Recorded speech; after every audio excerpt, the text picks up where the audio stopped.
thinking, I was like, so I just filmed like a shop with me vlog today. I don't know how it went because my brother actually filmed a lot of it. Hi, Christine. So I might have to do some, hey, Shart Lord. I have to see how much he actually filmed, because like I love my brother so much, and I'm excited to see like what he did capture. But I just went through the footage, and I communicated with him like multiple times, what would be needed, and I'm not sure if he actually filmed everything or not. So I have to like watch through that, but I can always do some editing magic and make it work. So I'm just glad I had somebody to help me film and make it possible. I have a feeling that Girl World might have a field day with this video, but whatever. Hello. Hi, Monica. Hi, Lauren. Hi, Sunny. Hi, Lulu. I mean, so like it's so interesting because I popped in, I don't know if he's still live or not, but I popped in Pulpy's live for like, not even 10 minutes, because I'm just kind of burnt out on Foodie's bullshit. And like right before I left, a couple people in the chat were talking about, and I think he even said something, talking about how like, I think it's just because part 1 and 2, like my Vegas vlogs were slow burn.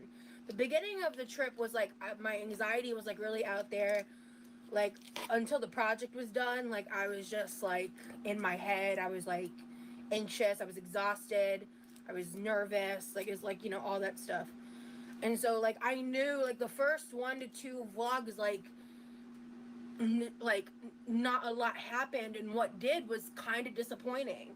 But then vlog 3 and 4 happened, so everyone was just talking about like how like I was just like how miserable I was and all this shit, and I'm just like, damn, you guys just project so much, you know, like, because, you know, when I was like the heaviest in like watching the Girl World content, I was like some of my most miserable, and it's just so wild to like this, to see the way things like project, like the way people project things onto me, because like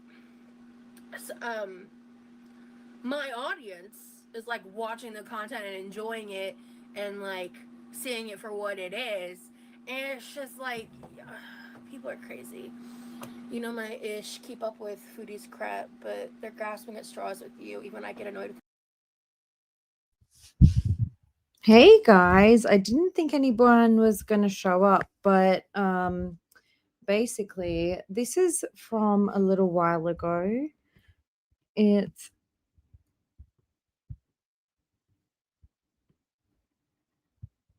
what does it say? Oh, September 25th. Okay, so yeah. I think this was like after she did her shop with me. Oh, I know. I couldn't deal with AJ and Yado anymore either. I was like, I'm gonna watch something else. And then I was like, oh, I really need to catch up on these members streams. And then it was like bad. So I was like, all right, well, maybe I'll see if anyone else wants to watch this. But if not, at least I've got it recorded and I can edit it down. So this is pretty bad, you guys. Welcome in, my friends.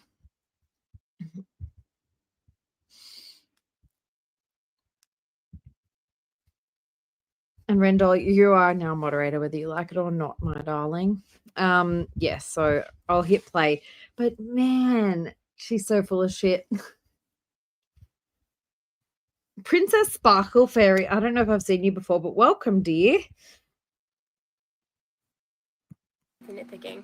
I'm going to hang up my laundry. I appreciate that, because it's just crazy. Like, it's how they make their money, man. Like, it boils down to money and capitalism at the end of the day. It really does.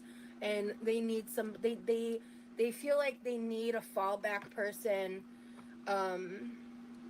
especially like prior to recently, like obviously, like, stuff in Phoebe's Welcome life in, has Princess dramatically Sparkle changed, but Fairy. they You were are welcome panicking because here as long as you their remain money was polite. getting affected. They needed Actually, someone there's not really who, any like, rules fit the here because, bill, like, I don't really give a shit. air quotes. And they saw me as that target, so whatever.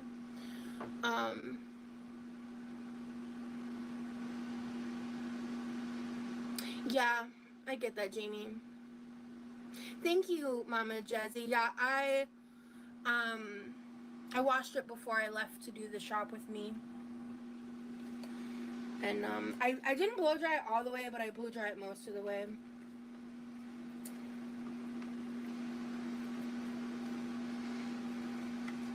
So I haven't eaten dinner, so what I'm thinking I'm gonna do is I'm just gonna like rip these wings off here, and I'm gonna like, cause this has been I've been home for a little bit, so they're not like as fresh, like hot as they once were.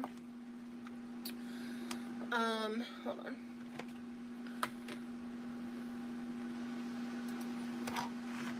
Oh no, I know. I was talking about the comments. It also Something that I just wanted to say is I was typing it and I was like, oh fuck it, I'll just say it. I'm gonna hang up my laundry, but I totally skipped over this vlog. I kind of like popped in and out of it, but she talked about how like it was evident that she made changes in her recent this stream. How like the changes were evident in her vlog. Like she's just gotten home from Sam's Club and she's like, I think I like did really good at like making some more healthier choices. And I was like, oh, this bitch. also, I got a couple comments on my own video saying like how like miserable I was and complaining all the time, and I was like, y'all don't want to see me when I'm miserable and complaining and whining, because that was not like what was happening in the content. I was actually just like talking more so about like the commentary around me. I just was saying I saw it in Pulpy's chat. I wasn't talking about Pulpy specifically, to clarify. But yeah, no, Jamie. I mean, I saw your comments too, and like, I appreciated what you had to say, because like I know you're someone who's been like critical of me when you felt it necessary, but like, oh my god, oh, I hate when they include the neck. Ugh, gross. But you've also like given me like my props when you felt I've deserved it, and I appreciate when people are able to do that. So no, I totally get it. I didn't think you were miserable. Traveling can be hectic and overwhelming. Yeah. Once you start taking the audience into consideration, it will affect your content. But isn't it like a good idea to take the people that watch my content into consideration? I respect you have no intention to cause this yet. Yeah, no, and I get that from you. I do. Okay, let me wash my hands real quick, because you.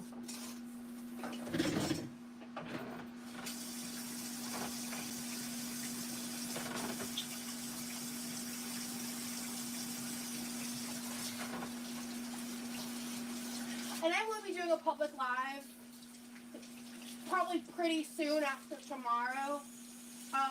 Just like for the people that aren't familiar with the creator side of stuff, it can really affect the views and like the way YouTube pushes out content if you're like uploading a video and going live at the same time. Like it can just really fuck with the numbers. So yeah, I have no interest in trying to prove them wrong, and that's not the intention or like thoughts that I'm having.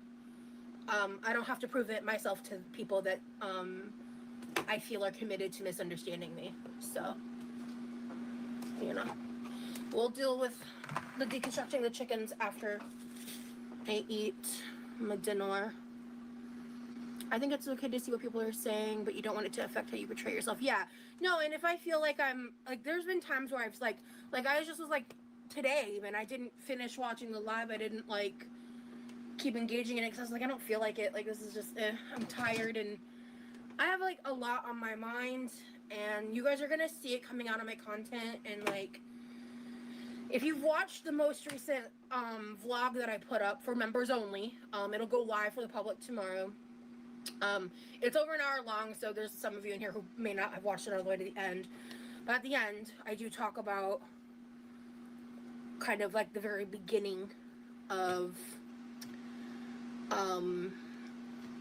the process that I'm going through in my life right now. Yeah. No, and I get that, and I don't feel like I'm trying to make anybody change their minds about me. I just was just commentating, I guess, how I felt about it, you know? Because you're right, I can't change their mind, and I'm not like super concerned with doing that, I guess, because I need to let my behaviors and actions show that. Hey, Zanzbear, what's up? Hey, Mama, thank you. So yeah, these are just the wings of the rotisserie chickens that I'm about to deconstruct, and then I want to. Kimmy, how are you, Kimmy? Are you feeling good? Oh, I really hope everything went well. I'm happy to see you. Please fill us in on how it all went. Hi to Lisa, by the way, as well. I just wanted to say, like, the craziest part about this was that she was like, yeah, guys, like, I feel like I really made some good choices. You're gonna see them in this vlog. And then it was like, hey, Levi, you want to get emergency pizza? And Cam's trying to sleep, so I'm gonna mute, and I'm gonna hang up my washing now. Try this sauce. I've had it in my pantry for a bit. It's not expired. Jesus Christ, it doesn't expire until 2026. But I just haven't used it yet, and I threw it in my refrigerator a bit ago. And I have a few more of these. These are the Taste Flavor Co. 10-calorie sauces, and they're owned by like Joey Swoll. I'm not familiar with him or his content. I actually recently watched. Was it a Film Cooper video? I think it was, where he talked about like the worst apologies of 2025, and I guess, I guess Joey did something pretty fucked up and like racist, and so maybe don't buy this. But I bought this before I knew about that. Let's see if this is the honey mustard one. Is really good though, really is.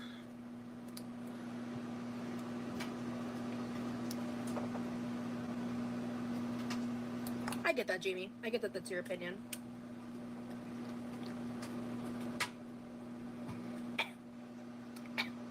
That's good.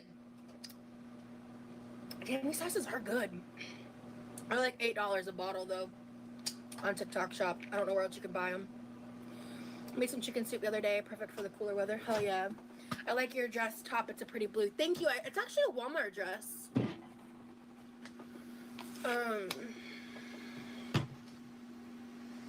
I'm tired.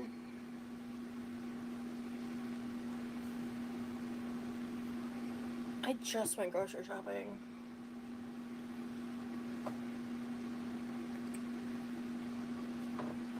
One second. Ooh. Yeah, so edamame will be good.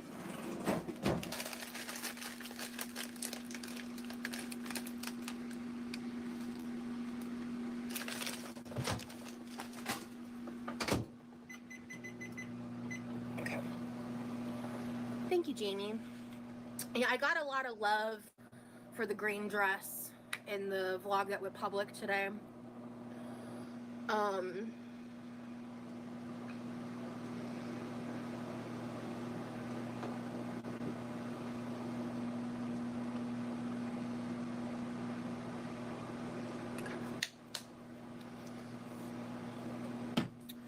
So I'm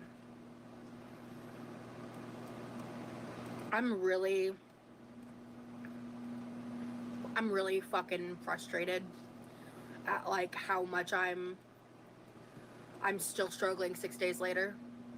Like, I'm doing a lot better than when I first got home. The first 2 or 3 days were rough. And then it took me until about yesterday or the day before.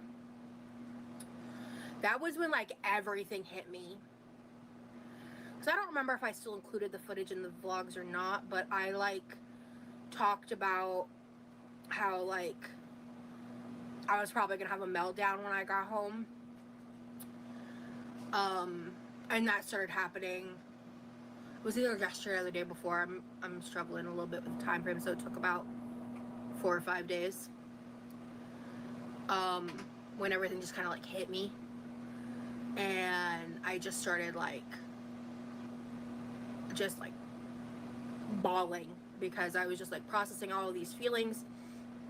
Because like a lot of stuff I didn't talk about in the vlogs, and I'm not going to talk about for a while, that impacted me emotionally, and a lot of things in my life that really I had already been planning on like starting to address when I got back home. This has been something that I've been like quietly keeping inside for like a couple months, but the struggles of the Vegas trip amplified and highlighted those struggles for me.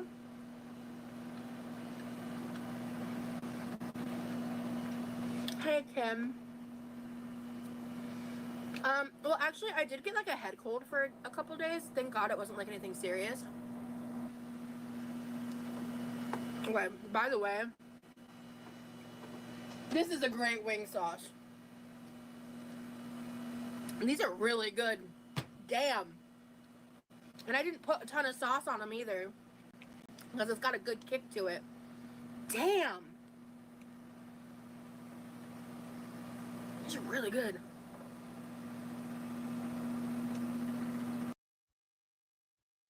Diet food, right, guys? Diet food. As usual. So anyway, I still don't have all the answers to like what I want to do, how I want to shift things. So I don't want to sit here and like conjecture and spitball and go into these different details that may or may not stick until, one, I know more, and two, honestly, I think I might just want to start doing things first, but instead of just yapping about them, because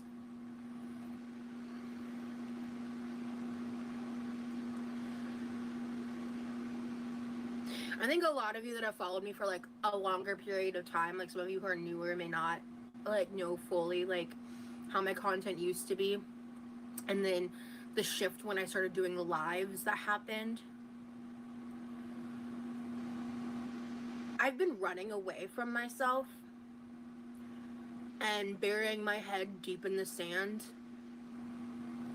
and I've just been existing for a while now. And I think that it took me a while to realize that that was why I was struggling to vlog, because I wasn't living. And I didn't want to vlog what my life looked like. I keep typing, even though I know like I should speak because otherwise she's going to be pissed. But she definitely says here somewhere, it was part of why I turned this on. It was like, and we were speaking about it earlier today, actually. Like she talks about how she's like afraid to lose weight. And I tend to agree that without her supersizedness, there would be nothing interesting or special about her. And I think that that scares her a bit. No shade Didn't want to on you a bit. showcase that. So I just did the lives, because then I could still connect with you guys, still make content and cook and do things that way.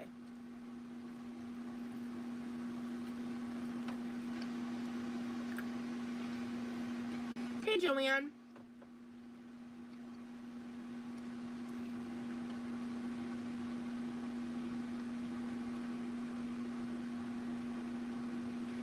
I feel like you are in your own way sometimes. I do the same thing. So, oh, I am my worst enemy, bro. I am my biggest roadblock. I am my biggest problem in life. I'm very aware of that.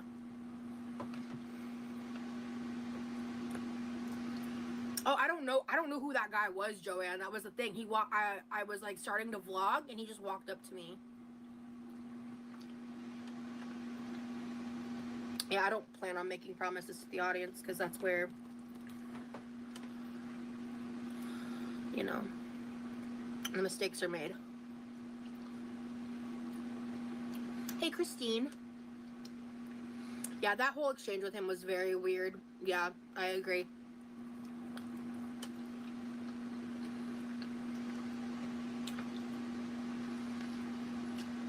Well, I can only speak for myself. I think you were simply fabulous and beautiful. Thank you. Well, because at the end of the day, like, I have absolutely no desire to lose weight for aesthetic reasons. In fact, some of you might remember, like, I've talked about this in the past.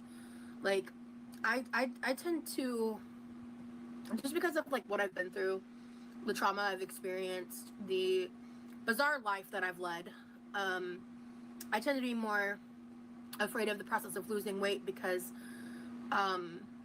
of this and I acknowledge it's irrational.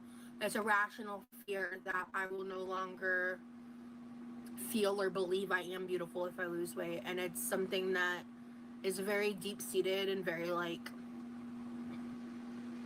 irrational, but there's no other word for it, because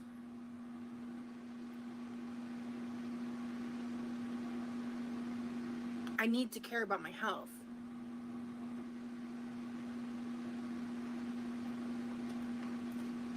And that is more important than how I look.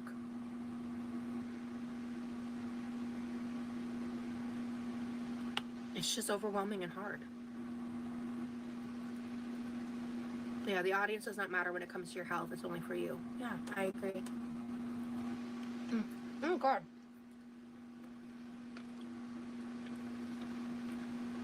And, like, because that's the thing, too, is, like, I'm going to need a transitional period because I still have, like, food in the house that needs to get eaten. And, like, and I feel like, spoiler alert for the shop with me, like, I'm just going to be working better on, like, what I bring into the house from here on out. And that's something that I strive to do in the shop with me. Yeah, so the trip was a bit eye-opening is kind of what you're saying. Exactly, facts. Facts on facts on that one. Exactly. I've had a man act that way with me and you're like, how do I get out of this? Yeah, I was just so blindsided. Like, I mean, if you guys saw the whole exchange, like, and also, I think if you guys, like, really paid attention, like, throughout the different exchanges, like, with the homeless guy who was asking me for change and stuff, like, in the moment, I kind of go into, like, this mode of, like, just trying to be pleasant and, like, have a good exchange and, like, not overanalyze or overreact to things because I have a history of doing that. And just also struggling to process stuff quickly in the moment is something I struggle with because I may not be diagnosed, but I'm autistic and I struggle with things like that. I just do. And so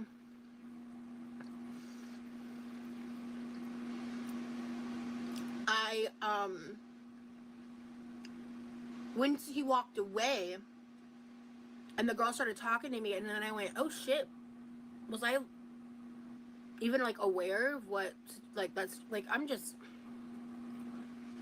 glad nothing, like, crazy happened. And but, like, you know, I made sure to, like, let him know I was filming, because once he did the hand thing, that was, like, the first time I was like, wait, like, what's happening? And then once he left was when I kind of, like, started fully being like, what just happened? You know? Hey, Jessa.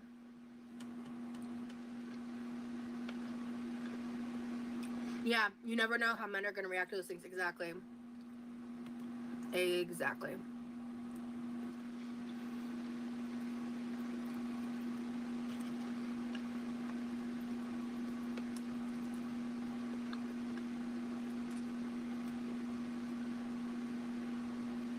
But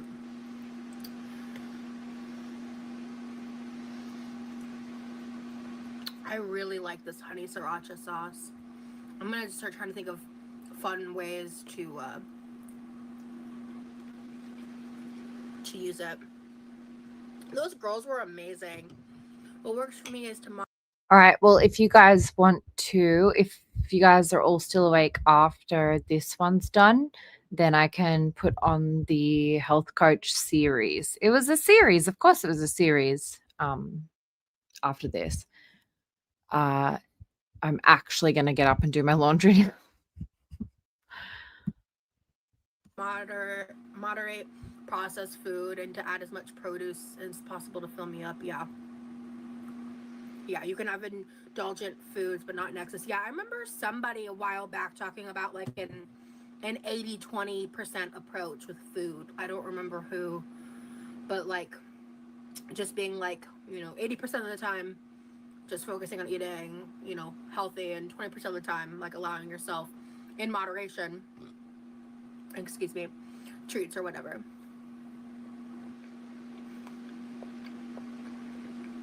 I'm on a health journey too. It's so hard, but definitely worth it. I feel so much better. I'll be cheering you on. It wasn't until I got to Vegas that I realized how bad shit has gotten for me. I really had my head in the sand. And like while I was there, obviously I was like aware of it, but I was in the moment. But editing shit back,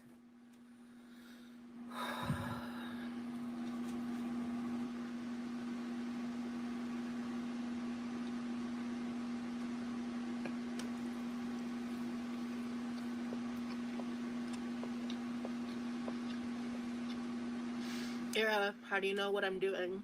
I haven't been going live in like over a week.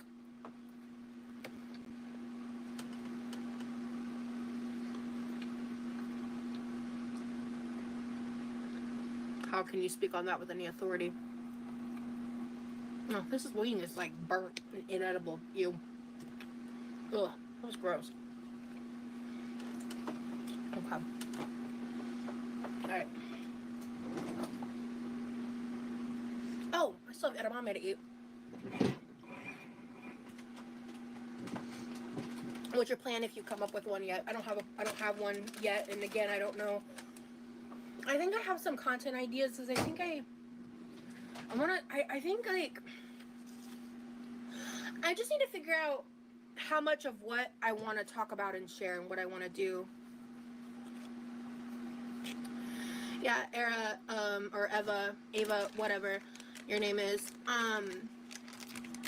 You get a window into my life, and I'm talking about stuff that's happened as of recently. So, didn't know I was expected to lose a shit ton of weight in the span of a week, because that's crazy. But people like you are exactly why I don't want to talk about my weight loss. Because you're projecting shit and acting like you know what the fuck you're talking about when you just don't. I'm talking about recently attributed... That's not the word I'm looking for. Recently acknowledged information. So, exactly, Sunny.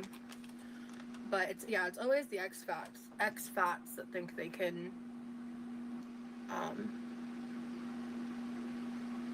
talk to current fat people any way they wish. Just do what you need to do in private. Your progress will show. Thank you, Jamie.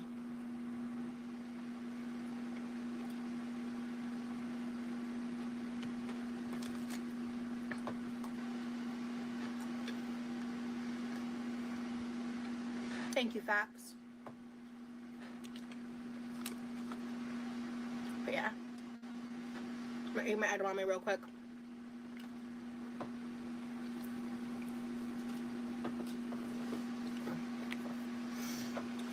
I lost it. But, yeah.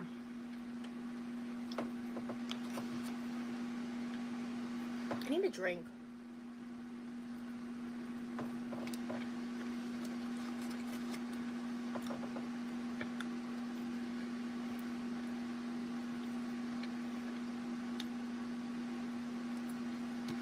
Yeah. You know what? If I don't want to deal with you, so you're timed out. I'm gonna ban you because you're just being obnoxious. I'm not doing anything worth being blocked over. I just don't want to hear your shit. So, because you're just being willfully obtuse. That's what I'm looking for.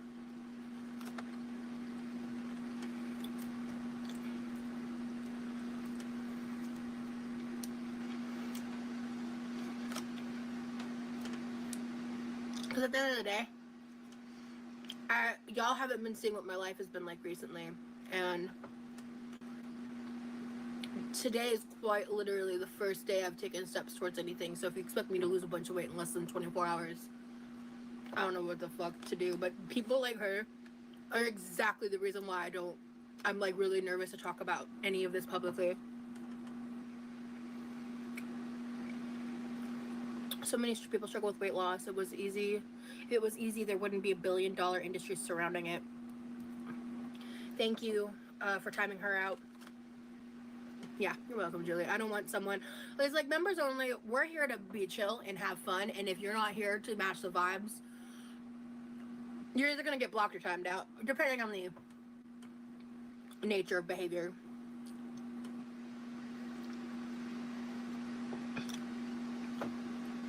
I don't know if she was gifted a membership or bought one herself, but either way.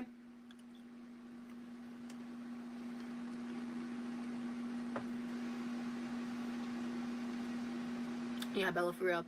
I was just diagnosed with rheumatoid arthritis, so yes, I'm about to make some changes because the pain can get unbearable sometimes. Yeah, no, I feel you. I feel you completely on that. True growth is when you realize people like her don't get to steal your growth. You have to just move through that, though. Don't even give it time in your head. Thank you, facts. I get it. So.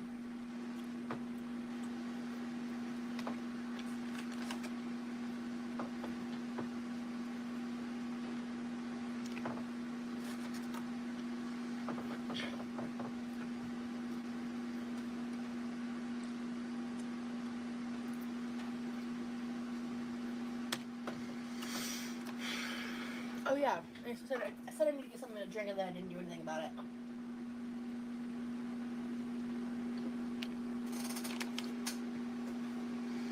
Vibe change, yes. I love edamame. Yeah, I love edamame too, dude. It's hard. I find it like any other addiction. I fall off the wagon quite a lot myself. The point is to keep moving forward. Yeah, and that's the thing is, I have been either rapidly declining back or stagnant for about a year. It's been about a year since I made the I lost 100 pounds video.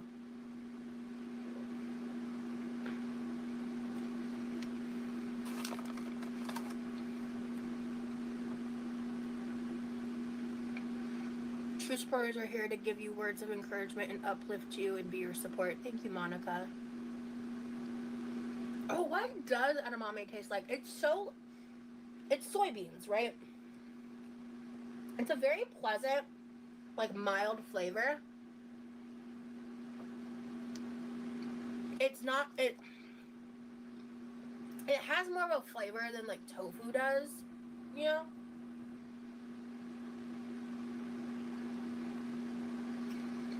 But I really like it. Like it tastes good. I don't have the words to like articulate what it tastes like or because what it compares to because it is unique in its flavor.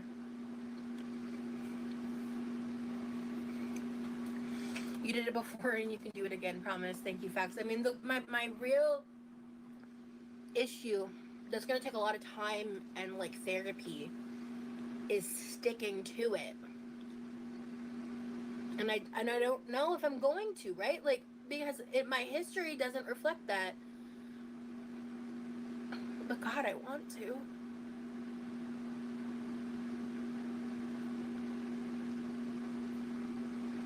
I really want to.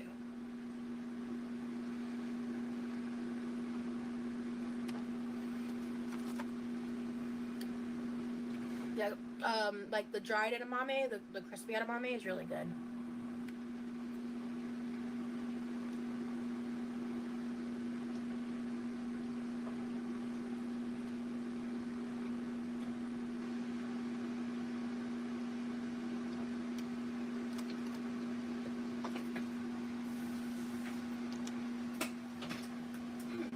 Ow.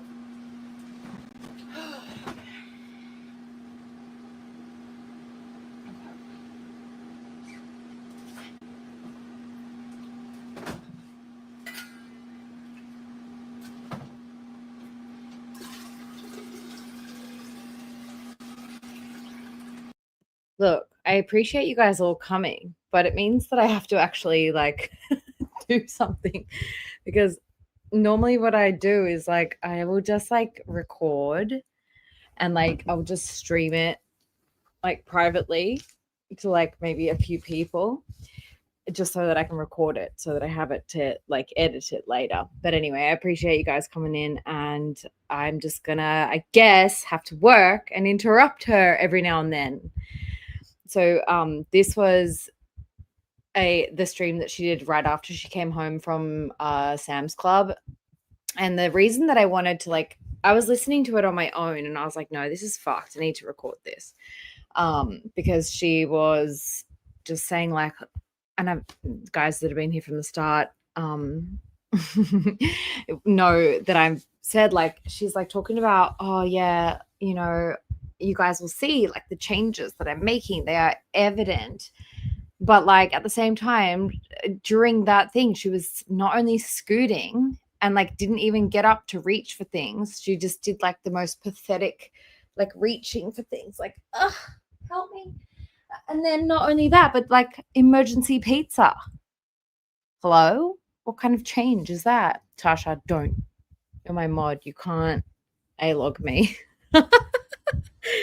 All right.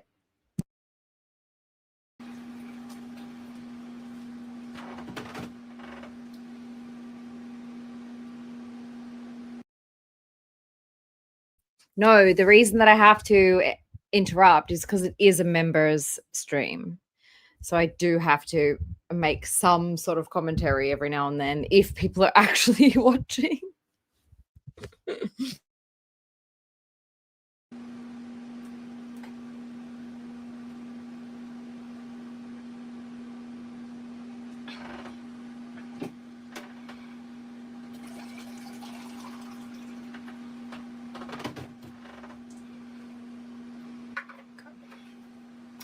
The emergency pizza is wild because she was like, oh, Levi, should we get 2 emergency pizzas? And he was like, no, I'm good. Great changes, girl.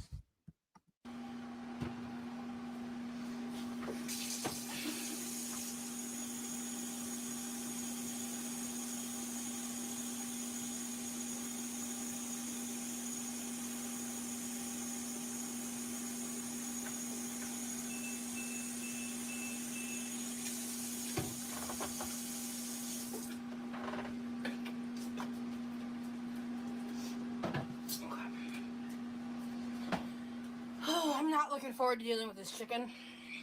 Let me tell you.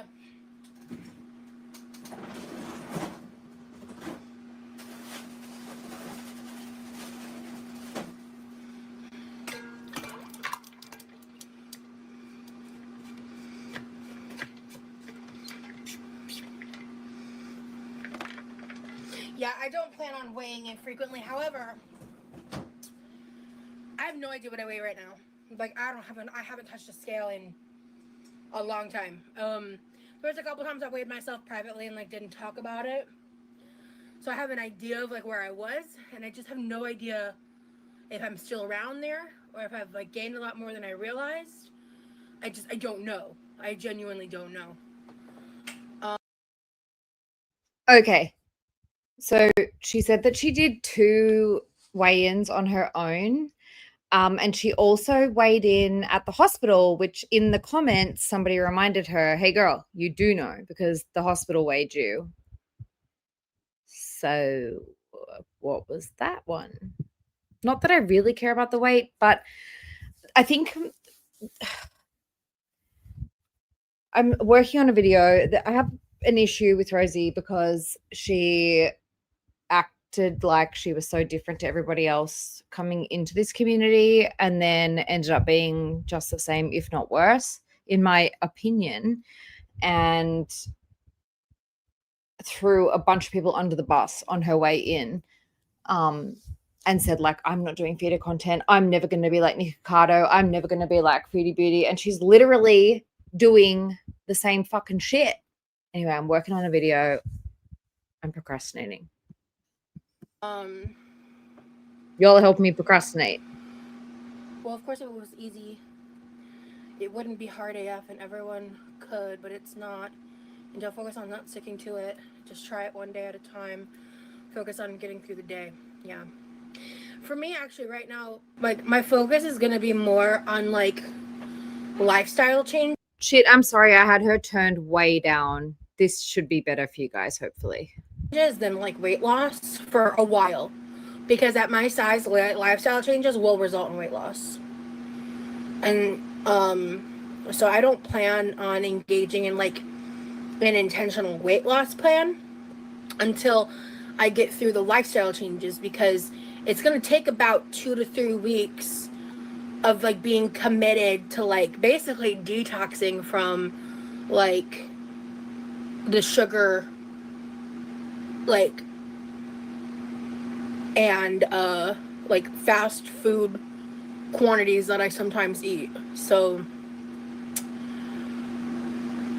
yeah, and there's just other decisions and things that I need to do and reestablish that are frankly more important than, like, tracking calories right now, because if I try to make all of those changes all at once, I'll just get overwhelmed and quit and just give up.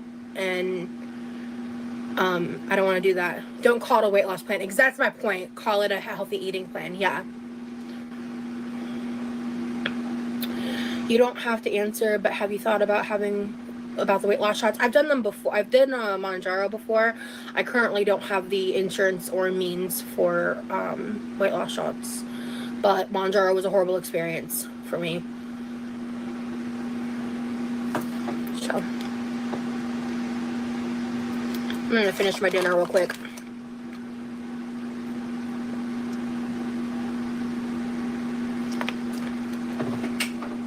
I'm actually curious. I'm gonna try something.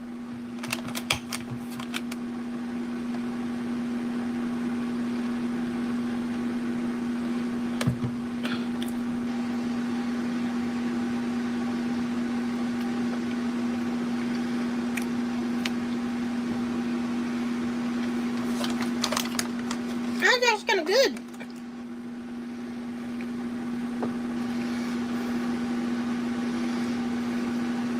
Yeah, Sonny. That's one of the goals I want to get to, is, like, portion sizes. Is she just throwing the skins on the bench? I feel like she is. I don't know, man. What I really need to do is sit down and, like, write all this down, like, in one place, like, all the things that I want to work on, and then, like, kind of, like, rank them. And I can be flexible about it, right? But based on, like, my preference, what I think would be the best things to work on first, and then, like, do that. Thank you, Monica. Yes, everybody, please send healing, loving, lovely vibes to Kimmy, who had surgery yesterday. Speedy recovery, girl. You seem fine. Full of drugs, I hope. Mwah, mwah, mwah. Yeah. Because I can't keep living like this.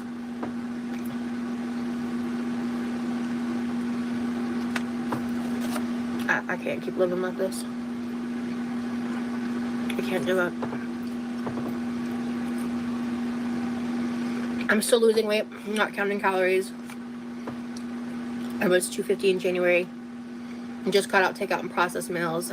I fill up on whole foods like veggies, hard-boiled eggs, fruit, etc. Yeah.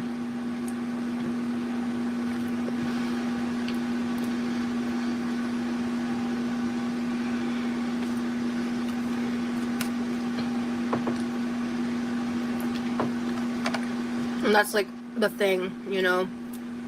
The thing that I'm gonna need to like fight the hardest is like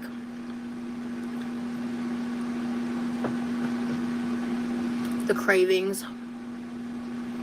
And like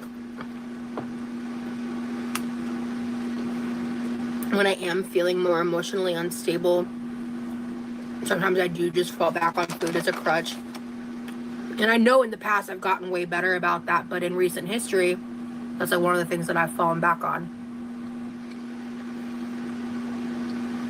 What are people's fave sea animals? Here's the sea bunny. Mine's a,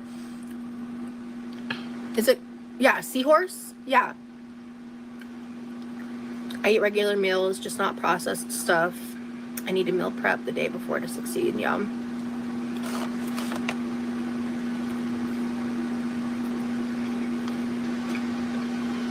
Octopuses are cool.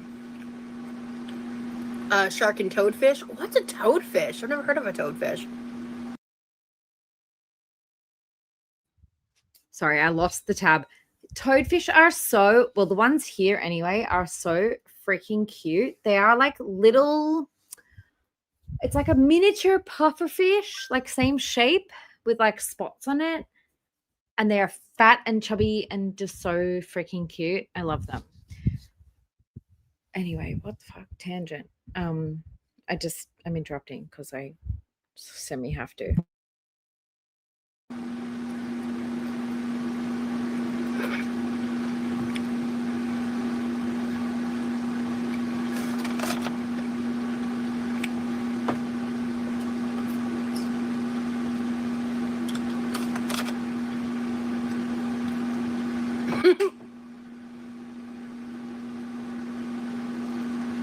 They are so ugly. I love them so much. That's funny.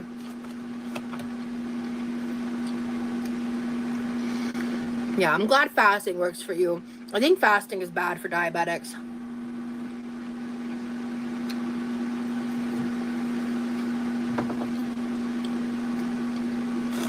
Thank you, Mama.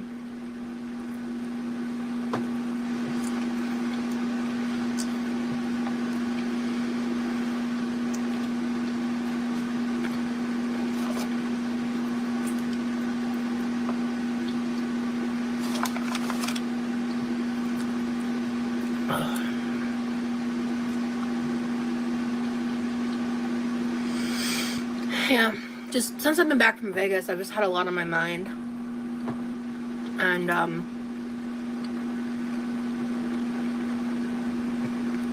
hello, mom of three. Hello, hello.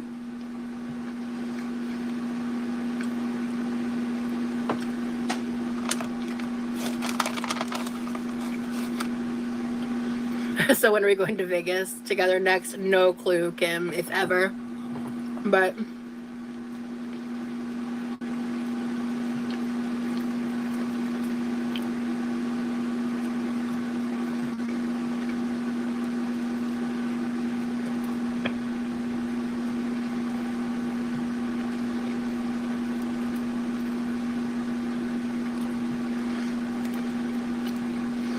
it was just crazy realizing, like, at the end of the last video, I included what I estimated the air travel to be based on, like, similar dates to when I was booked and similar flight times. Guys, I don't know if you guys realize this, but like the short that I did, which had like so many fucking views, and I don't know why, because no one noticed that the reason that I did it was because of this. Look here.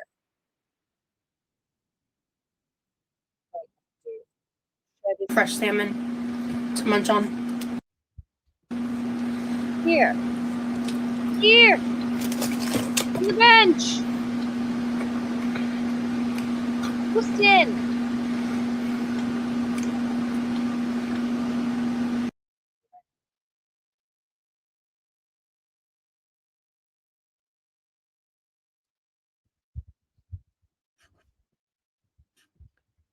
Because I don't know how much they paid. Right. That's what's in the trash.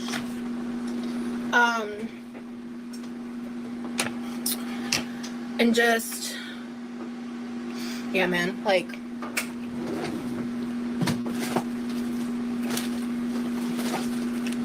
so I'm gonna portion these out, freeze them.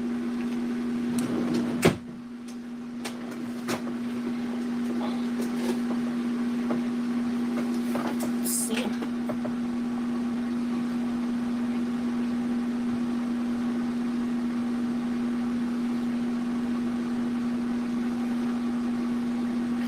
Okay, when I was younger, a store clerk did the finger in the palm thing to me. When I told my aunt, she said he's a perv. Said it means he wants to do the nasty. LOL, not sure how true that is. Interesting.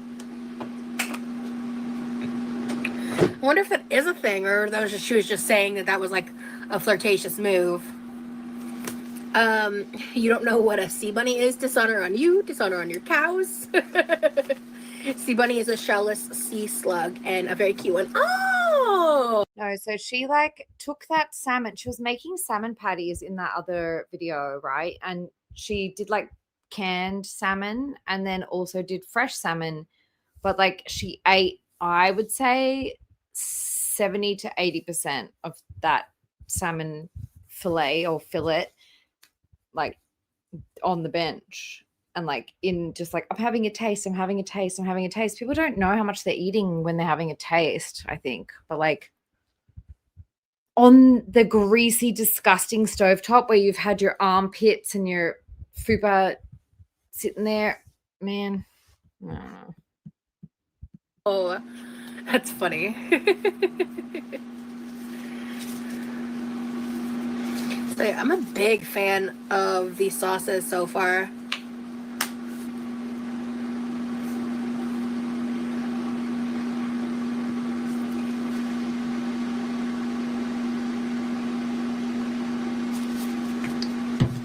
But yeah.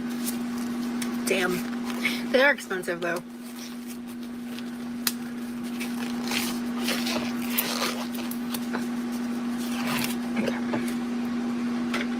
Just watch though, because she'll do like if she's doing a chicken carcass, she'll do like part of it with the gloves and then she'll like get the gloves off and do something else and then just go straight back in with her hands. Like she don't give a fuck really. She's just trying to act like she's autistic.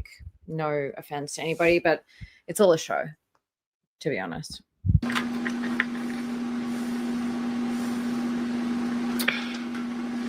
Yeah. Wait, because it was so quick because like he started doing the like because he grabbed my hand, like he like reached. Yes. Fupa. I am it's probably a bit too low. She's like 5'6", 5'7", so yeah, I'm sure her fupa can touch that bench. And I've seen her reach across it and lean on it and put like the bottom of stuff on like the shopping bags and stuff, I'm sure touch there. Like you don't know where those have been. They've been touching everything. People put them in their car, on the floor, in their kitchen. I don't know, man. I'm like funny about that stuff. I'm like, do not put, sorry for clapping. Do not put the shopping bags like on the bench. No. Over and grabbed my hand, and it was like off camera, right? And then so he started like going like this with his like middle finger or something. I'm like kind of half-assed doing it, like, and he was as he was saying, "You have such like nice soft hands," whatever he said, and I was just like, and I think you heard it in my voice. I went, "Oh," because I was just caught off guard and surprised that was happening. Crazy.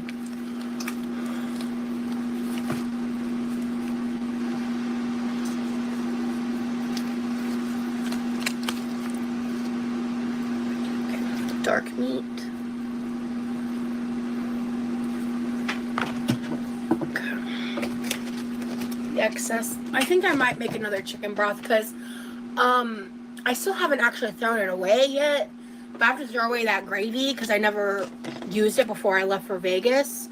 And so before I left or when I left for Vegas, I was like, oh shit, well, fuck my life, I guess. Like, I made that gravy for nothing.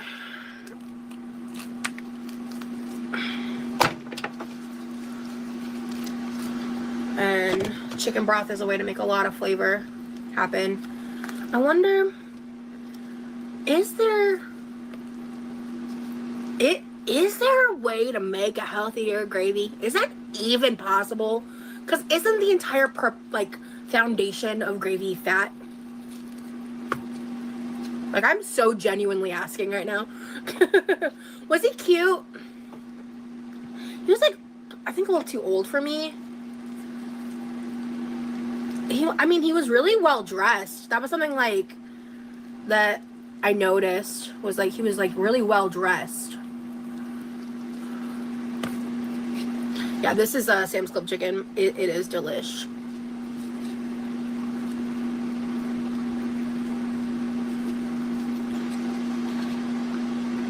It's kind of cold. I also just want to fucking say, because she keeps saying she has emetophobia. If you have emetophobia, you are not eating like lukewarm fucking chicken. You are not eating 10-day-old chili.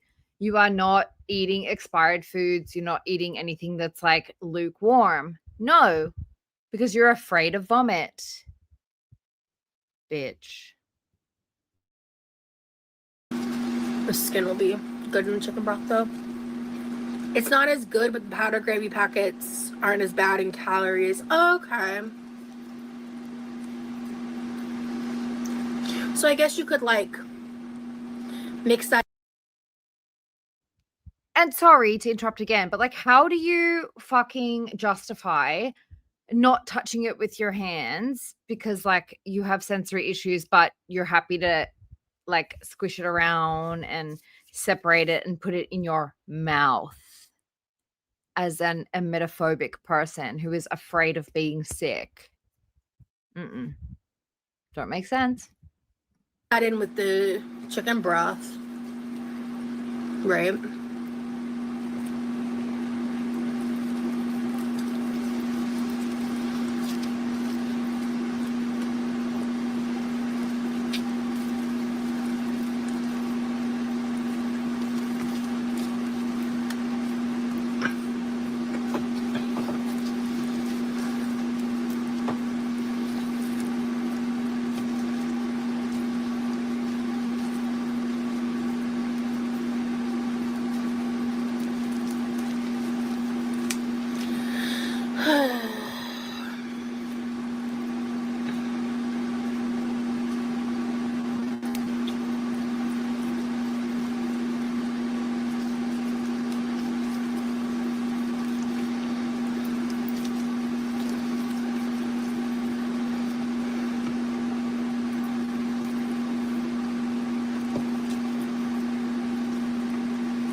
I kind of wish I'd grabbed my iPads before I put these gloves on. My iPad. I only have one. I don't know why I said iPads.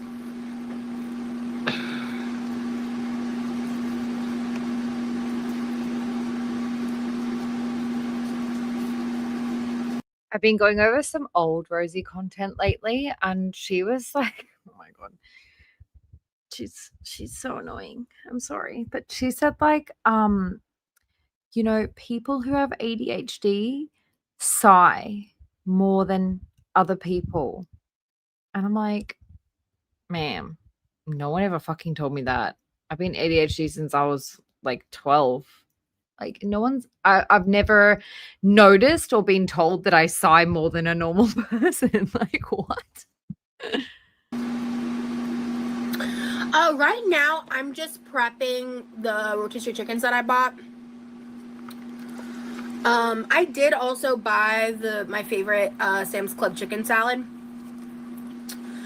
but I did not look at the price because I was just like rushing along to get in, get out. It used to be $6 for the tub at some point. Tell me why the fuck I paid $10 for a thing of pre-made chicken salad. I was like, what? What? Baffling.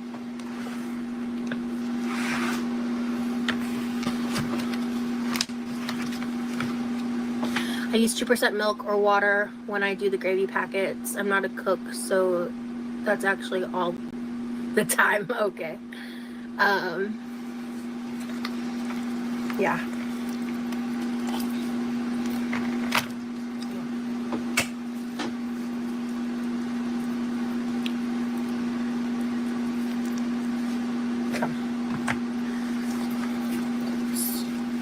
The dark meat.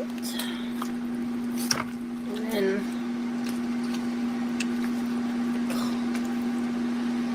oh my God. Okay. I don't know what to say about this, but I have confirmed that the Baby Bell cheeses were for Levi and they are for a good cause.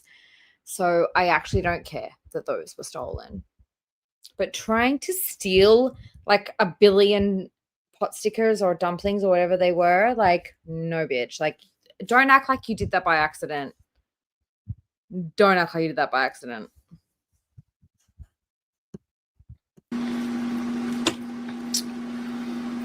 but yeah. I can't think of any other.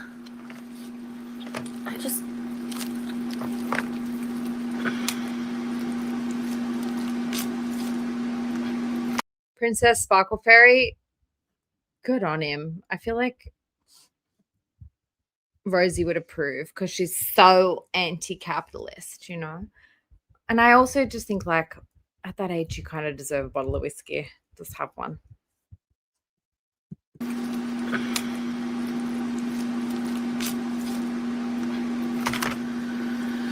I don't know, man.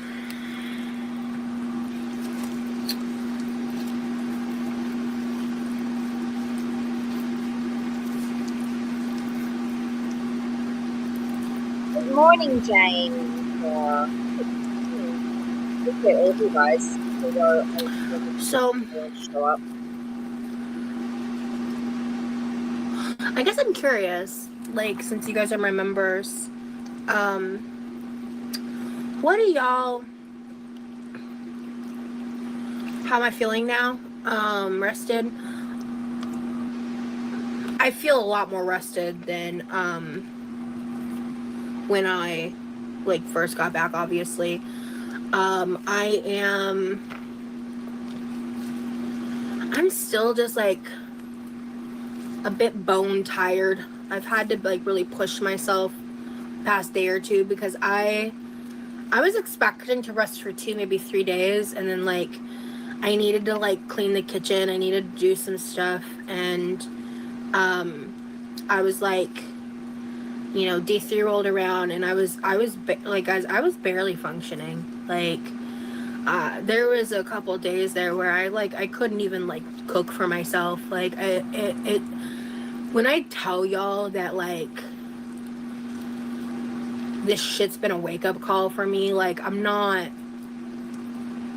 fucking playing, because it's only gonna get worse.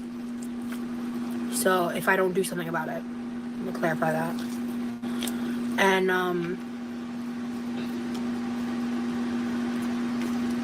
And I've just been really struggling emotionally with coping through the pain. So yeah, this was right after. So she had just gotten home from Sam's Club.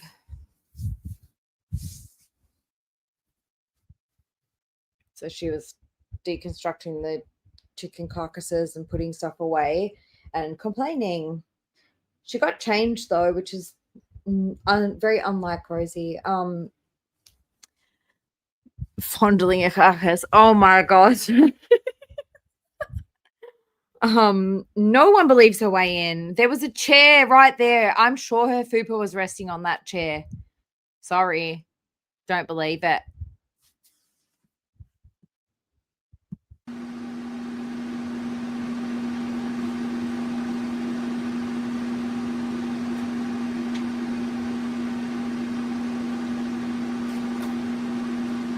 I don't know what else to say to that. Like,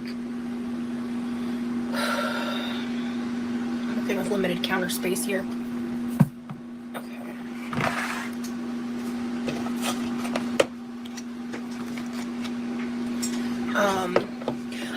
what I was gonna ask you guys is I wanted your opinions of like your favorite parts of the Vegas vlogs, like the content parts of it, like what as the viewers like y'all enjoyed. I was curious about that.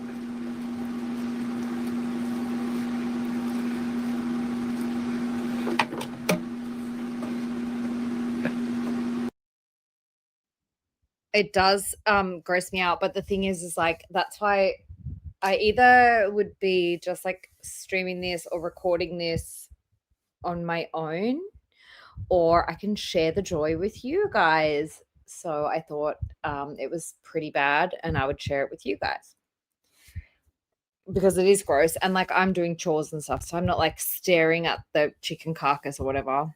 And that contraption is like, I don't know, whatever. I guess if you're like cooking mass amounts of food, yeah, go for it. But also, where do we think the instant pot is? Is it not at Jeff's house?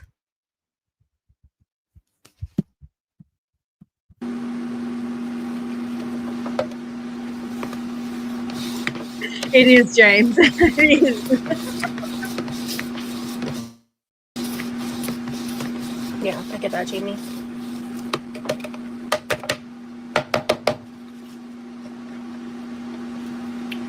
Okay. Allegedly. Move this over here. And this here.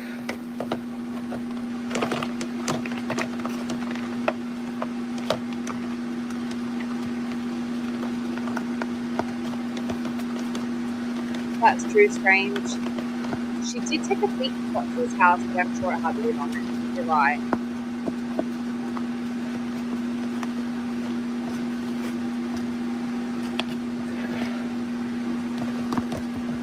I don't know, I just enjoy watching you. Well, thank you, Kim. I like the water fountain.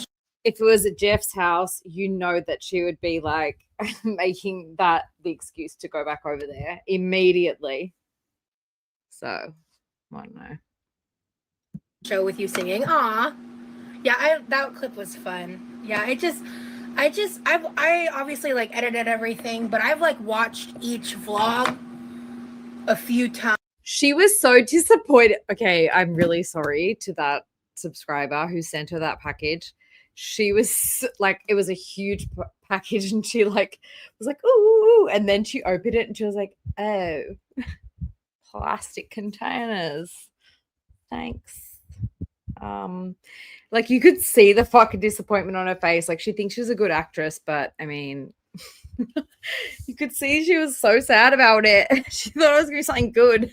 Times, which I generally do that when I make content with like memories like that. When the lady said don't stop singing, yeah, that was really sweet of her, because I was like singing under my breath, kind of like the phone was like close up to my face, so it picked me up pretty well, but I was like trying to not be like obnoxious about it.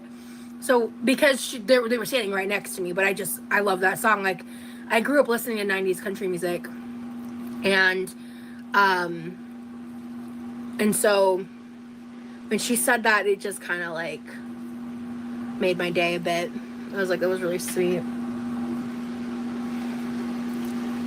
Just going around and doing things was fun to watch through your eyes. Yeah.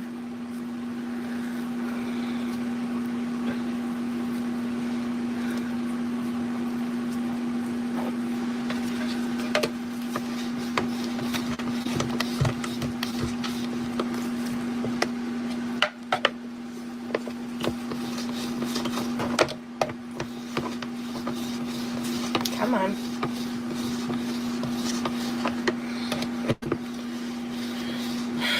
I want to go out and do more things. Like, I feel inspired. It just fucking sucks ass that I don't have my own car. And I go out of my way to, like, not. Hold on, guys. I think we need to listen here. I'm not sure if I heard the end of this earlier, but listen to this because I think she's grifting for that walker, because Do you guys remember that Danielle who she went to the fairy garden with, and she also went to the and had Mexican with, like lunch out in Tampa? This is the same chick that she was supposed to do something with this day, I believe. And remember how like Danielle actually has like a disability, and Rosie rode the scooter and Danielle used the walker. Like such a nice lady, and she drove there and everything, like 2 hours away. Rosie was supposed to do something with Danielle, and she's now kind of like roping Danielle into this thing of like, I need this wheelie seat thing. What do you call it? A wheelie seat? I don't know. So that she can go and do activities. And she's like incentivizing it. She's like, I can do way more fun vlogs if you guys buy me this big wheelie. Bother my brother I think it's this one. as much as possible with that kind of shit, because I don't want him to be burnt out for when I really do need rides to shit, like appointments and stuff. And if there's anything I learned from this experience is how fucking fast Ubers add up. Good God. Good God.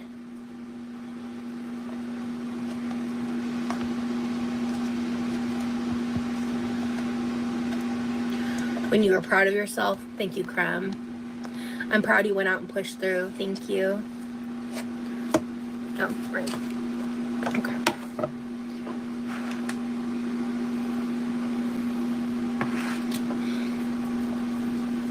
Rosie needs to lose 6 pounds, allegedly, supposedly, just to sit on the chair that she's on.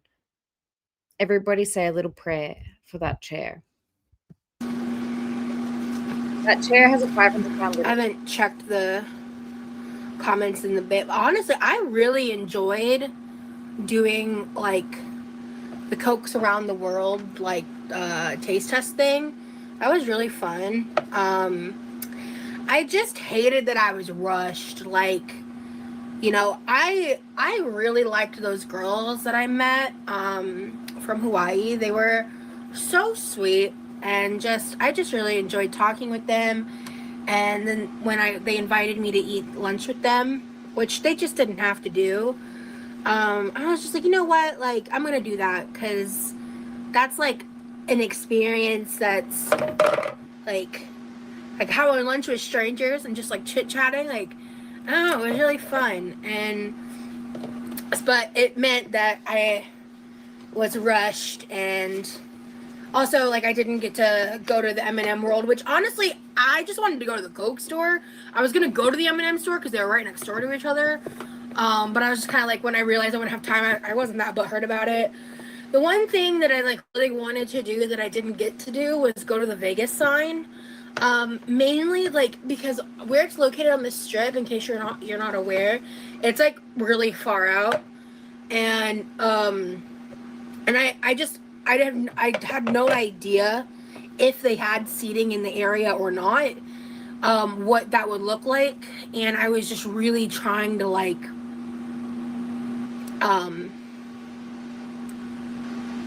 manage that. But also, timing was the big reason.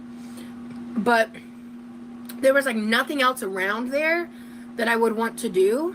And again, them Ubers were adding the fuck up. Gotta use free will.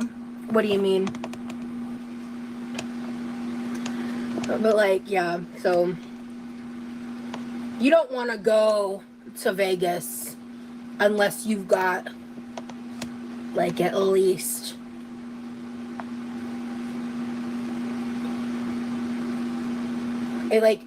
if you're gonna include like hotel and like all the costs, at least like $1,500 if you're gonna be there for like more than a day. Like it's so, everything is so expensive there. Like Like the woman that I gave the snacks to in my last vlog, I don't know if the camera picked up on it fully or not, but she said like the only place to buy food in the whole area that was like even like reasonably normally priced was the Target that was in the strip. And I was like, yeah, like I'd have to maybe fact check it, but I feel like all the restaurants, even the chains, were like more expensive on the strip than if you were to go to like other places. It's crazy. Hi, Michelle. Like, what do you mean an order of fries and a burger was $25 from Shake Shack? That's just baffling. I didn't even get a drink. I actually took a drink off just because I was like, I had a water bottle in my backpack from the hotel, and I was just like, I don't want to pay this. I already had spent like a good pretty penny at the Hello Kitty cafe.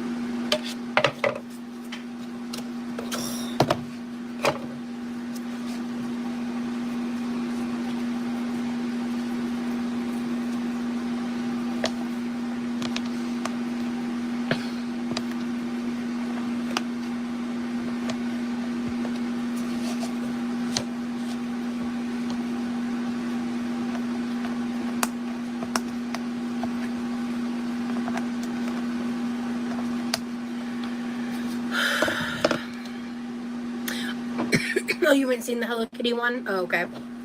Well, sorry for the spoilers. But yeah, that's on members only, so that's live for you guys right now. But I had only made it live around like 7:30 my time, and I went live about 10 p.m. about an hour ago. Hello, Am. Put a towel under your chicken shredder and it should help stay still. Ooh, good idea. Alright, hang on a second. I'm gonna try that.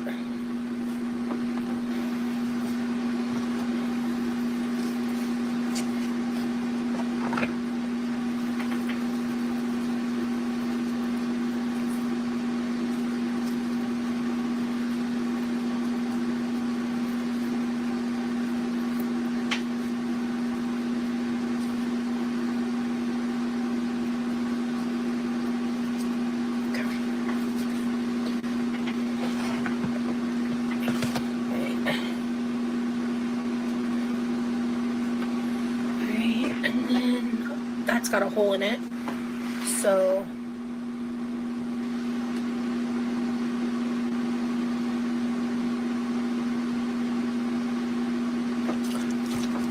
let me think here for a second.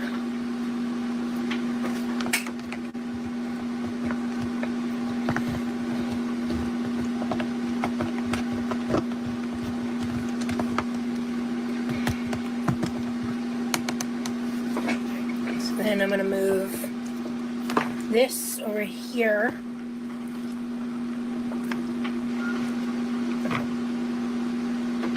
Oops. And then that there.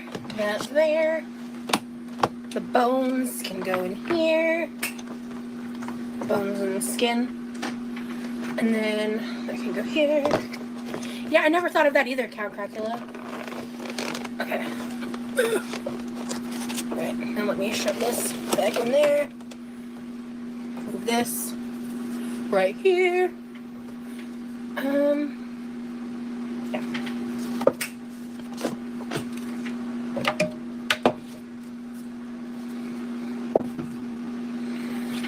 Okay.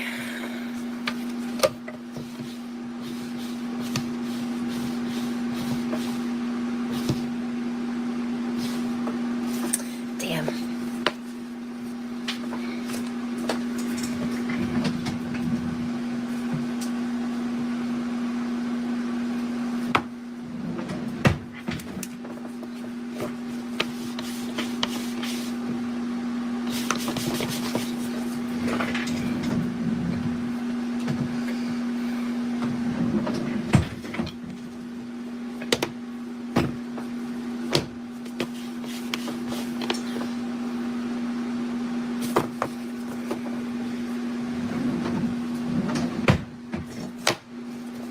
Oh, well, maybe one of your baking sheets, the rubber ones. Oh, I ain't doing all that right now, but I will try that in the future.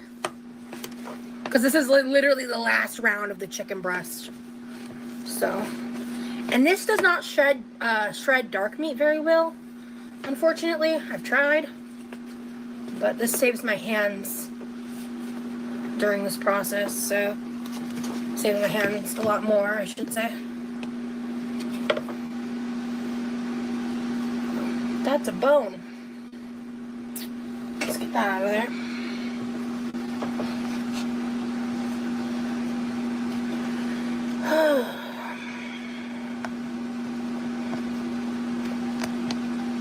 Alright, so here's the real question. Do I just want to save those thighs and legs as is? And ooh, you know, I bought a new salad to try. I'm thinking I might try it the next time I go live. Or I might not. I don't know. I haven't decided what I'm doing for my next live. They're a bit finicky, but yes, saves your hands for sure. Yeah, definitely. Yeah. Let's go ahead and... Yeah, I don't feel like dealing with this. Okay.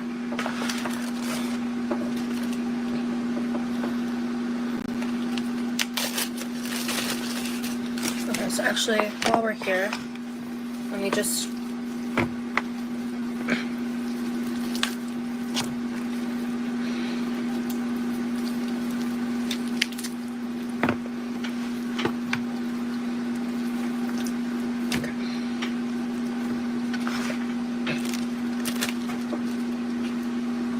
Oh, that's the reusable shopping bag.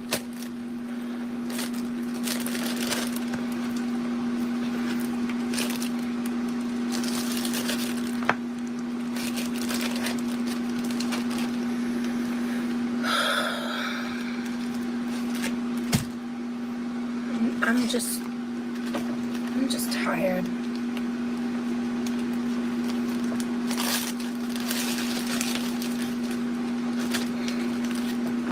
I'm just really tired. And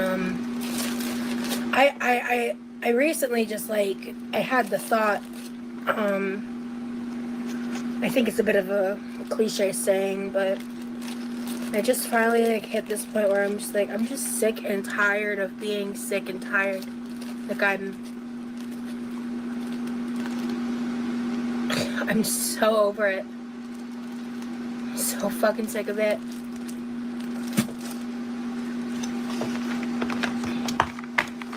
I'm just so done. I'm just done. Thank you, Count Cracula. Yeah. But I was hoping to feel better today. So like I filmed like an intro to the shop with me, and I got like super emotional and like kind of weird. And I just was like not sure how I was gonna handle it because I wasn't sure how the shopping was gonna go. And then the trip went better than I anticipated. And I ended up like refilming the intro I think I'm actually gonna use. But there's another video I want to make. Because I do just want to like...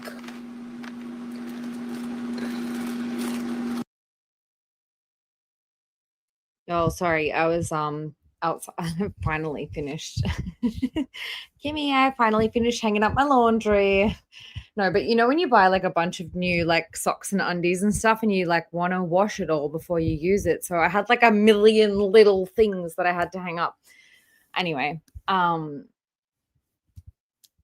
she is sick and tired of being sick and tired, but she has said that like in the time that we've known her, she said it like 100 times. So I don't know. How many times has Rosie like come on and said like, guys, like my life is pretty fucked. Like I really need to change. And gone straight back to just eating on camera. at least 3 times in the last 12 months, I would say. There's just stuff that I do want to talk about and document. And I guess, like, you know, make the content with. And she usually does it when there's some sort of controversy surrounding her, or if there's something negative going on and she's got nothing else to do. Like, she, you know, everybody told her, like, stop doing the vertical streaming. And so now she's getting, what, like 3K views or something? That's her actual follower count. Oh, what did I do? Sorry, I lost the chat. Get it back now. Yeah, I don't know. I just feel like every time something isn't 100% exactly what Rosie wants, she has a tantrum and does like a rebrand semi and then just doesn't actually follow through with it. I don't know. Because I just don't foresee myself doing this type of, like, dramatic of a life change and not talking about shit and stuff, but like the specifics and like the actual like weight loss parts of it, that stuff I just don't think I want to get too into, like the weight loss part, like until I'm further along in the process.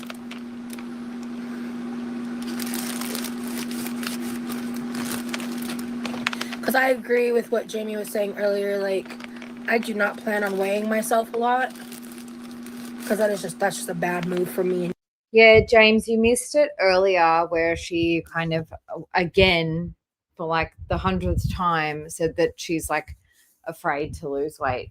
She's, in my opinion, she's afraid that she'll have nothing interesting about her if she's not enormous.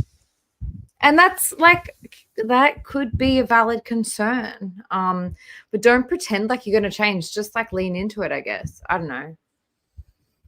Don't pretend like you're going to go on a weight loss journey and get all these people on board with you and like excited and hyped for you just to let them down, because that's very foodie. That's very Amber. Rosie's been watching reaction channels since like probably 2021. By the way, like all of these receipts, I do have them. It's so overwhelming. But yeah, she's been wanting to be a cow, a girl for a long time. And now she finally is, and she's like, I don't know, it's so weird because like Fruity and Amber didn't try to be cows, whereas Rosie has been trying really hard to be a cow for a really long time. It's different. It's something different here. In general, with the eating issues of it all. So, just share what you want. Yeah, that's the goal. Cracula. Okay. Trigger warning, eating disorder stuff. But like Rosie has claimed to be anorexic more than 5, 6, 7, 10 times probably. Like, she'll do anything for attention, dudes. Okay. All right. I made a little bit of a mess, but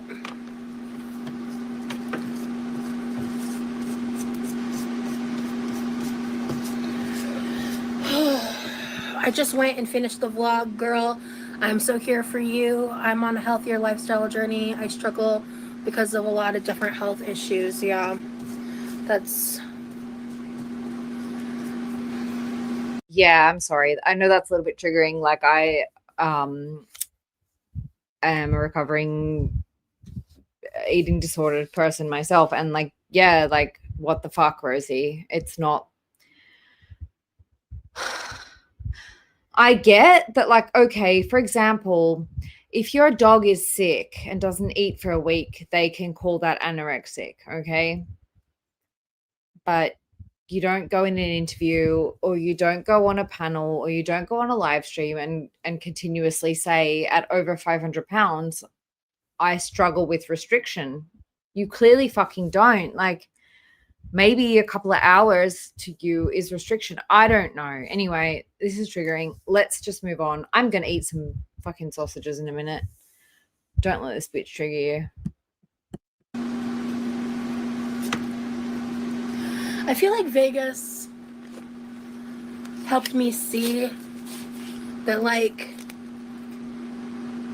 I can do the hard things, you know, and the only person telling me that I can't is, well, not the only person, but telling myself that I can't is going to guarantee that I can't, you know? So, what's today? Is today September? I don't, it doesn't matter the date. Let's just do 9/25. Chicken. By the way, like, from the research that I've done, from what I've heard, the way that she's explained it, her idea of restricting is doing like intermittent fasting. And so what happens is, like, she fasts and then binges. But anyway, she's argued about, like, oh, you categorize like anorexia by people who, you know, are a certain body size. Well, bitch, what do you want to do? Like, go into a feeding clinic where they make sure you're eating 5 meals a day? No. What treatment do you want for your anorexia? Fuck off. Bread. Also, I'm sorry. I know this is fucking triggering. It's pissing me off. Anyway, is what it is. Because these are going to go in the freezer. I'm going to leave the dark meat in the refrigerator. So I'm just going to save these.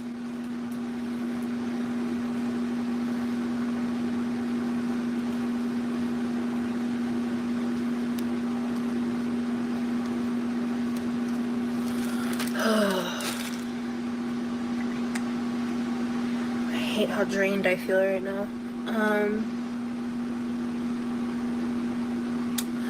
And then for now, I'm just going to shove this in the fridge because I'll make this broth in the next couple days. And then if I don't, I'll just throw it away. I'm saving this with good intentions, though.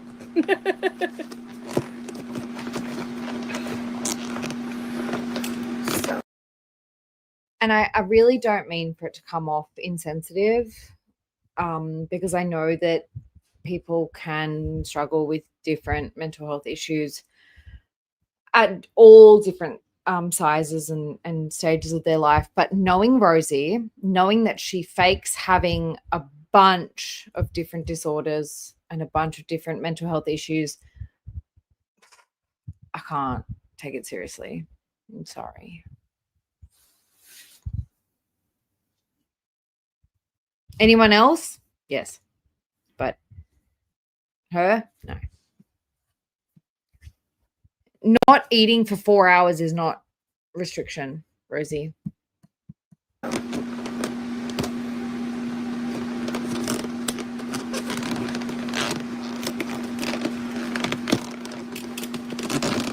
think I do want to make the chicken broth, though, because I still have some more of those mini wontons. And, like, honestly, in terms of, like, health-wise, like, those mini wontons, you get, like, a good portion for, like, a decent amount of calories, and chicken broth is not bad for you. So, yeah.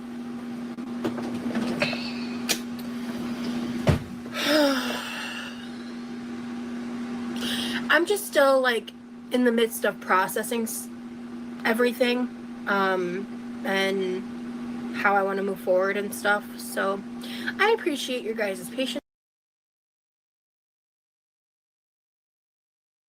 Sorry to pause again, guys, but I just saw James. You said, like, Munchausen. No, this is the one. histrionic personality disorder. I'm going to share it. Allegedly, I'm not diagnosing anybody with anything, but so histrionic personality disorder, HPD, is a mental health condition marked by intense, unstable emotions and distorted self-image. The word histrionic means dramatic or theatrical. For people with histrionic personality disorder, their self-esteem depends on the approval of others and doesn't come from a true feeling of self-worth. They have an overwhelming desire to be noticed and often behave dramatically or inappropriately to get attention. People with histrionic personality disorder often don't realize their behavior and way of thinking may be problematic. Histrionic personality disorder is one of the group of conditions called cluster B personality disorders, which involves dramatic and erratic behavior. So here is some of the things. The diagnostic criteria for this disorder: needs to be center of attention, seductive or provocative behavior, shifting and shallow emotions, uses appearance to draw attention, impressionistic and vague speech, dramatic or exaggerated emotions, suggestible, easily influenced by others, and thinks relationships are closer than they are. What do you guys think about this? This is my opinion. I'm not a doctor, but it's not just about her fake health things that I think this. It's also because she pretends to be queer. She pretends to be a minority in various different ways. She tried to pretend that she was non-binary. She thinks that she is Mexican, or that she is Native American, or that she is Puerto Rican. It changes. It's all of these things are just that. It's not like it's just health related. So I think if it was like Munchausen's, it would just be like health related. And also I think with Munchausen's, they also make themselves sick, which I can't imagine her actually doing that. I think that it's, well, it could be a combination of things, but this is my opinion anyway.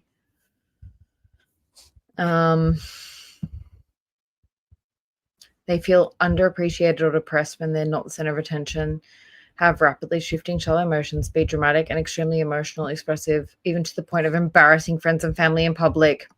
Tick. Have a larger than life presence. Tick. Persistently charming and flirtatious. Don't know about that.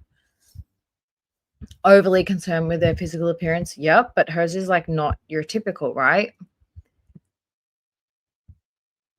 Anyway, just worth noting that this could possibly, in my opinion, be something that is worth keeping in mind when it comes to Rosie, because if it was just health stuff, it would be different. But the fact that it's everything makes me question that. Anyway, I'm going to shut up.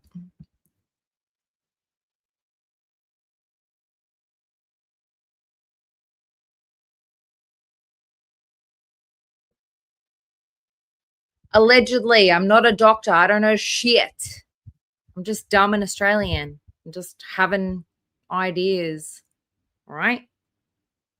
Don't go running over there telling her this shit.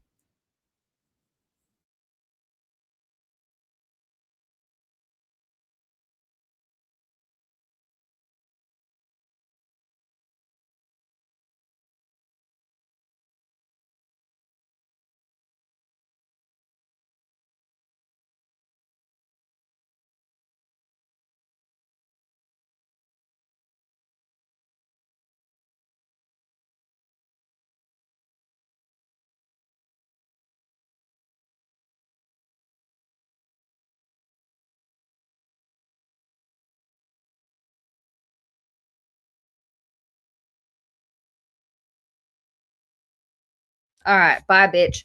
What did I say we were going to watch next? Did I say we were going to go and have a look at the health coach thing. You guys can vote. Do you want to watch something from the health coach series, or do you want to watch a different member stream? Is there something that you guys didn't see? Oops. Yeah, she finished. Don't worry, Kimmy. She finished. She just said like blah blah blah. I just wanted to pop on and chit chat with you guys. I have missed talking to y'all. I am planning on doing a public live in the next couple days. It won't be tomorrow. But we chillin', don't worry, Rosie. Or don't worry, you do, Rosie, and we can hype you up. Thank you, Charlotte. I appreciate that. But yeah, I appreciate you guys for hanging out with me. I'm gonna go lie down because I'm a lazy. I think I'm having a nerve. I think. Anyway, what do you guys want to watch next? You tell me, because like I don't really give a shit. Health coach or a different member stream?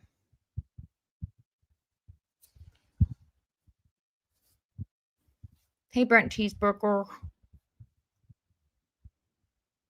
No, you are welcome to not hate on Rosie. We're not hating. This is commentary. Yeah. All right. So I will go and see if I can find the health coach saga moment.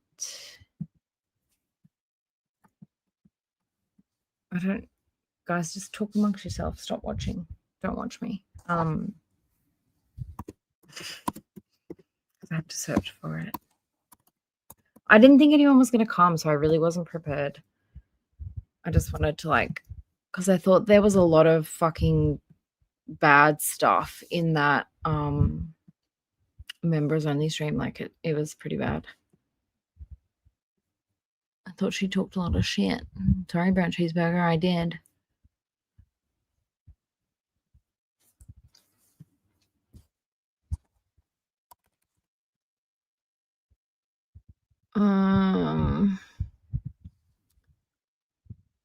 God, she talks a lot of crap.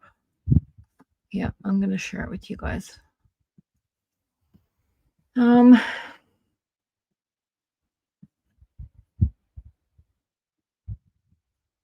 me look.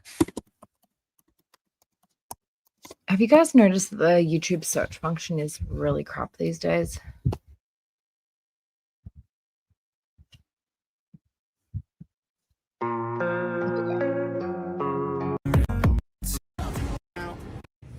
I'm good. I'm fine. I watched your video. You guys, wait. Didn't really get any answers, did you? Yeah, not yet. I do have a rheumatology follow-up on Thursday.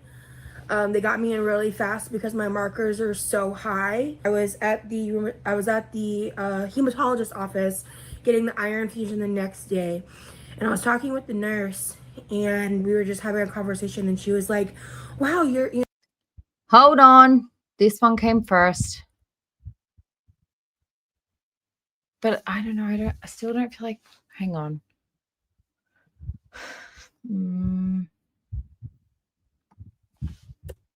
I just want to make sure we're watching the first one first, you know?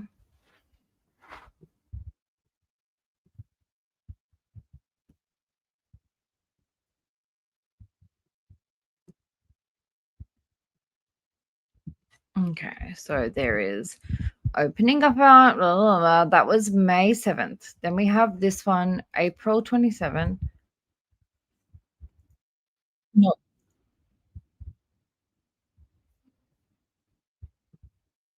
Stop.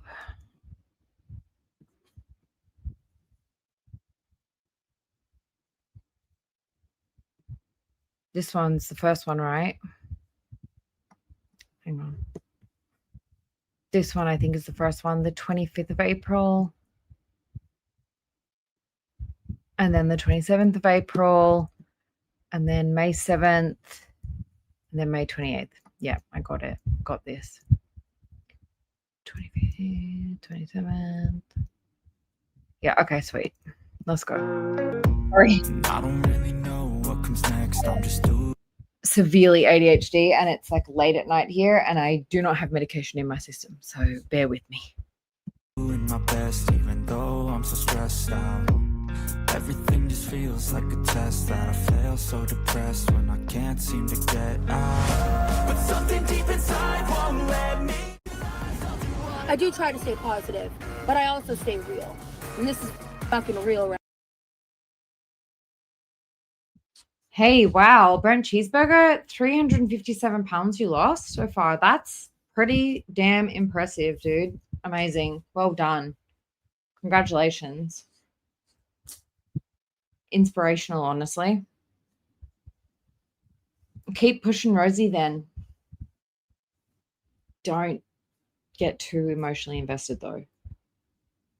She had best friends for like 12 years that like tried to help her so much, bought her Fitbits, like paid for her car insurance so that she could do things in her life, and she still didn't change. So just don't get too invested, but like good on you, and like feel free to like keep giving her tips and like trying to help her. Like at the end of the day, I want to see change.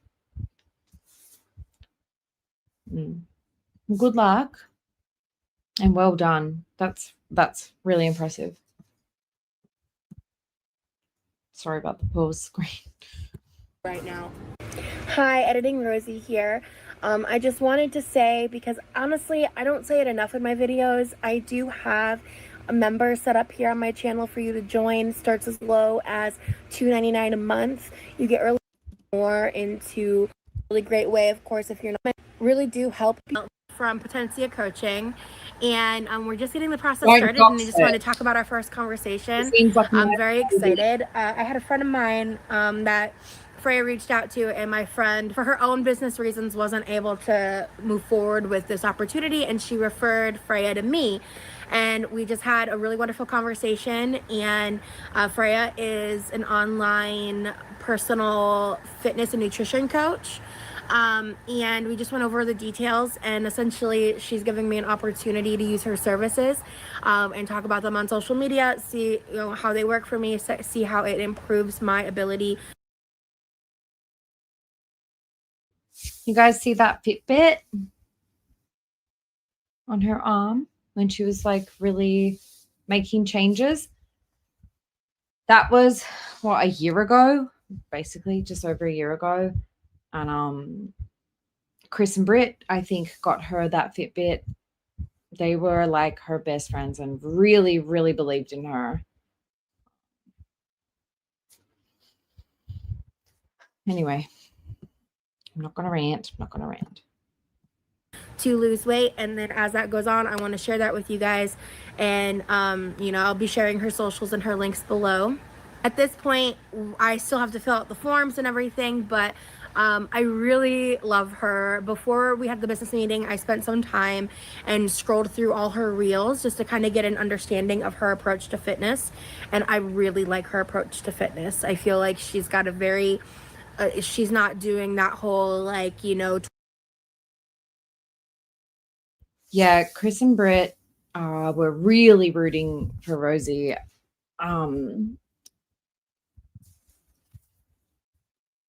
Something else. Oh damn, I lost it. There was something in my head that I read today and it's gone now. Never mind. It'll come back. 20 pounds in 20 days type deal. She's not pushing like rapid weight loss, anything like that. It's about sustainable, healthy lifestyle changes, and pushing for overall health and general weight loss based on what your goals are. The Danielle, the girl that she went to, the lady, the woman that she went to I think a woman that she went to the fairy festival with, I don't think is a viewer. I think it was somebody that she met maybe from like a local meetup group. Like, you know how there's those Facebook groups or whatever. I think she might have met Danielle there, maybe. I'm not entirely sure, but they've done a few different activities together, and Danielle seems really, really sweet. And look, she has mobility issues herself and allowed Rosie to use the motorized scooter at the Fairy Festival. So,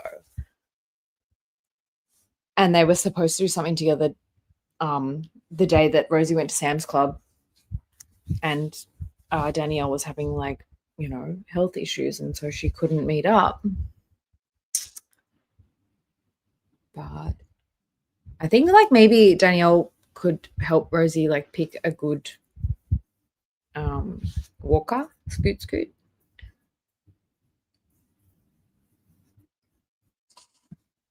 Because hers is good. You know, she works with some clients who do like more of the trying to tone, muscle building, things like that. And she's willing to work with a client like me, someone who's very medically sensitive, has a lot going on. I told her everything about my injuries in my legs, about my autoimmune issues, about things that I'm dealing. Oh yeah, sorry, I just saw that burnt cheeseburger. Yeah, so Chris and Britt were really, well, from my perspective anyway, there was a few things going on with Rosie's chat that they were not in agreement with, and they tried to express that to Rosie, and she decided to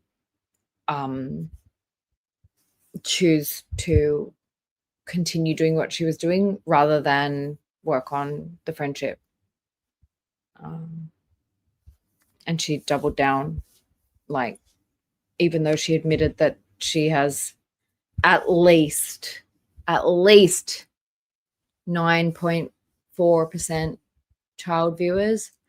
So when she was getting 50K views, that's what, 500 kids, 50 kids, 500 kids. I don't know, I'm bad at math.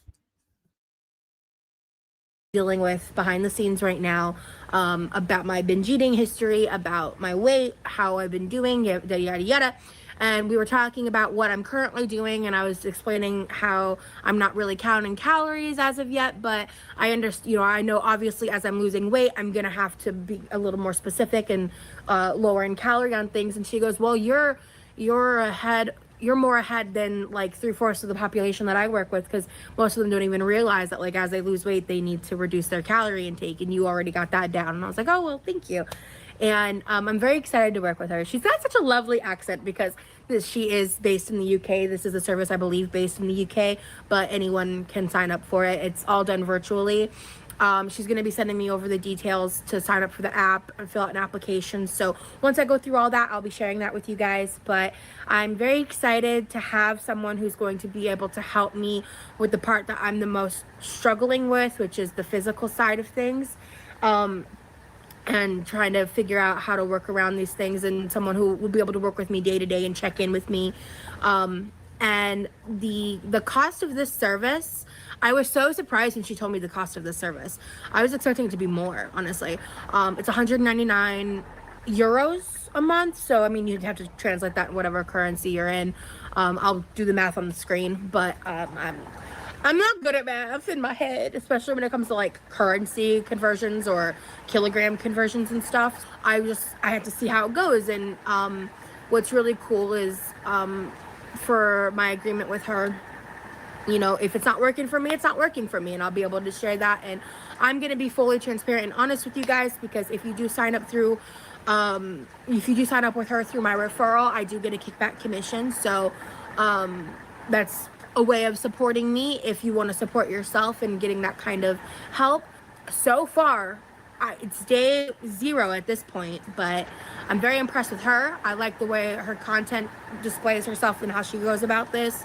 I'll be reviewing the app. I'll be reviewing everything that I'm doing in regards to this, and how she helps me implement what I'm doing, but better. So I'm very excited to see where this journey goes. And so guys, this was a hi Marina. This was a, I guess, 4-part series that Rosie did, and I guess not a lot of people have seen it because it's kind of mixed into her other stuff. And I also just wanted to say thank you everybody for coming by. I really didn't expect anybody to show up. Normally I would just like stream just to like record something that I want recorded. And I did not expect anybody to show. And I'm like doing chores. I'm like, oh, I'm going to go and change the kitty litter and like hang out my laundry and do shit. So thank you guys for, even if you're just lurking and listening, it's you're more than welcome. Everybody's welcome here. Thanks. Freya, I'm so glad that we met today. So that's what's up. I don't have my light with me and I just can't be asked to go get it right now. So I'm currently gonna try doing a day of tracking and like weighing what I'm eating. So okay, I've got about 5.5 ounces of mango, because I just found out that 2 of my small sweet potatoes are only 150 calories roughly. They were like 6.5 ounces. I have to put it all in the app here in a moment, figure out exactly what that is. But since I'm doing the thing with Freya, Also, realistically, sorry, the dry shampoo is distracting me. Realistically, I'm not gonna be a streamer. My plan is not to really stream very often. It's just like when I'm watching something and I think, oh fuck, this is bad, and like I don't want to watch it twice, I'll just like go on a live stream. But it's only really because like Cam isn't around, and well, he is. I think Cam might stream on Twitch this afternoon after work. I will link his Twitch in the comments in a minute so that you guys can catch his thing. His Twitch stream tomorrow. Sorry, for me it's tomorrow. For you guys it's this afternoon. Sorry. But yeah, I don't really plan on streaming very often, but someone's got to call out this bitch. and she's got me connected through MyFitnessPal and Fitbit and everything. I am going to try weighing and tracking everything today. I'm just going to go ahead and I'll show you here what I've consumed so far, plus what I'm going to be eating now, because I'm kind of sticking with some go-to meals and foods, just to. By the way, did you guys see the calories for the meal? Because I was watching Charlie Gold's stream the other day, and I didn't realize, but I think it was just Jamie pointed out the calories in that first in the hotel the first night from that hot dog place. I don't know what it was. She got a meatloaf and like a pie and Brussels sprouts and the deviled eggs and whatever, and that was like 3,000 calories just for that one meal. Thoughtful. Trying to help. I feel really shitty today, so I'm eating mangoes and sweet potatoes. Hopefully that'll help me feel a little better with my deficiencies. All right, I'm gonna tear the plate, and I don't feel like busting measuring shit, so we're just gonna use the scale. Half a cup is a serving. 113 grams is half a cup.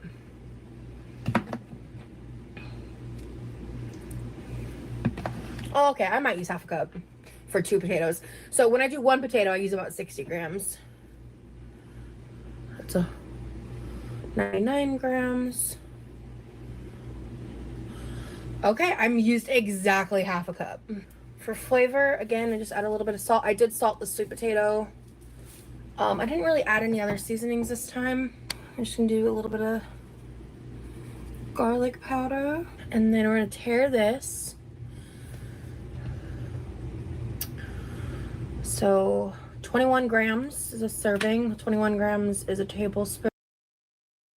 I could not believe that the deviled eggs alone were like over 400 and the veggies were like 600. That was wild to me. It actually makes me like second guess, because like I feel like probably not to like talk about calories, don't, if you're triggered by that, get out. But I feel like for me as a pretty active person, like 3,000 calories is probably like around my daily sort of intake. And I like sort of looked at Rosie's thing, and she gets like, okay, her $50 a day that she was given for food equaled 3,000 calories. I mean, yeah, works out. Hey, Wandering Scorpio, welcome in. Brad. Well, Wandering Scorpio's Brad. Hi, Brad. Yeah, so I mean, 3,000 calories, $50 daily intake seems pretty okay.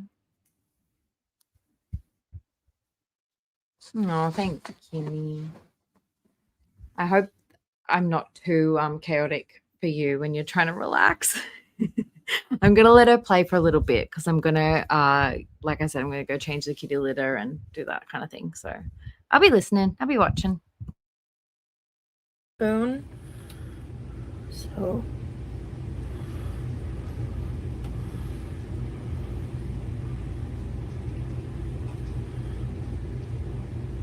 I only used 4 grams of honey. So I use very little honey. That's like a fraction of a serving. I wonder, what is that, like 5 calories, 10 calories? Cholula and mustard are both like 0-calorie condiments.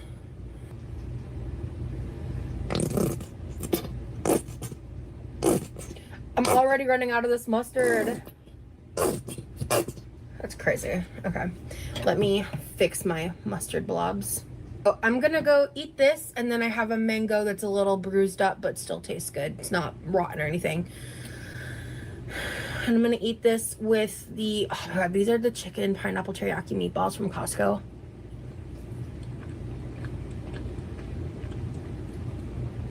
These are so good. I need to wash my hands. This will have already happened, but I got this from TikTok Shop. And I'm so excited because I'm so stressed out. And picking this little pad is going to be so fun. I'm going to do it on a TikTok live too. For fun.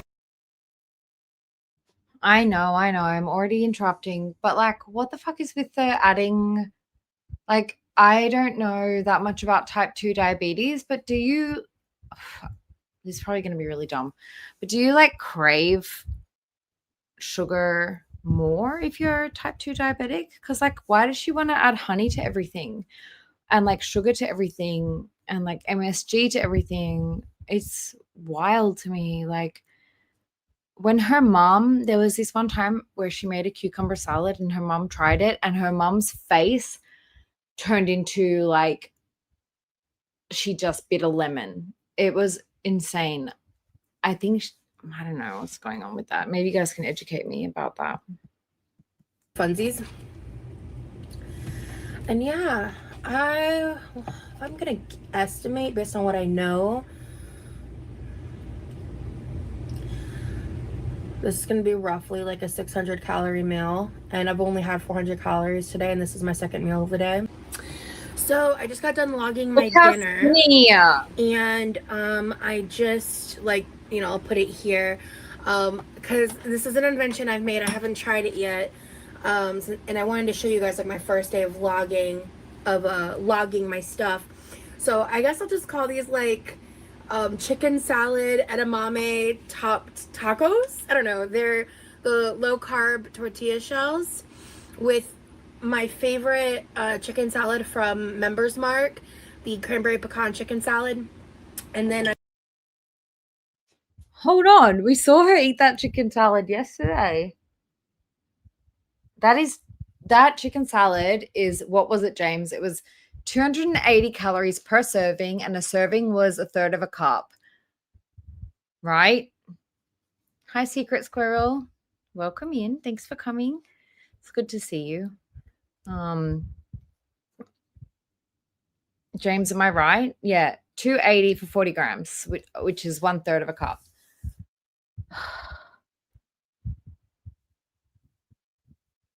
All right. And she put that on some bread yesterday or the day before.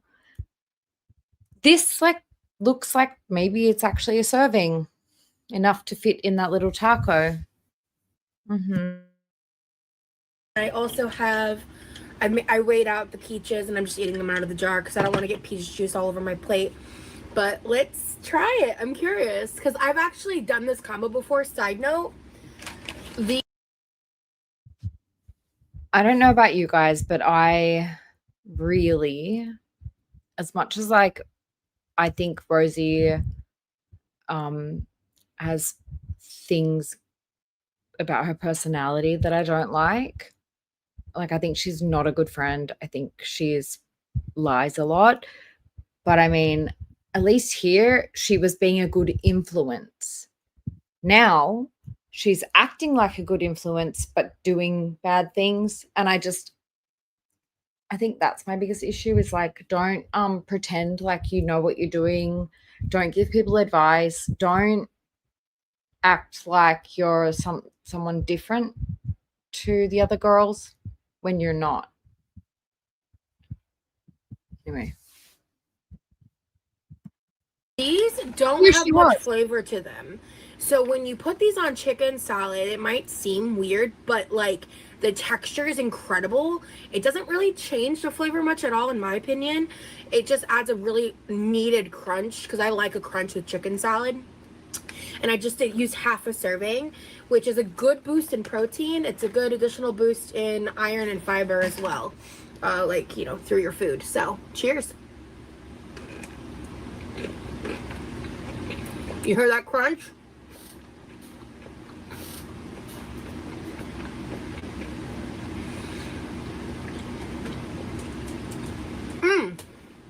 Oh my god, new favorite meal.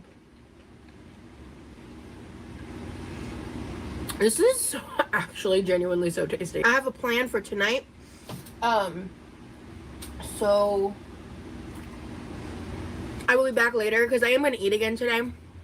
I'm not going to be like, oh, I need to eat another 1,000 calories because obviously not. But before I go to bed, I probably will want to eat again. And I have a very specific thing in mind that I want to make that was inspired by something I tried to make the other day that didn't fully work out. And I have a vision of something new in my head, and I want to share that with you guys too. So, cheers. Hello. I went ahead and I actually put in the whole recipe into MyFitnessPal. I like planned this recipe out in advance. We're gonna make a peanut butter banana cream protein pudding. Let's go. To start, I'm just gonna make sure that this banana weighs what I need it to weigh, because we're gonna use one banana. If you want to keep this low carb, you can omit this and honey and use whatever kind of sweetener you want, I guess. Yep, that's basically, so I think 10 more grams than what MyFitnessPal said, but same diff. So that'll get chopped. Actually, there's a little gross part I'm probably gonna cut off anyway. So I'm gonna tear that for now because I'll chop that up in a moment. Let me turn that off. But to start, I am going to take a box of these Yasso ice cream sandwiches, peanut butter ice cream flavored sandwiches, and I'm going to chop them up into small pieces, and I'm going to chop the bananas into small pieces. We're going to start with 170 grams.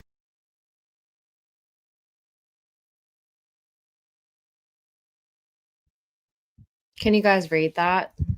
Is that big enough? Is everything big enough? Can you guys see what's happening? I hope you can. Grams of plain Greek yogurt.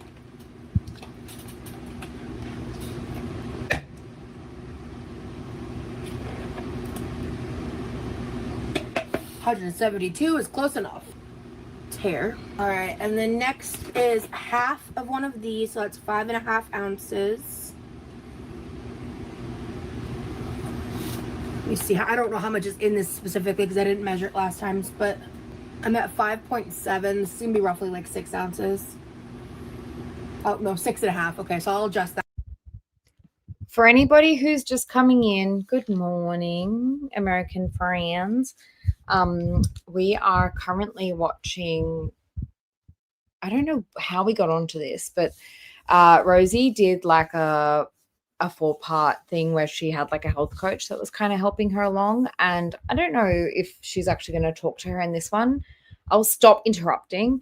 But there was a point where like she was doing calls like on her iPad with the health coach and getting feedback about what was going on, and there are 4 of them. So this is the first one, so you guys aren't too far behind.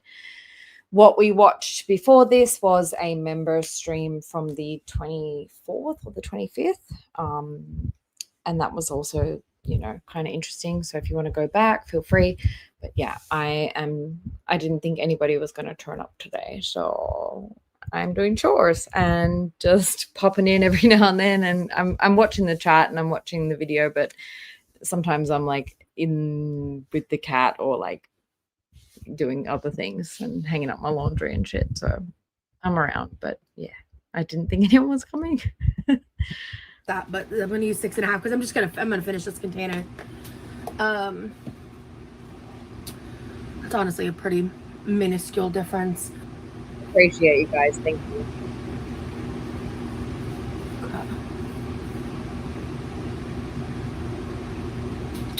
And then 2 servings of pure peanut butter powder, which is, I have that in tablespoons.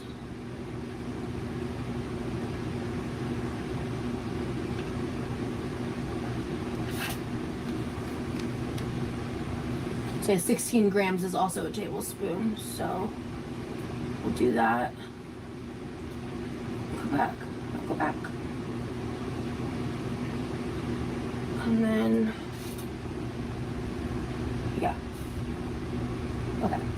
So that's 32 grams. I'll get this eventually, guys.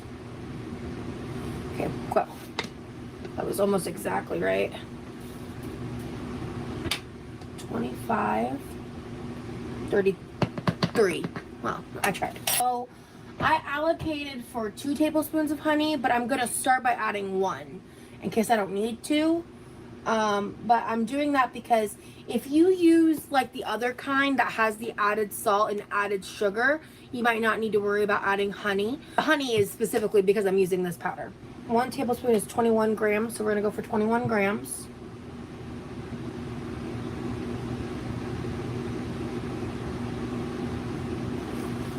$20, I'm calling that good.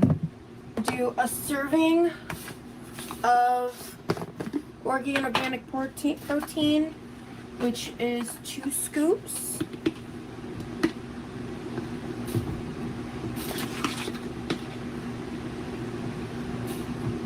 And we're gonna add 1 container of banana cream sugar-free pudding mix.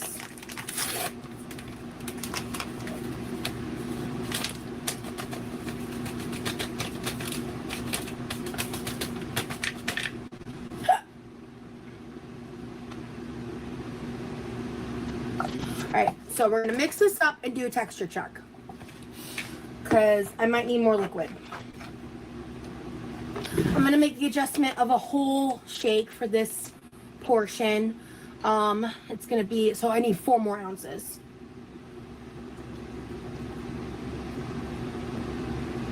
.2, close enough. I'll get the hang of this eventually. Yeah. This is super like cement thick. So the chocolate cookie is kind of like disintegrated.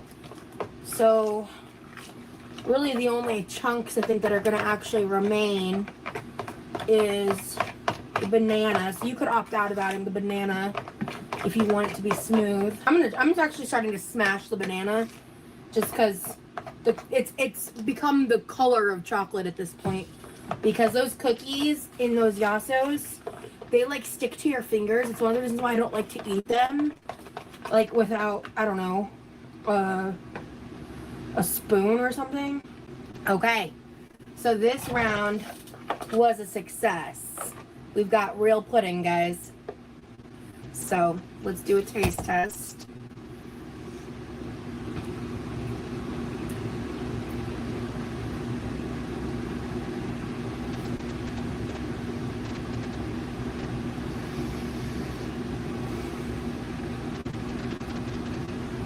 This is hands down one of the best things I've ever made. I don't even know if it needs the honey. I don't think I say that, and I don't say that lightly. This is genuinely one of the best things I've ever created. This is so good, and it is 299 calories a serving. This is 4 servings. God, I'm good. Damn. Bake this. Make this.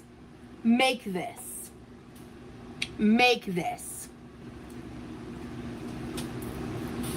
Damn, I'm good. Do that in ounces, so it's gonna be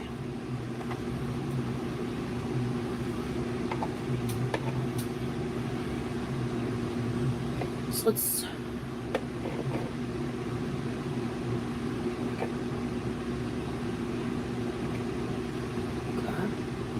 I'm gonna start out by doing 8 ounces.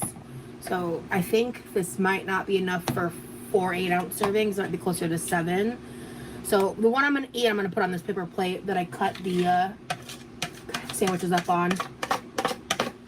Just so it dirties one last dish. Scrape you down. Like slightly over 7 ounces a serving.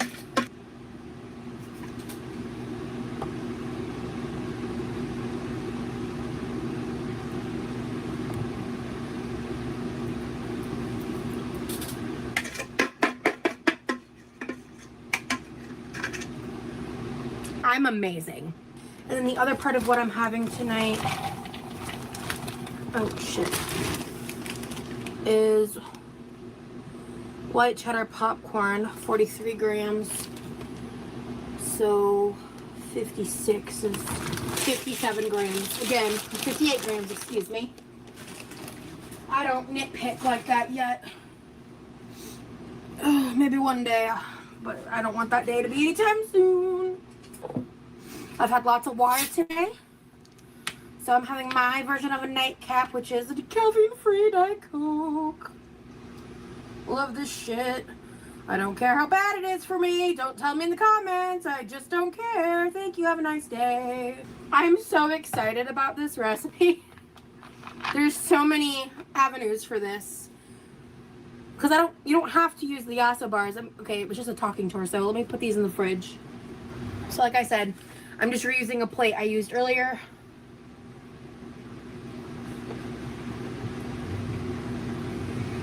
This feels like a splurge. That is crazy. So I just got finished tracking everything, and by the time I finish all of this, I'm definitely gonna be very full for the night, and I'm gonna be going to bed soon. This is like my bedtime snack, basically. The only snack I had for today was my peanut butter banana protein pudding and 2 servings of white cheddar popcorn with remaining 343 calories for the day. Thank you. Thank you. I'll take the applause. Yes. Thank you so much. I purposely chose things to eat today that I could fully track. So starting tomorrow, I'm going to be eating the stuff that I've pre-made, and I'm going to have to estimate calories, and I'm just going to have to do that. I don't have a choice, because I made a bunch of stuff in the past couple weeks that I didn't measure, and I'm going to have to just estimate and hope for the best. But I will say that I learned a lot today. I feel great. I made really good choices, and frankly, I'm just happy to be here. It's been a really rough couple weeks, and this feels like a win. I'm ending my day not feeling triggered by tracking my food, feeling happy and satisfied with how I've eaten today. I created something that's going to probably become a regular occurrence in my life, and I'm happy about that. Thank you so much for watching. I hope you have a fantastic day, and stay tuned. All right, so I'm going to do this real time. Let me see what's happening here.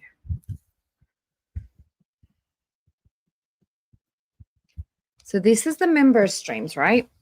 So you go to your membership, recent members only. Alfredo. Making homemade homemade gravy and bacon, and she ate that with rice. A load of potato pinwheels and Rice Krispies. This one was real And yeah, it real was diabetes friendly. It was pretty bad. And then, so here we go. I'll just play this while I look for the other thing that I'm. it's not poison, guys. So this was Oh yeah, it's very crunchy. August 9th.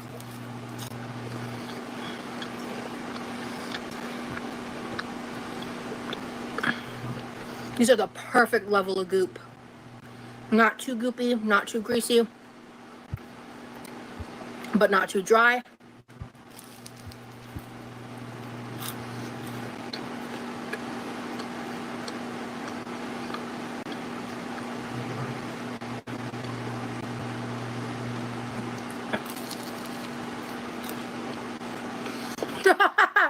Poison does take time to work.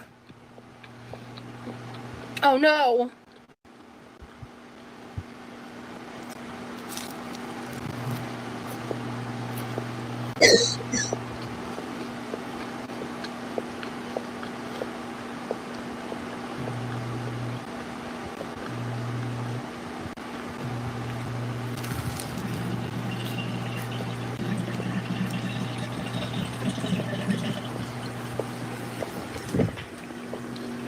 Ta-da! Thank you, Sierra.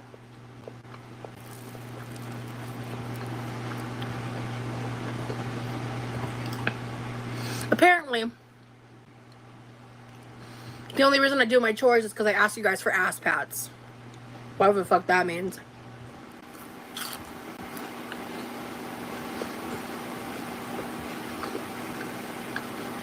I'm so ridiculous. Back in my stoner days. Oh, hell yeah. These are gonna hit so hard when I'm stoned. I completely forgot. I can't remember which one was the one where she did those little, it was literally like biscuit dough, like pre-made biscuits, which in Australia it's a different thing.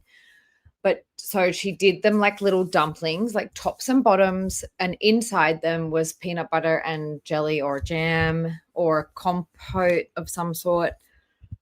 It looked good. And then like on top she put like cinnamon and sugar, I think. Looked delicious. But I mean, where did they go? Where do all these things go? We never see where they go. Like I see her eat one and then whew, never see them again.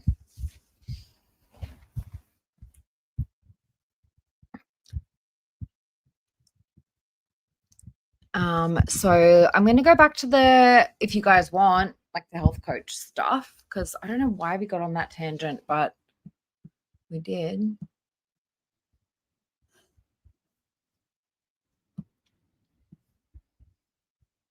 So this one here, I think, is the first time she had the health coach like on her channel. So I don't know if many of you guys have seen this. It's April 20. So if it says 27 for me, it was the 26th for you guys, 2024. I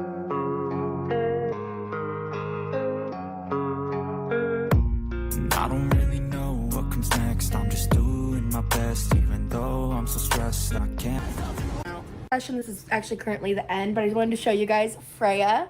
This is Freya. Hi, she's amazing. I'm really excited to show you guys this journey. There were some unexpected twists and turns.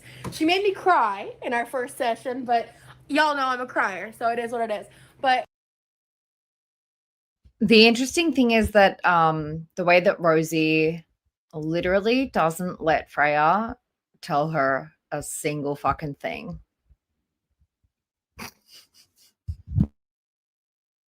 here it is. I hope you enjoy. No, I love that. I'm setting up the vlog right now. just so you know, because like I have my own separate recording basically going on. But hi, how are you doing, Freya? Yeah, good. It's been a crazy couple of days. Have you gotten a chance to review my my Fitness Pal? Yes, yeah, I have. And I'm going to go through it all like on here. The point of this call now is basically just to nail the actual coaching side of things. So what we're going to do with you in terms of exercise, what we're going to do in terms of food tracking, finding out like what you're most comfortable with, and then just piecing it all together so you've got a clear roadmap of like what we're going to do. Yes. So I am going to share my screen again.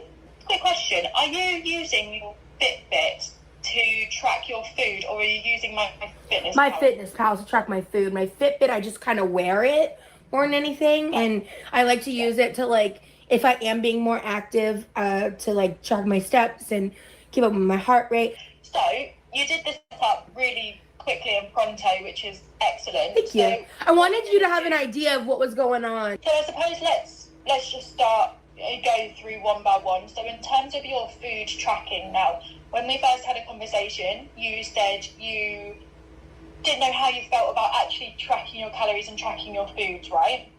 Yeah. For anybody who doesn't know, Chris and Britt got her this Fitbit. Oh my God, my cat is showing me his bellies. And he's biting me. He's orange. And they also, I believe, got her the scale. It's been something that's been very triggering, and even in previous vlogs before, I've actually already like filmed a vlog. I think the reason that she did it with Freya was because Freya was offering some sort of maybe like I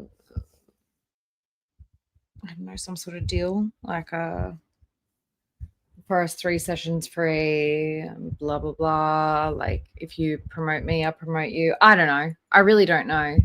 That's my suspicion, because I don't imagine that Rosie would have paid for this.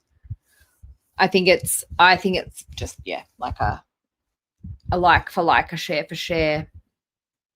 First three sessions free, and then when the free sessions ran out, Rosie was like, "Bye, Freya." Vlog of my like that first day of me tracking, I filmed the whole thing, and I was at the end of it, I felt really good. I was really proud of myself. I didn't feel very triggered. It is like laborious. It's a lot of work, you know, to do this, and that's just obvious. That should be a little more obvious to me than I think it was initially. And so now it's just kind of like I'm still kind of dealing with that, but I haven't been feeling as triggered as I expected. You know what I'm saying? I think yesterday, honestly, was a little bit of an accumulation of those issues, which is why like I didn't eat a lot beginning of the day, because the day before I went out, I went and did karaoke. So if you see my Fitbit, like that was the day I burned a bunch of calories, because I didn't sit while I did karaoke. I stood for 4 songs. I walked around. I did a lot of stuff, and I'm actually like, because of my autoimmune issues, like I'm still sore. Like I woke up this morning and I'm still sore. So that's like, when it comes to physical activity, like I really want to implement things, but it's gonna have to be in baby steps because I have so much I'm working against. For sure. And that's fine, and we'll get on to what that actually means for you just after. All right. Who wants to comment on the autoimmune issues that she supposedly has that she's never been diagnosed with? Anybody?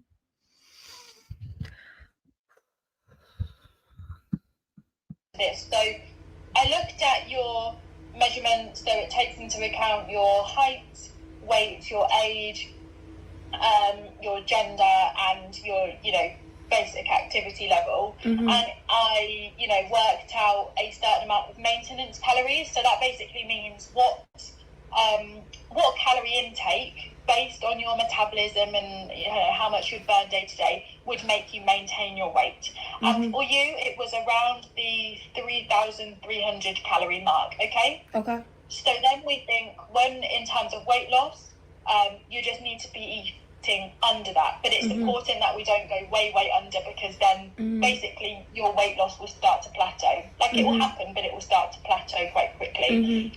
So the way we'll drop your calories, and for now I've just put you on 3,000 calories, so putting you in a 300 calorie a day deficit.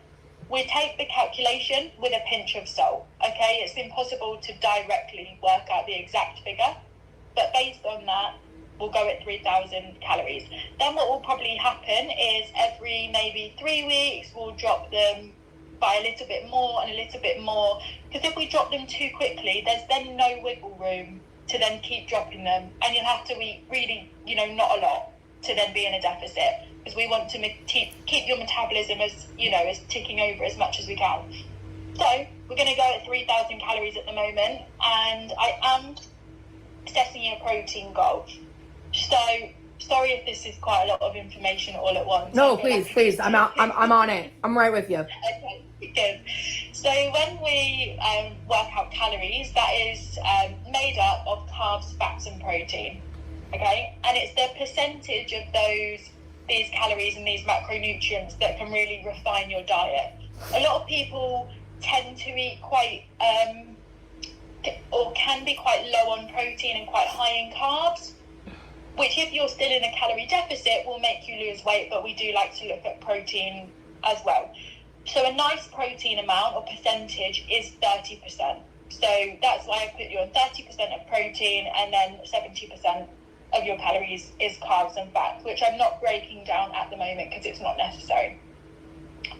So 30% of 3,000 calories is quite a lot of protein, okay? If you guys listen, Freya over these next couple of sessions sounds really fucking sensible. And I don't expect you to be hitting that straight away. Okay, I'm still going to keep the goal there so that we can see where you are in line with that.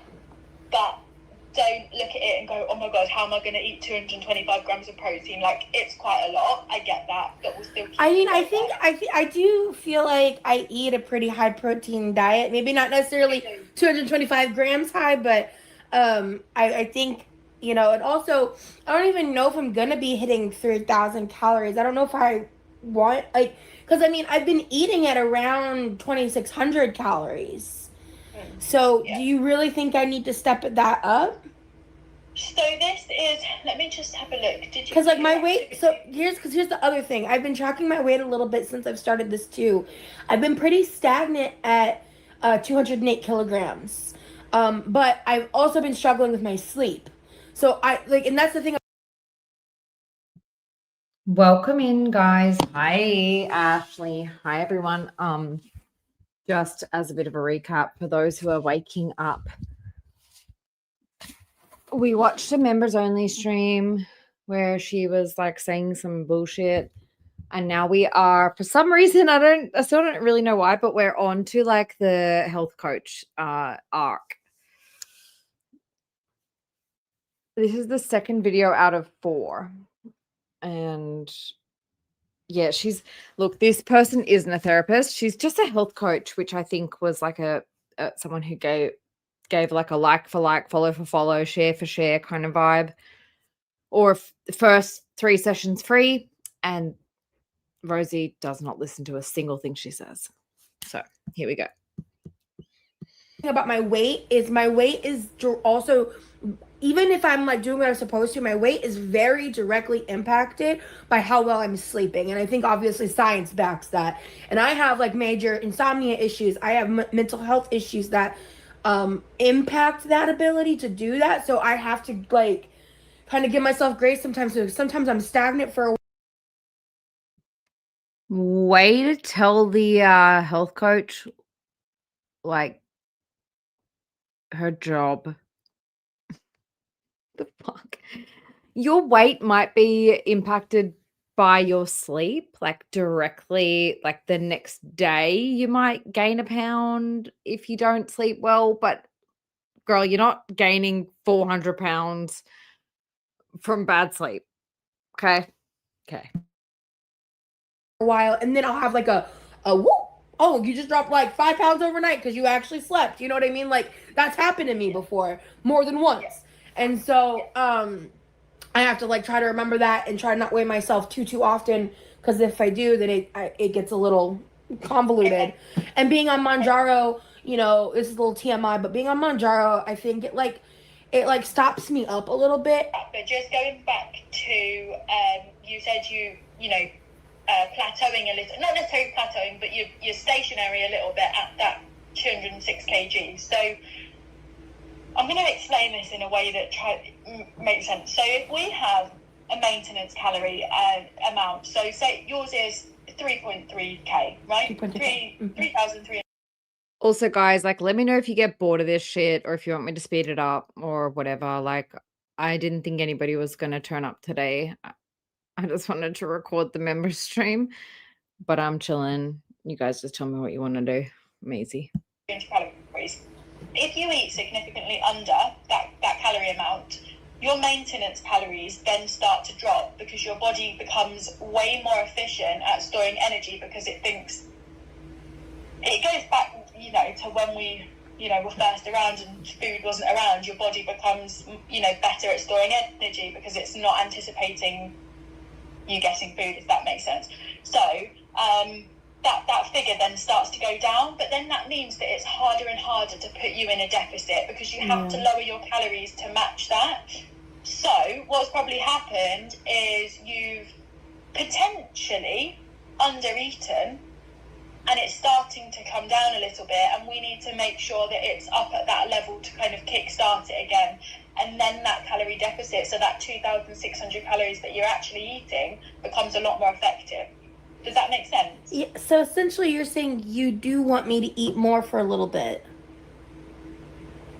Well, 3,000 calories for you is not more. But like if you look at what I'm tracking though, I'm doing 2,300, 2,400. So you want me to boost the amount of calories?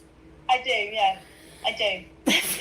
Okay, I'm gonna trust you, Freya. That was not what I expected from this conversation. I was expecting a good job, Rosie. You're doing great. Like don't change it. Right. Okay, that's right. I'll be honest. That makes. So I don't, maybe it's the next one.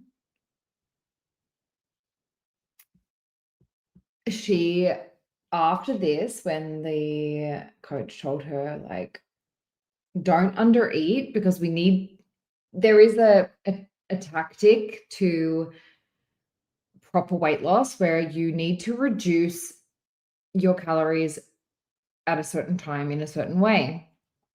And the coach is telling her, like, don't just like drop down to like 2,000 calories if you've been having 600, because you're going to just go stagnant very quickly. There's a way they stagger it. I don't really know. I'm not a dietitian. But Rosie, hearing this, like, you are dropping calories too quickly, triggered her. Okay. She got triggered. Of course she did. Look at that face. Look at it. Poor, innocent, sweet girl. Makes me feel uncomfortable, but nothing about this journey is comfortable. So, yeah. It's, to me, when I saw 2,300 calories, I was like, wow, that's quite low.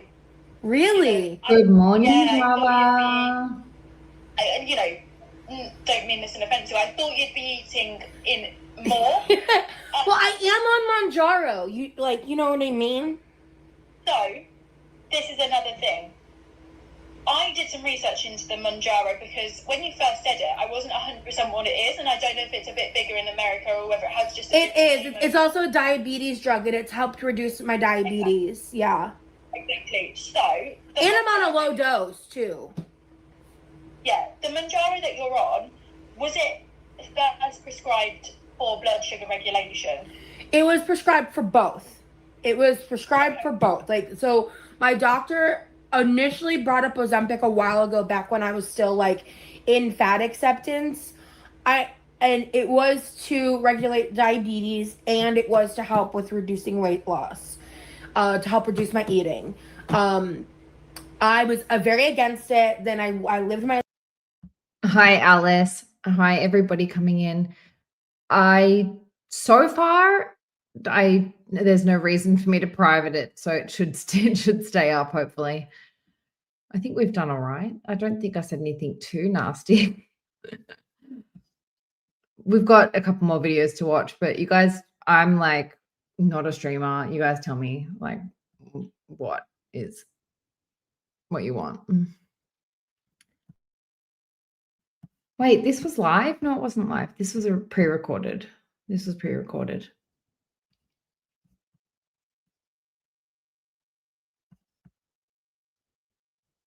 Yeah.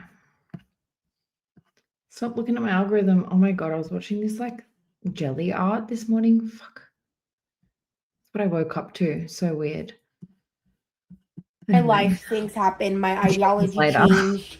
I approached her and after I did some research and I was like, hey, I would like to do Mounjaro because it was covered by my insurance and it was between that or Ozempic, and the research shows that Mounjaro has a higher weight loss effect versus Ozempic, which is why I chose Mounjaro. And I've been having a pretty positive effect with it. I have been losing weight. And it's reduced my A1C by a dramatic bit. Okay. Has it helped reduce your appetite? Yes. Do you feel like you have eaten less or wanted to snack less, let's say? Yes. On top of all of this, like, I'm also just dealing with eating disorder symptoms because sometimes, like yesterday, I was just in so much pain and I know what you guys are like. I'm the same. I just love the chat, really. Just like, oh, let's bitch about Rosie and chat in the chat. That's me too. and just dealing with some triggers. Like, I didn't eat for the majority of the day.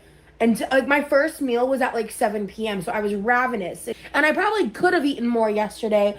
I just chose not to because I was tired and kind of ready for bed. And I was like, well, I mean, I could just sleep instead, you know, because I was thinking that would be a good thing. But that's just old tendencies and old disorders coming out, isn't yes. it? I mean, it is not normal to not eat until 7 p.m. and then it's not normal at all.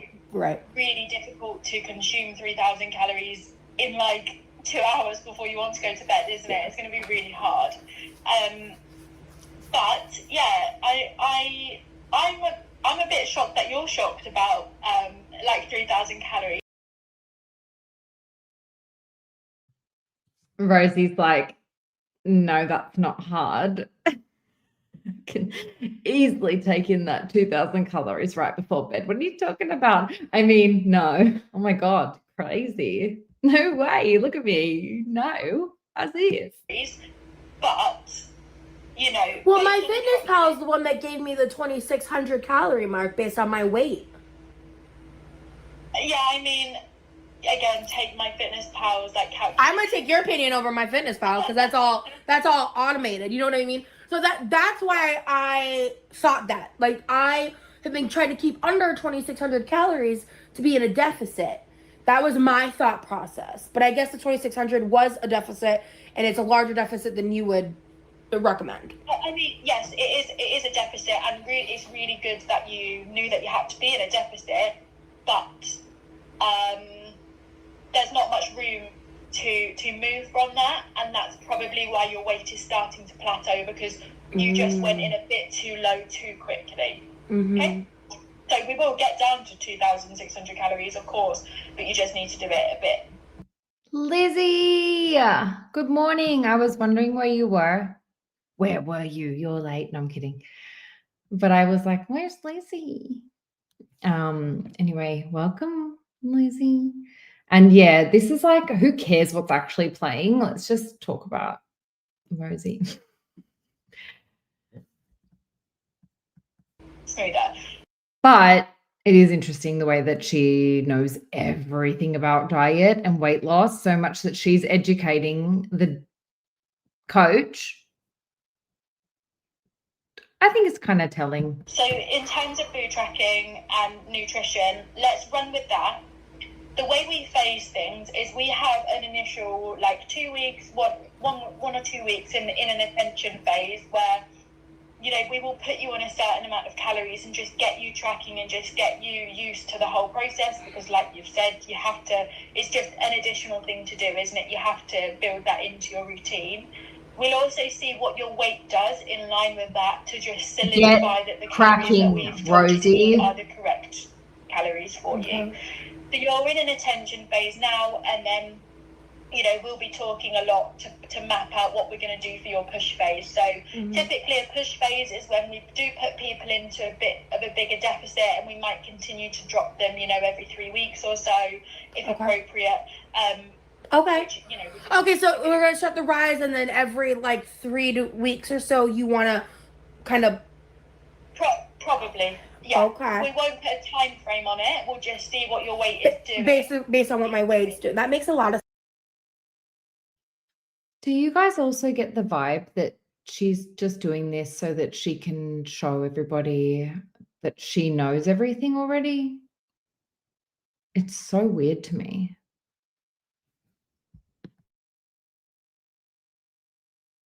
Shava, she's talking to a health coach that she did like 3 or 4 sessions with. We think for like some sort of deal or like a few free sessions. But it's so weird because all she does is say how much she knows about diet and doesn't take on board anything that Freya is saying. It's so weird. Sense. Okay. Girl, like, look at Freya. She's hot. Well, you guys, I can show you Freya. She's hot. She's fit. She's doing the damn thing. And like, listen to Freya. Okay. This is why it's so one-to-one. This coaching is very personalized to you. It's not like I'm going to say, yeah, it's set in stone, every 3 weeks will change. I'm reviewing it all the time to see when they need to drop. Because we like to long out. I don't think that Freya talks to her anymore. We had this feeling that they had a falling out. You know, you don't want to be restricted. Right. Until it has to happen. Okay, so we'll sort out my fitness pal when we finish this call, and then I should be able to see the breakdowns of things, and obviously I'll give you feedback off the back of that. Exercise. So you will still achieve really, really, really good results with refining your diet, okay? Just because you can't exercise like... I don't really know though. Like, I haven't reached out to Freya. I don't plan to. I don't want to bug her. I did check her Instagram with Cam recently, and I think she's like in Dubai or something. Like, she's doing whatever she's doing. She's successful. Someone else might be in the gym doesn't mean you can't still achieve really good weight loss. But obviously it helps somewhat. And I want to build my mobility higher. Period. Yes. That's that's a goal. That's an important goal. And when I was filling out your form, it asked me a question, because like I always tell people, like, my goal, I don't have like a set amount of weight that I want to lose in a set amount of time, because like my goal is like I want to ride roller coasters. I want to go horseback riding, which like obviously means I need to be under 250 pounds to ethically and safely ride a horse, you know? And you know, I want to be able to travel more easily. But I was filling out your form, and I forgot which question it was, but this thing popped in my head, and I guess I want your opinion on if this is a sustainable goal or not, because I mean, it sounds nice, I guess, which is why it popped into my head. But trying to lose 200 pounds in 2 years. What do you think? At 406. I'd say let's go for it. Yeah, because I'm about 455 right now. Roughly 54. I'm the kilogram girl. Hold on. Oh yeah. So it's two. So the last time I weighed myself, because I think I'm a little up right now. The last time I weighed myself was 208 kilograms. Oh my god, that's possible. That's possible. Okay. Yeah. Can you put 208 kilograms and what that is in pounds right now? Yes. Okay. Yeah, I'm up a little bit. Can you lose 2 pounds before you go for 200, mate? At 458. Okay. And that's the other thing is, when you see my breakdown, I this is what I said yesterday. I was filming myself. I feel like I need to have a come to Jesus conversation with myself about my sodium intake. I feel like that's impacting my weight. And Okay. I don't know how to, I am such a sodium girl. Like, I eat a lot of sodium, and Me too. yeah. So I'm stressed about it, because like I need to just make some compromises, and I'm gonna have an attitude about it. Like, and I just, this is, I was like, and I even said it yesterday. I was like, I just need to like give myself time and do it in baby steps and get used to it. But like, for example, I love these chicken teriyaki pineapple meatballs from Costco. So good. They honestly have like great protein to calorie ratio, but they are kind of high in sodium. And I add salt to my sweet potato, so I gotta probably just stop doing that. So, And I love cooking with salt, so. when we talk about tracking weight, I will touch on this a bit more, but what you have to remember is your salt intake will not necessarily influence your body fat percentage. It will influence the water retention that is stored within your body. And realistically, water weight is benign. Water weight is not a reflection of your body fat percentage, but it technically will raise the scales.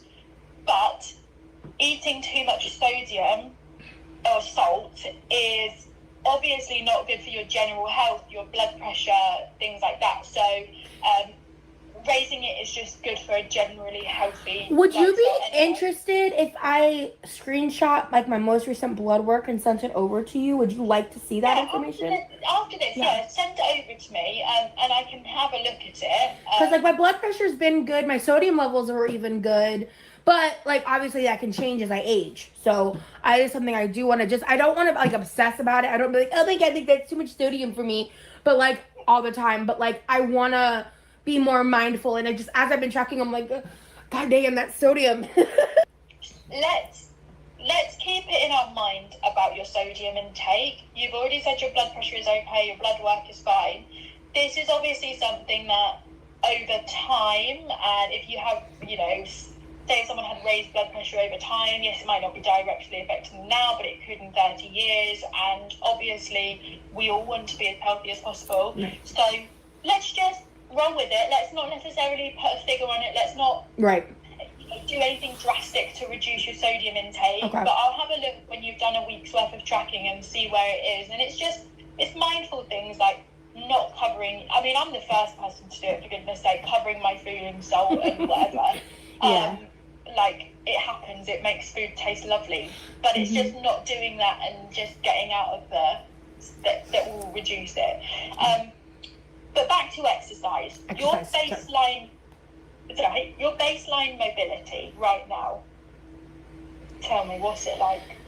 So it has improved. Like I was thinking about it yesterday. So when I went to karaoke, which was the day before yesterday, I came home and I felt good. It wasn't until the next day that I felt sore. I honestly spent most of the day in bed yesterday, recovering from the outing, because it's not just the physical parts for me. Based on the blood work that I'm getting reviewed on Thursday, I'm basically finding out if I have cancer or not on Thursday, and I'm finding out some stuff. Hopefully I'm getting some answers. But I've seen some of the autoimmune blood work that's come back, and there's something really wrong. So I deal with a lot of inflammation stuff and things that I can also just be tied to anxiety and stress response as well. And so based on one of the results, it's seems like it's possible that what I am dealing with is fibromyalgia, but the way you guys. Okay, well, I suppose if you guys are all still bored and I'm still awake, after we do the health coach thing, can someone remind me we can do the cancer journey thing? Because she did definitely like sort of clickbait that she had like something wrong with her blood, etc., etc. It was bad. Like, it was horrible. Really, really horrible. Pissed me right off. She was acting like she had cancer. Then she was like, oh no, maybe it's rheumatoid arthritis. Then she's like, no, it's definitely fibro, but I can't get to the doctor or whatever. Like, mate, pissed me off. So yeah, after the health coach arc, we could do that arc if you guys want. It's really annoying. It's really annoying. She like clickbaited as if she did have it. Really annoying. Diagnose fibro is by eliminating everything else. And Yeah. so that's like a really important factor when it comes to movement and recovery. And like, you know, I was able to go out, I walked around a bit. I think I hit, like, for me, a high activity day is about 3,000 to 4,000 steps. So yep, so that. And do you know what's crazy? Like, what made her say that just now? Freya asked her, like, what's your mobility like? And she was like, well, I'm waiting for my blood work. Like, maybe I've got cancer. Excuse me? I asked you about how mobile you are. And recovery, and like, you know, I was able to go out, I walked around a bit. I think I hit, like, for me, a high activity day is about 3,000 to 4,000 steps. So yep, so that's like, if I'm doing a workout day, like, that's kind of where I want to hit. So I hit almost 4,000. Cool. I know. Yeah. You can tell which day. Yeah. Cool. Like that. Hopefully I'm getting some answers. I honestly lovely, but it's just not doing that and just getting out of the. Sorry, guys. That will reduce it. But back I'm to sorry, exercise. hippie girl. Your baseline, I know fibro is hard. Your baseline mobility right now. Tell me, what's it like? So it has improved. Like, I was thinking about it yesterday. So when I went to karaoke, which was the day before yesterday, I came home and I felt good. It wasn't until the next day that I felt sore. I honestly spent most of the day in bed yesterday, recovering from the outing, because it's not just the physical parts for me. Based on the blood work that I'm getting reviewed on Thursday, I'm basically finding out if I have cancer or not on Thursday, and I'm finding out some parts for me. Based on the blood work that I'm getting reviewed on Thursday, I'm basically finding out if I have cancer or not on Thursday, and I'm finding out some stuff. Hopefully I'm getting some answers. But I've seen some of the autoimmune blood work that's come back, and there's something really wrong. So I deal with a lot of inflammation stuff and things that I can also just be tied to anxiety and stress response as well. And so based on one of the results, it's seems like it's possible that what I am dealing with is fibromyalgia, but the way you diagnose fibro is by eliminating everything else.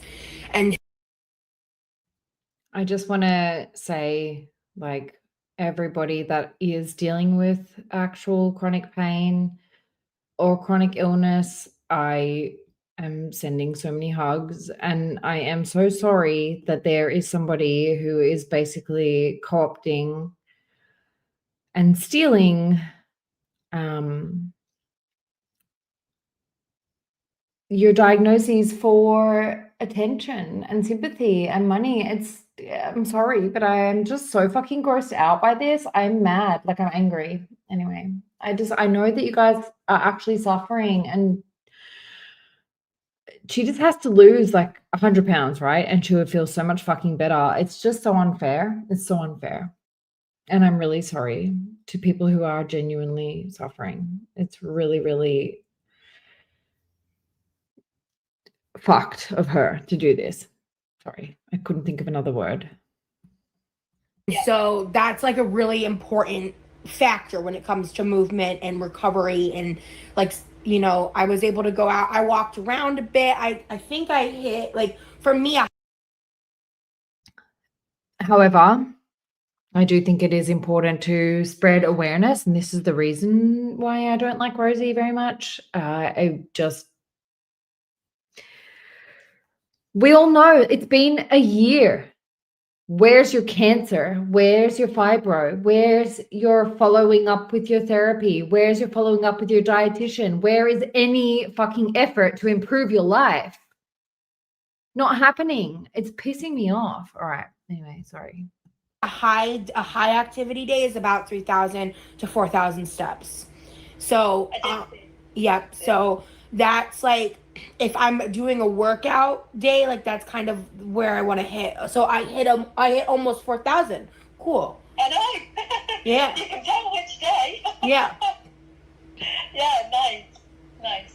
Yeah, you can see like where some days it's like, yeah, that day I probably spent in bed, you know what I mean? Like, Yeah. so, yeah. I've only got the data for April. So I was also doing some brainstorming and thinking, okay, what should we do? Because like I said, you can still achieve really good results with refining your nutrition, but you also want to get active, not necessarily from a weight loss point of view, but just general mobility. So obviously when the pool is if it becomes in action this summer. That's going to change everything, Freya. When I get that pool, I'm in that bitch for like 3 hours most days. So that's how I lost a lot of weight last year, was when I had pool access. And I'll be able to eat more a little easily because I'll be moving so much. So I'll be really hungry. Yeah, but that's fine.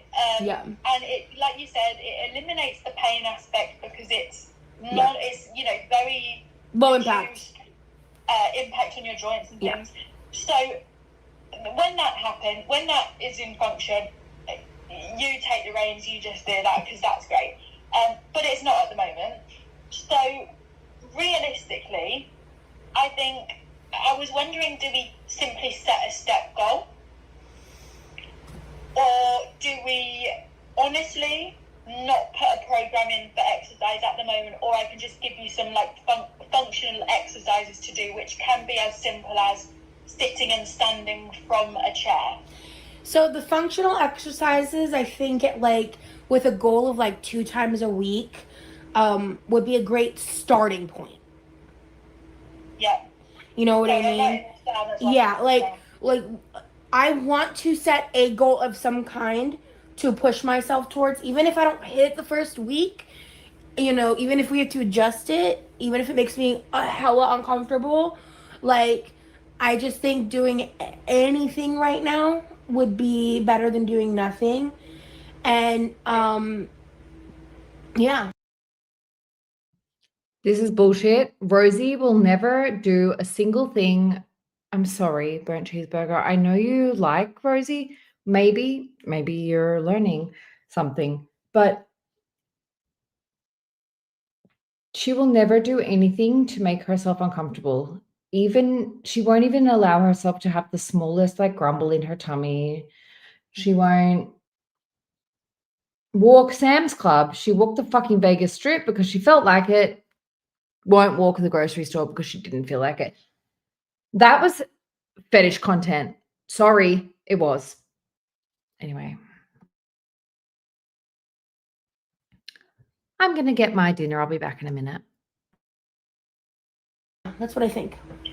And instead of it being necessarily like working towards your calories burned, it's more about just getting your joints moving, getting up, getting you going. And I have 3 and 5 pound weights, because I do. So I unfortunately have a lot wrong with me.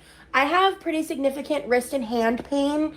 There's a whole story to that, but basically I have pretty significant wrist and hand pain, and but I want to be able to do more like weight related stretches and exercises, because that kind of stuff builds muscle, which builds your ability to burn fat. And so it raises your metabolism. Yeah, it raises your metabolism. Exactly. So, you know, even like sitting in the chair and doing like, hello, I just like punched my lamp out. Sorry. You know, like raising my arms out and going up and down with the weights, or, you know, videos like that would be really helpful. Like Welcome in, Toenail Mongrel. Lovely name you've got. Yes, Rosie deals with everybody else's medical issues, and yeah, so there's multiple things. It started even earlier than this, but even if you go and watch my Rain video, you will see that she took over Rain's stuff too. So Rain actually has CPTSD and actually did EMDR and could explain what happened in that therapy, and also had like genuine childhood trauma.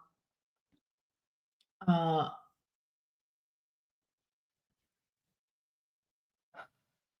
just find it so upsetting. Chris and Britt, every single one of their diagnoses has been co-opted by Rosie. And all that like is flashing in my head is Levi, is her brother is actually autistic, and Rosie sits all day making loud noises and doing fucking wild shit in that kitchen. And it must be so difficult for him to come home from his job where he works all day, can't even cook his dinner in the kitchen because she's sitting there with her fat ass dominating the house. It just, I can't. I can't. Hi, Specs. Thanks for coming in. Sorry, I'm on a rant. I'm having a rant. I'm going to stop. I wasn't even supposed to be streaming. I wasn't even supposed to talk to anybody today. All right. Thing for me to be able to work out like in more accessible manner, like those kinds of things would really be, I feel, beneficial for me.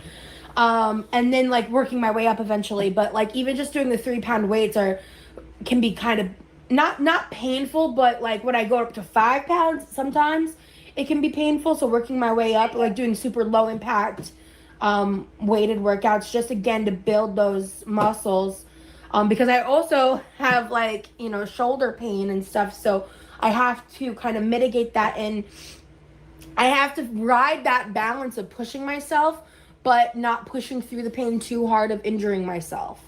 And sure. It's a very fine line to walk, but I'm not willing to just keep sitting and not walking the line. Yeah, absolutely. So we'll go 2 times a week, maybe even 3. Yes. Okay. Yeah. Nice. Maybe I'll create you 2 different ones. Hey, Corvid. Thanks for coming in. Look, it's so nice to see all of you guys. And I'm sorry, like I really wasn't prepared for today. I'm so used to being like online when you guys are all asleep over there in the US. And so this was like a random stream, but thank you guys. I appreciate you guys coming in. Don't expect too much from me.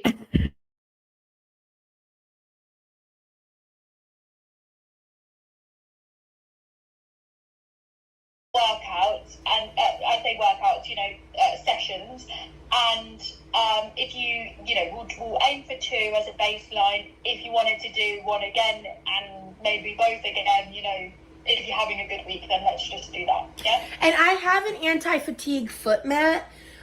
So you could include things like walking in place and things like that, and along with the chair stuff, like. So just because you said like getting the up and down, like that's a big thing that has improved for me. Like the other day, something fell between my bed and my floor, and I was like, oh fuck, because anytime I have to get on my hands and knees on this hardwood is hell on earth. So I did that, and I went to get up, and I was like, oh my god, it wasn't like a cakewalk, but it was like the easiest it's ever been since there was a point in my life where I physically couldn't do that. On-scale victories. Yeah, exactly, on-scale victories. And so between that and the wrist thing, and then something else happened. I think I don't know if I mentioned it on the vlog or not, and I can't remember it right now, but something else happened that made me go like, oh cool. Oh, I shaved my legs. And that's a big one. Yeah. I'm shaving my legs. It had been an embarrassingly long time since I'd shaved my legs.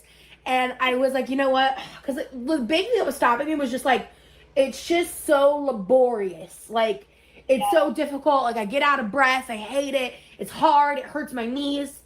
None of that happened this time. I was just like, oh, okay. Because, I mean, I sit to do it, but I was just like, I can, like, actually like, kind of reach my ankles. What's happening? Okay. I'll put those workouts together tonight, and then you can look through them once I've sent them over and just make sure that it's realistic. And then what will happen, I mean, you'll figure it out really quickly. They'll be on the app and you can follow it along on your phone and, do it on there. Okay, I'm scared this is going to run out of time again. which in 7 minutes it is, but if it does, what I'll do is I'll send you a new link and we'll just start a new video, okay? Perfect. Okay. So food-wise, we've spoken about that. Exercise, fine. In terms of the coaching, what tends to happen, well, I don't know what tends to happen, what always happens, is we have like check-in days. So you would get a form with a couple of questions, and then I'll record a video going through it. However, I feel like you would be much better if we actually had a conversation as feedback. Would you agree? Absolutely. Fine. So that's kind of answered my question in terms of how you want your feedback. Obviously, we will be WhatsApping and, day to day we'll just text about things. But once a week, would you be happy to kind of jump on a call like this? Yeah. And just have, yeah. Ashley, like you had a choice. I really was not expecting like more than 3 people to be here today. So, and it's like almost midnight. I was like, what's happening? But anyway, I just wanted to watch that member stream. I was like, oh, she's talking some shit. Let me get this on record. Didn't think anyone was going to show up. And hi, everybody. No, look, I appreciate you all. We're going to watch this. So it gets better. Like, she knows everything, guys. Don't get it twisted. Fine. Should I speed it up a bit?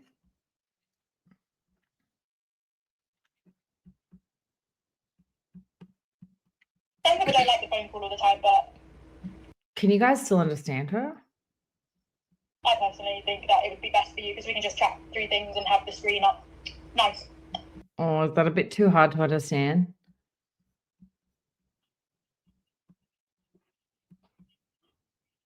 British accent, kind of hard. So commitments. You've been laid off, right? Yeah. So there's, how do I put this? You don't really do much in the day in terms of like other than I don't have like a 9 to 5 schedule to work around, if that's what you're trying to say. Yes, because like I spend a lot of time like editing, content creation, researching. I'm gonna be dealing with Cobra next week and doctor's appointments and things like that. But I get what you were trying to say in terms of Everybody, big love and hugs to Kimmy in the chat, please. She did the damn thing. She survived it. Love you, Kimmy. I don't have like a committed schedule I have to work around. Yeah, you're good. I totally get it. Oh, you don't have a job, but I mean, content is a job. Like you do have a job. You do work. It's not paying a livable wage yet, but one day maybe. You already mentioned about your poor sleep. Is that because of certain mental health issues or struggles? So my sleep apnea test tested negative, which shocked me. Yeah. I do have insomnia that's pretty directly related to trauma. I have CPTSD, ADHD, MDD, PDD, and yeah, I got a lot going on with all that. And so I also have really adverse reactions to sleep medications. So when I really need to sleep, I take gummy melatonin with magnesium spray, and I have a sleep playlist, and then I just say a prayer. It actually works. Like it's a full routine. It's not just head on the pillow. out like it. Like, no, okay. Oh, and if I really want to sleep, I also have to take an Ativan, which is an anti-anxiety pill, because the anxiety is what generally keeps me awake. Yeah, and that's typical of anxiety, isn't it? Because you're just, your mind's constantly ticking over, what if. Okay, fine. I was going to say, try and give some advice about sleep, because obviously that's a massive part of your routine, but realistically, that's just a struggle of you. I want to just say I really appreciate how quickly you recognize that, because it's like I've even recently said, like, this is a lifelong struggle. This isn't new. I was having sleep problems at 9 years old. I mean, I was traumatized at the age of 6, and then it snowballed from there.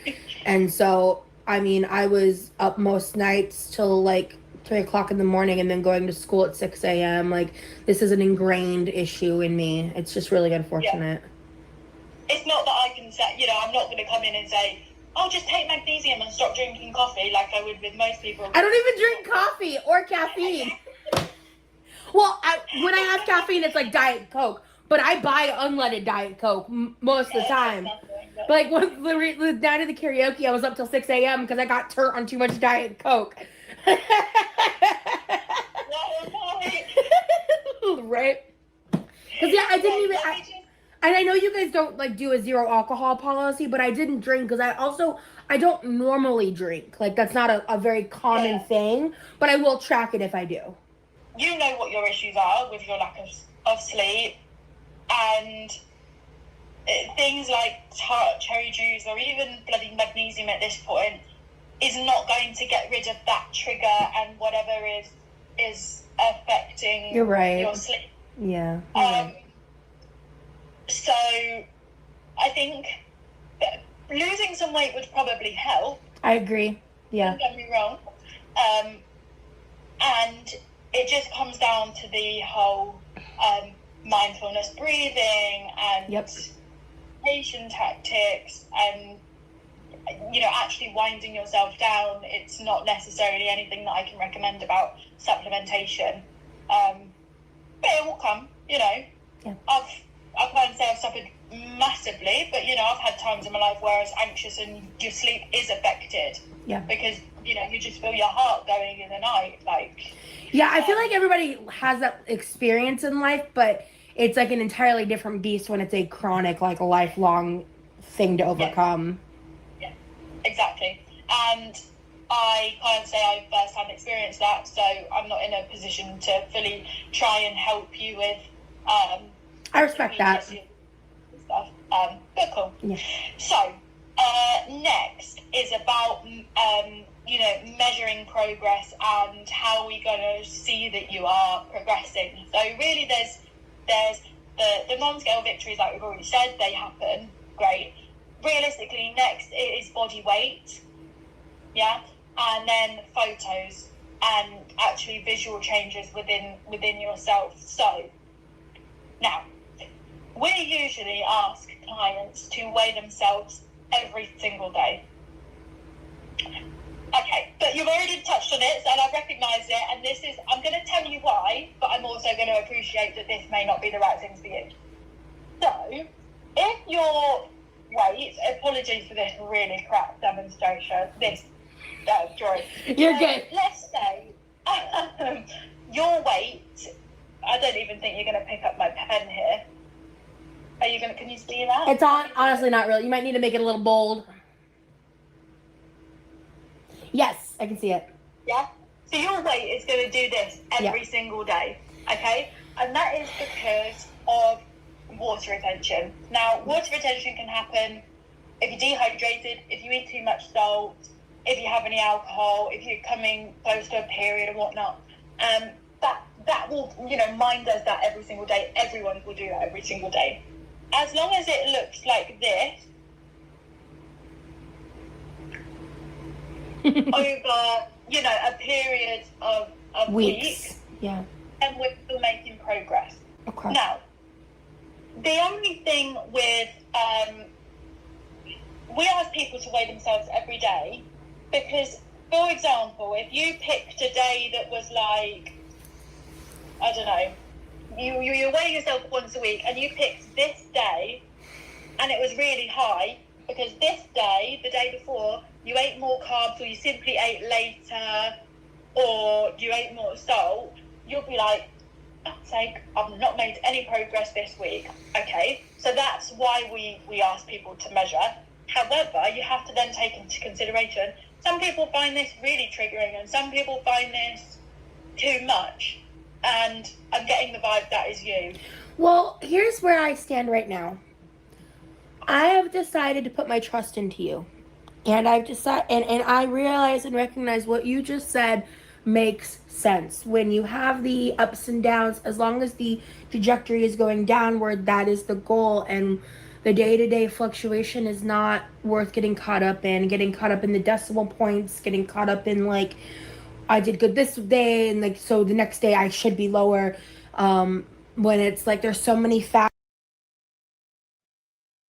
Oh my God, how bold of you, Rosie, putting your trust in a person that you're supposed to be paying to do this job, you fucking idiot. Factors that go into weight loss. I recognize that the most effective way of consistent tracking would be to do it every day, and I am willing to do it your way. And so we can do a week of me weighing myself every single day and tracking it that way and seeing how I respond emotionally. If I have to back out, I will. But none of this is comfortable. None of this is easy. Do you see how she's telling her what to do? Like, I'm going to do this and this and this. What do you think? Too bad if you don't agree. Like, so weird.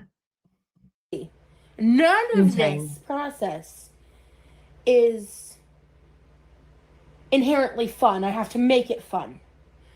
Yeah. I'm scared about losing weight, period. Regardless of how much I weigh myself, regardless of how I eat, what I'm doing. The act of weight loss is a terrifying act for me.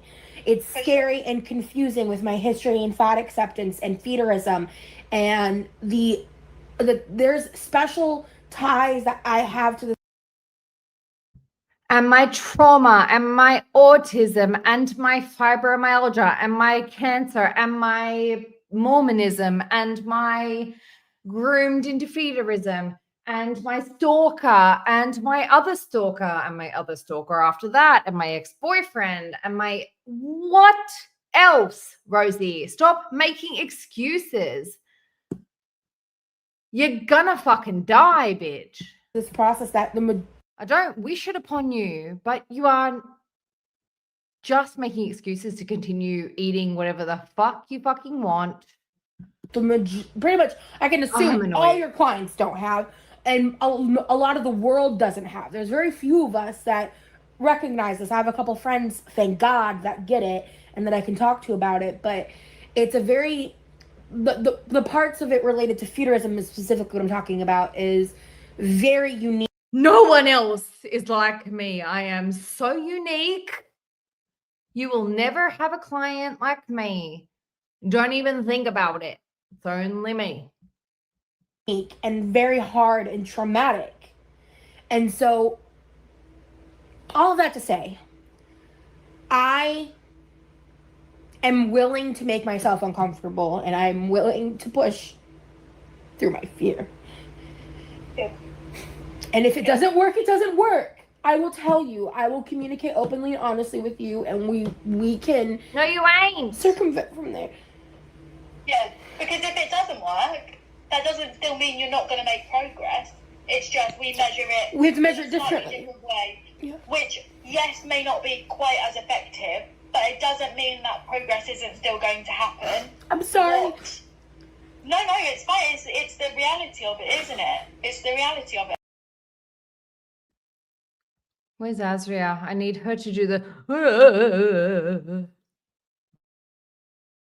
And it's fine. And actually, to change, you have to face it head on. Yeah. Almost. And that's the whole point of having a coach, right? Because if someone was doing it on their own and they, had seen on social media by me that they had to weigh themselves every day and they did it, well, they're going to stop within a week because they see that their scale weight's gone up because they had carbs, but no one's telling them it's okay, don't focus on that. Right, because it is pretty known, like with EDs, it's generally not a great idea to weigh your.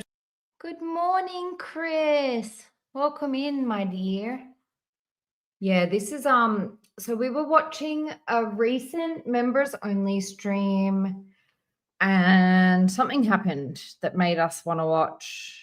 I know for the people who've heard this 7 times, tough. We figured that we should watch the health coach thing. And so now we're watching the 4-part health coach thing. And I appreciate you guys all being here, but I really thought 2 people were coming, so I wasn't prepared. You guys didn't even know that I just showered. Well, while you're here in my bathroom with me. Yourself every day. So I am kind of like stuck on that front, but it's like I'm willing to try it. You know what I mean? Like I'm willing to see how it goes, and if I start acting obsessive in certain ways, please call me out. If I'm not cognizant to certain parts of my behavior and you see it, please tell me. I'm the kind of person where like I'd much rather deal with an ugly truth than a pretty lie. That's kind of my motto in life. And so like if you need to like, I mean that's your job, I guess, to hold me accountable. Yeah. So that's what I'm looking for. Be completely transparent. What I don't want is a message every single day. Oh my god, I'm up half a kilo. Oh my god, I'm up a kilogram. That won't be me. No. Or if you did message me that, expect me to go, yeah, don't care, doesn't matter. Yeah, doesn't matter. It's fine, means nothing. Because trust me, if over a 2-week period. I was typing, but I'm just going to say it. You guys are all really fucking awesome. And I appreciate you all so much. Like everybody here that I know, like, or parasocially know, you guys are all fucking amazing. Each person has something really, really special about them here. And I can't even mention all of the things. You guys are great. And thanks for hanging out with me while I watch something really that would be boring without you guys, honestly. Or a 3-week period, I don't see any change in scale weight, then we'll do something about it. Yeah. It's going to work. This approach is going to work, but you have to appreciate that we won't probably see, changes every single day. Right. We just have to keep consistent with it. And I think it's great that you've given me a goal. You've set yourself a goal in 2 years. Like 2 years shows me that you realise it's not going to be like the quickest process in the world. Yeah. You realise it's going to take time and it's a lifestyle change, but it will happen. Yeah. Right? Exactly. So, that being said, if it gets too much, just tell me straight away, and we'll do it some way differently. It's absolutely fine. Also, photos. So obviously progression photos are a really important part of it. They're never going to get posted anywhere, without your consent or when, right? So I don't want you to think you're going to post a photo, I'm just going to put it online, because I never would. But I want this as a means of comparison. Is this shit going to trigger her? I bet it's going to trigger her. You are comfortable with Yeah, that? absolutely. Do you feel comfortable with that? Yeah. Yeah? Yeah. Nice. Side note. From May, I've had like a little mini vacation scheduled. And my goal, like in life right now, is like I'm trying to not eat out till then. That's like a more recent goal, because I've reduced the amount that I do take out, all that. But now it's like specifically not only for health reasons but money reasons. I'm just trying to not do that. And then, but those 4 days, I don't plan to go like buck wild insane crazy, but I do want to plan to not need to track and to eat out and not. Yeah. So you're cool with that? Fine. Yeah. This is like a big part of our coaching, is like, no one is ever going to track every single meal of every single week. Always. Don't worry. Cool. Hold on. She's asking this woman for advice about how to do better with her diet and stuff. But like talking about diet is kind of triggering. And she's like trauma jumping on this woman. And now she's saying as well that she also she wants you to go out and eat and not track. So why the fuck do you bother? And we got 2 more of these.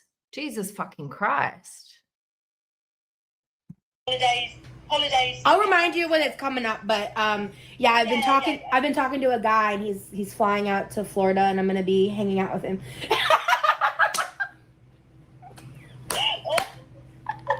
So yeah, we've been talking since like November, and I'm excited. Okay. will that be the first time you'll meet him? He lives in London. Side note. I love that you're living for the tea. That's so me. Nice. Cool. Okay. Yeah, well, Yep. definitely no tracking that week. I am planning to go to Publix, which is like a local Florida super 1 to 10. How much do you think Freya cares about London Boy?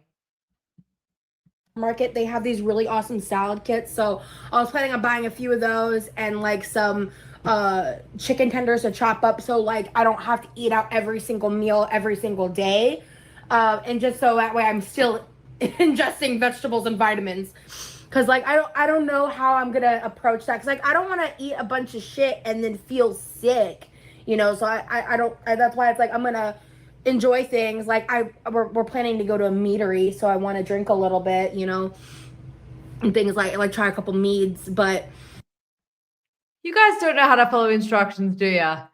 1 to 10, and you've all put everything but 1 to 10. I love that. and like we're gonna do like Korean barbecue. Like we've kind of talked about it a little bit. And then my last question for you is just about like your kind of living situation. So do you live alone? So I live with my brother full time. My parents actually live in Norway. But my mom, she was living here for a bit. She actually just moved back to Norway, like quote unquote officially, like a week or so ago. I see my dad like a couple times a year. And this is their house. So it's like I live in a very unique situation. Like when I was working, I was paying full rent. Now it's like I just try to help as I can financially. But I mean, the ultimate goal is like they want to get the house paid off, because my brother has autism. Is able to work, but with the current cost of living, it's one of those things. Hold up. Let's hear that again. Moved back to Norway, like quote unquote officially, like a week or so ago. I see my dad like a couple times a year. And this is their house.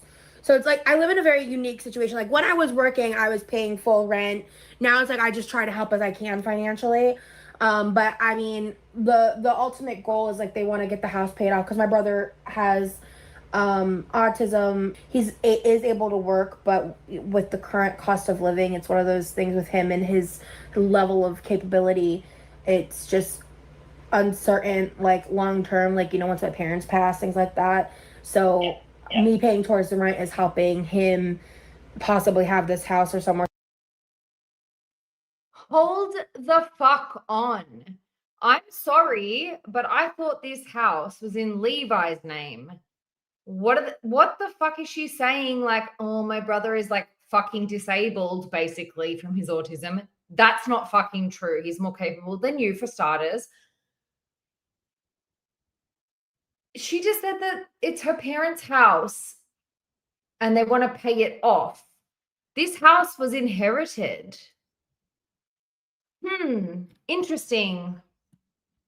More safe to be. And you know, I'm not diagnosed autistic. I believe that I'm an undiagnosed autistic person.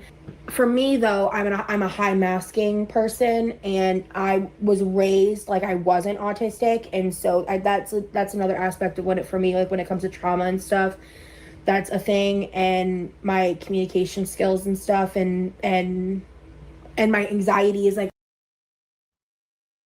I'm gonna say what we're all thinking. You're not fucking autistic. You did the test. They said you're not. Finished. End of story. a lot of those things I think are tied. And so Welcome in, everybody. She's trauma dumping to a free health coach, basically. Sorry about yelling.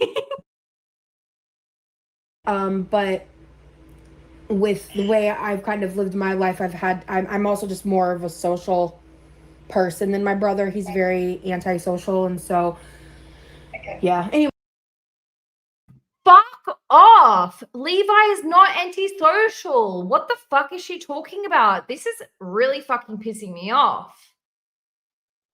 I've never listened to this properly. I am really angry at her right now. Really angry. Levi, her brother, she has said recently he owns the house and he pays most of the bills.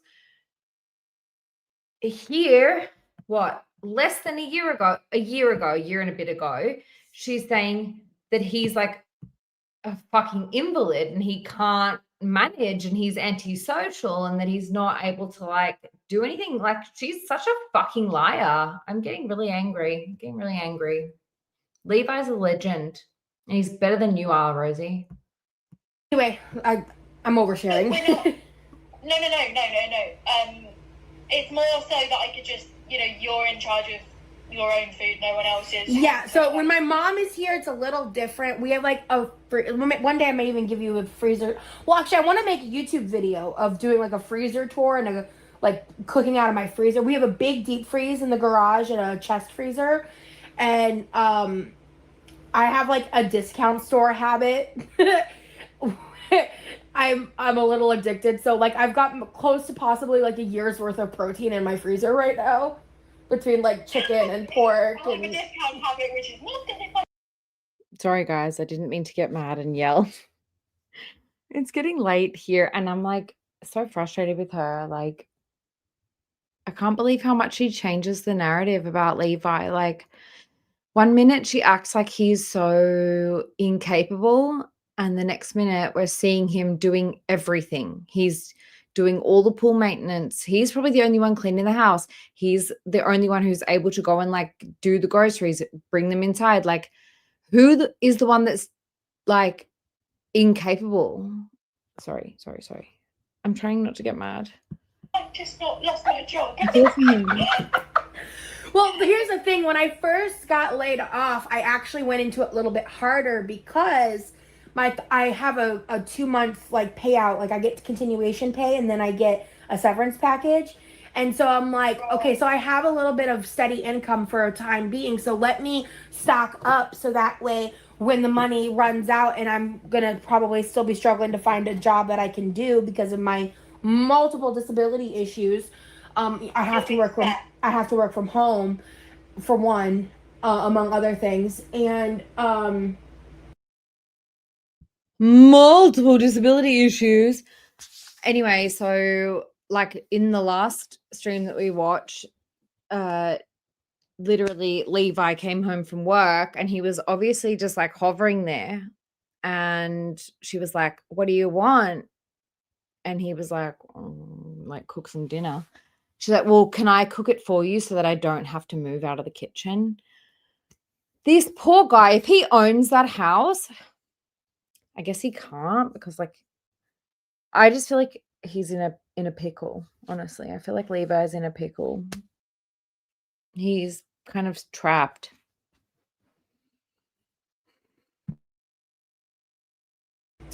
yeah, exactly. I'll be set with food and I don't have to stress about food insecurity, which is another trigger that I have when it comes to my eating disorder and past trauma.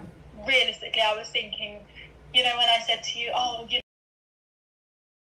Food insecurity is a big worry for her when they literally have like stockpiles. I can't with this.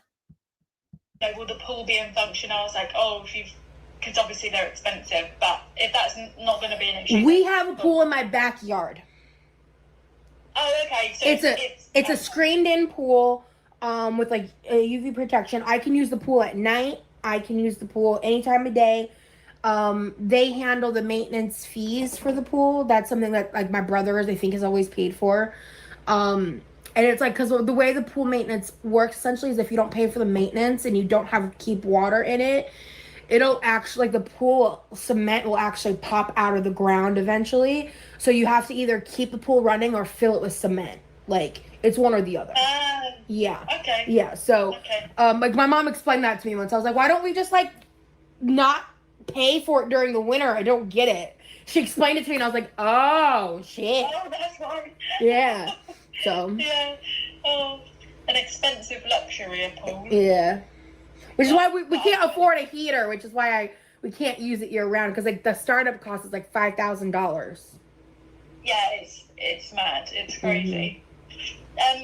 Okay, I think we've got some good stuff. Yes. What do you want? I actually, so I don't know if I mentioned earlier, I weigh myself exclusively in kilograms because I'm an American.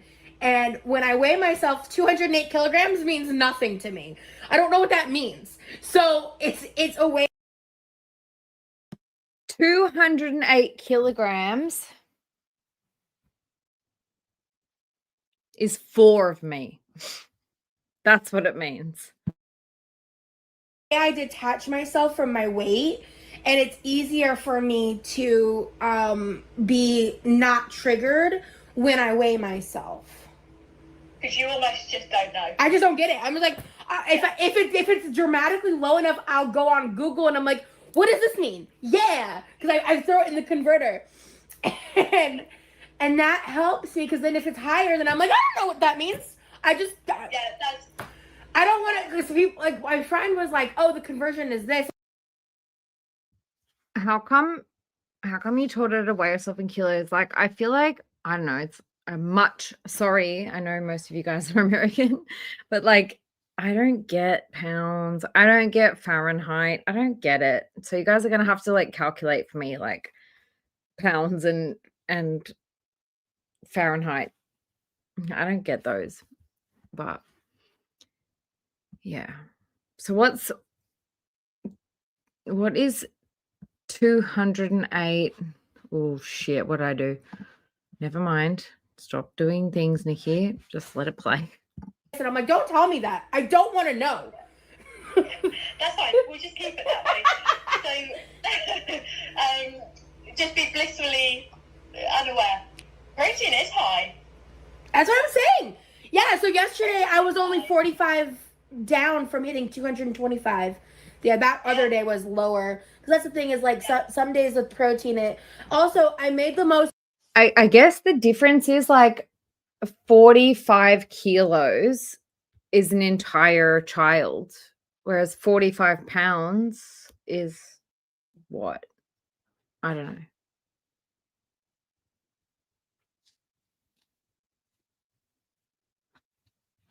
I told her to weigh herself in kilograms because she was getting discouraged. Yeah, so like if she weighed herself in kilos, like it doesn't look like a huge number. I get you. Incredible. That was a little dramatic. Incredible high protein pudding. I can't wait for that video to come out because it's so good. Cool. And yeah, I'll Works for program me. it all in. Okay? Perfect. Cool. Right. I'll program that in, and then you can let me know what you think once it's in, okay?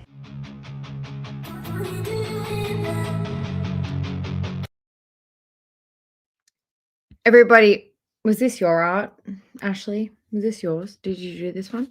Now tell me, do you guys want to watch the next Freya video, which looks like this? So stressed. So stressed. Binge eating, trauma, compassion, more testing, protein. Or do you guys want to watch something else? You guys tell me what you want to watch. I don't really mind. Yeah? You want to watch this one? One for more Freya or 2 for something else? Oh yeah, this was like a 4-part series about poor old Freya.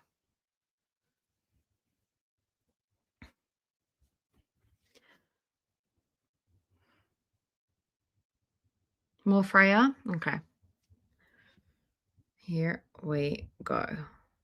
Oh my god, look at this amazing art! Everything just feels like a test that I fail, so depressed when I can't seem to get out. But something deep inside won't let me.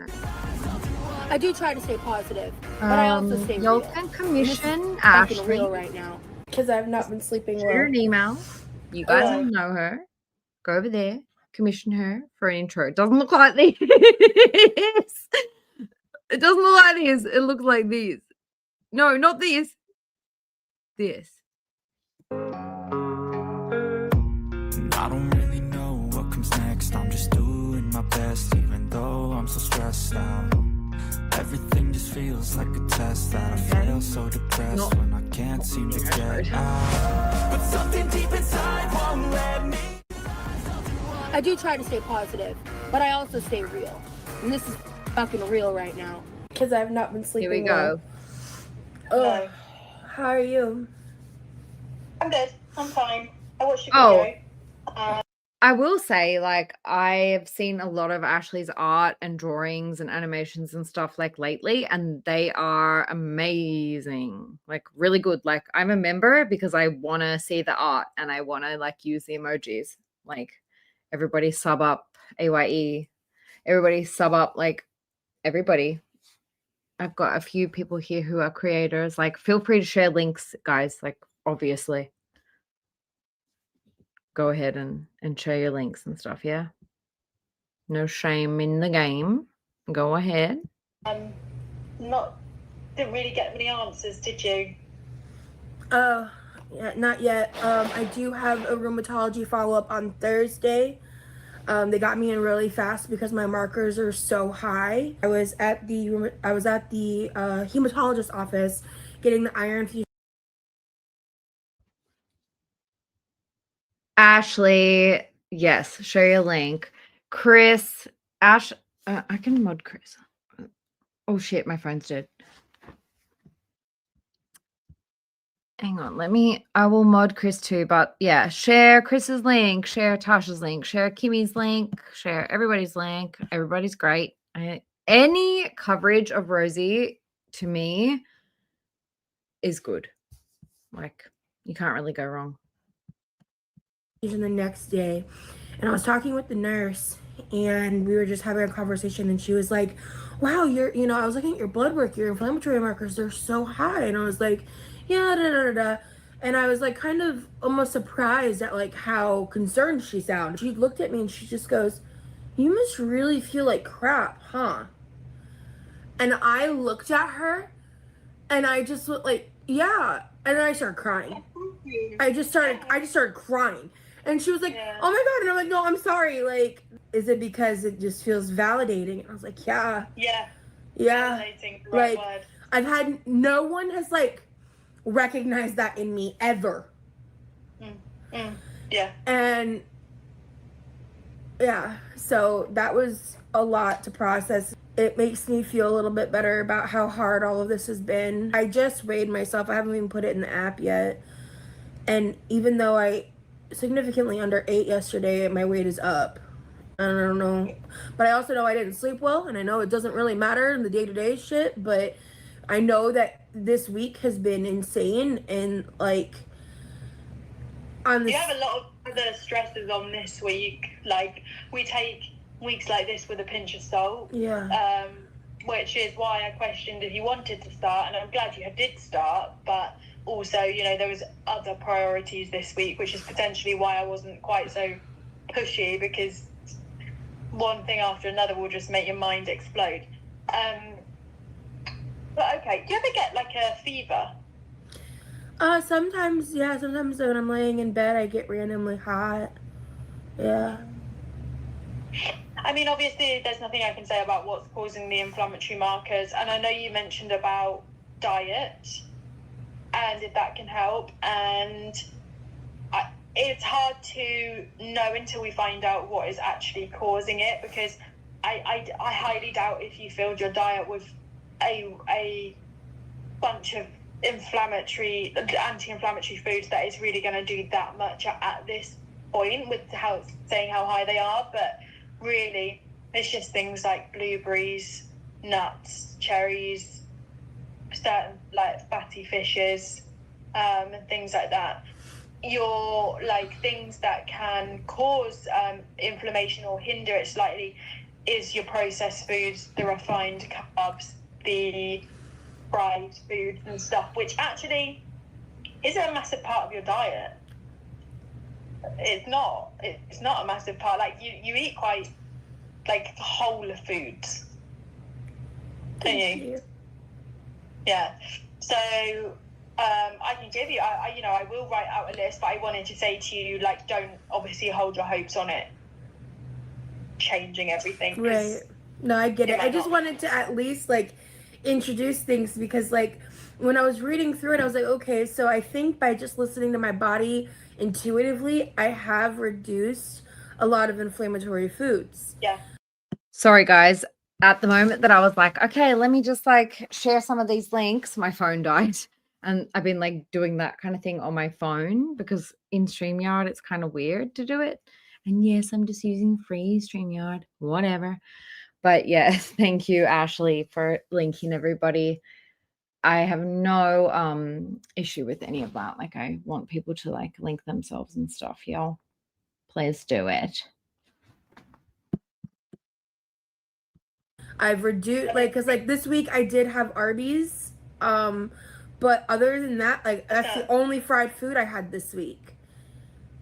And Yeah. and I don't eat a lot of bread anymore. That used to be a huge part of my Good my morning, daily diet most of the time of Star. the day. Bagels were a thing I used to eat all the time, and I will still sometimes have a little, but yeah, but everyone has some. It's just as long as your diet isn't solely. yeah. But, yeah. But I mean, I used to eat for a meal like 2 whole bagels as like pizza bagels, and then sometimes I'd have a bagel with another meal in the same day. You know what I mean? Like, Yeah. that's how. And I used to like. I mean, when I was in futurism, like. Should we do a little PSA? Seeing a secret squirrel who is amazing, love so much.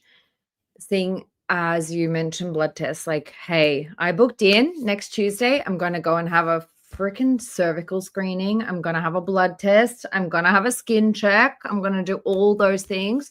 And everybody, if you don't know how to check your boobs, get someone else to do it for you, right? Let's just do that thing. Yeah. Do your cervical screening, do your boob checks, if you're especially in Australia, like I am only in my mid 30s and I've already got skin cancers. So everybody do your things. Check your shit. Well, if you're in your 40s, check your shit. But if you're in your 30s, check all the other things. And it can't hurt to check your shit either. Like send it in. Oh my God, shut up. Shut up. Like, just to really give you some background, like when I would make a video, like one of the videos I made, I ate an entire like family size chicken pot pie. I ate like an entire rack of ribs with a pound of sausage and sides. Like that's how I used to binge. Like, and then I would make money off of it. Like it was a very toxic thing. It was a very, very Yes. Good work, everybody who's going and getting their boobies and their cervixes and their skin and their blood checked. Nice. I need encouragement myself because I am like months overdue. Everybody do it. Do it. I have to do it. I'm doing it next week. You guys do it with me. I just was in such a different place mentally, and I had all of these justifications and loops in my head on like why what I was doing was okay, and all of this like external reinforcement and validation. Literally, and, like boys like check their, and then like the sexualization of it all on top of it was just horrifically.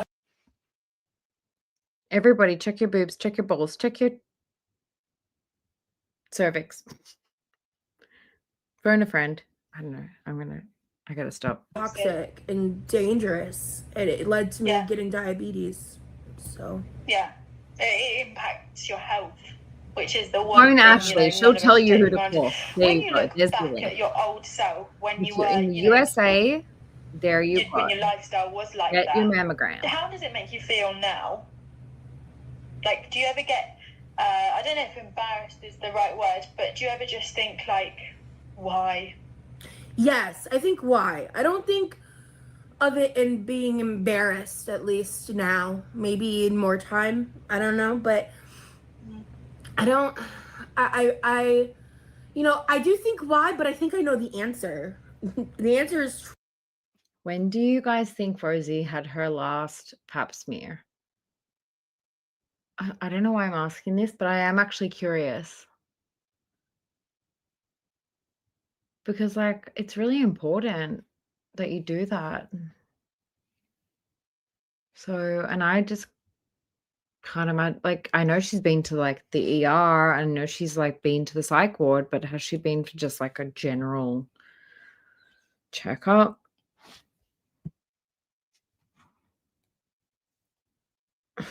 Yeah. Trauma. Yeah. I feel like it's a very specific brand of trauma. It's like some people live in like crack houses and do tons of drugs and all of that, and my version of that was different.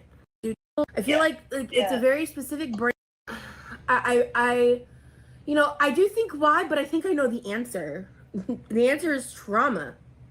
Yeah. I feel like it's a very specific brand of trauma.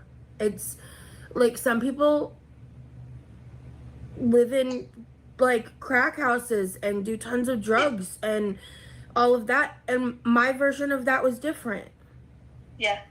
Because when people post, if you Did Rosie just compare, like, living in crack houses to overeating? Or am I just too tired? Like, what the fuck is happening here? you saw a TikTok or a video of like a really, really sick heroin addict, whatever, people would tend to go, oh my god, that's so sad. Like, you know, poor them, they must have been treated really badly. But then when it's someone like your old self who has... Look, to be honest, like, I've said things like that to my mum when she gives me a lecture, or like if somebody tells me like, oh my god, you smoke too much, you drink too much, because I used to smoke and drink a lot.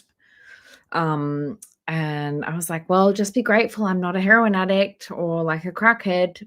But it's a bit different too, like just putting food in your face.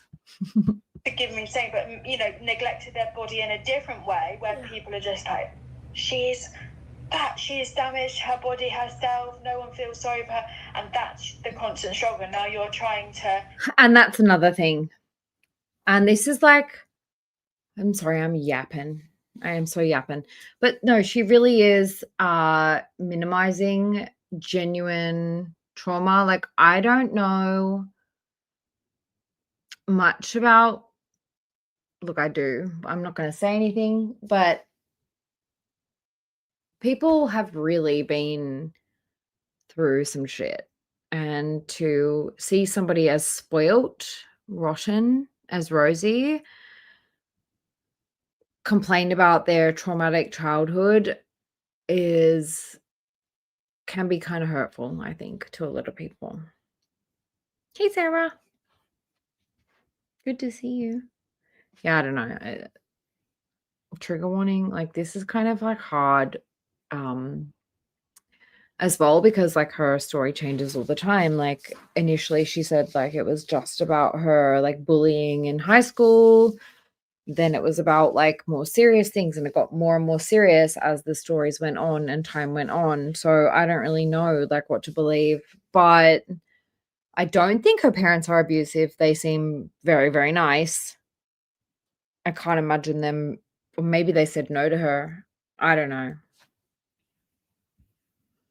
Calling that trauma, calling that abuse. Do a complete 180 flip of your life and hold your hands up and go like, yeah, that was me, but it's not anymore, and I'm now working to correct myself. It's not a quick process, is it? But it's just that you deal with a lot of harsh criticism when actually sometimes it's just your own version of the way you've coped with your trauma. I've made that point so many times that I feel like I get blue in the face. That exact point.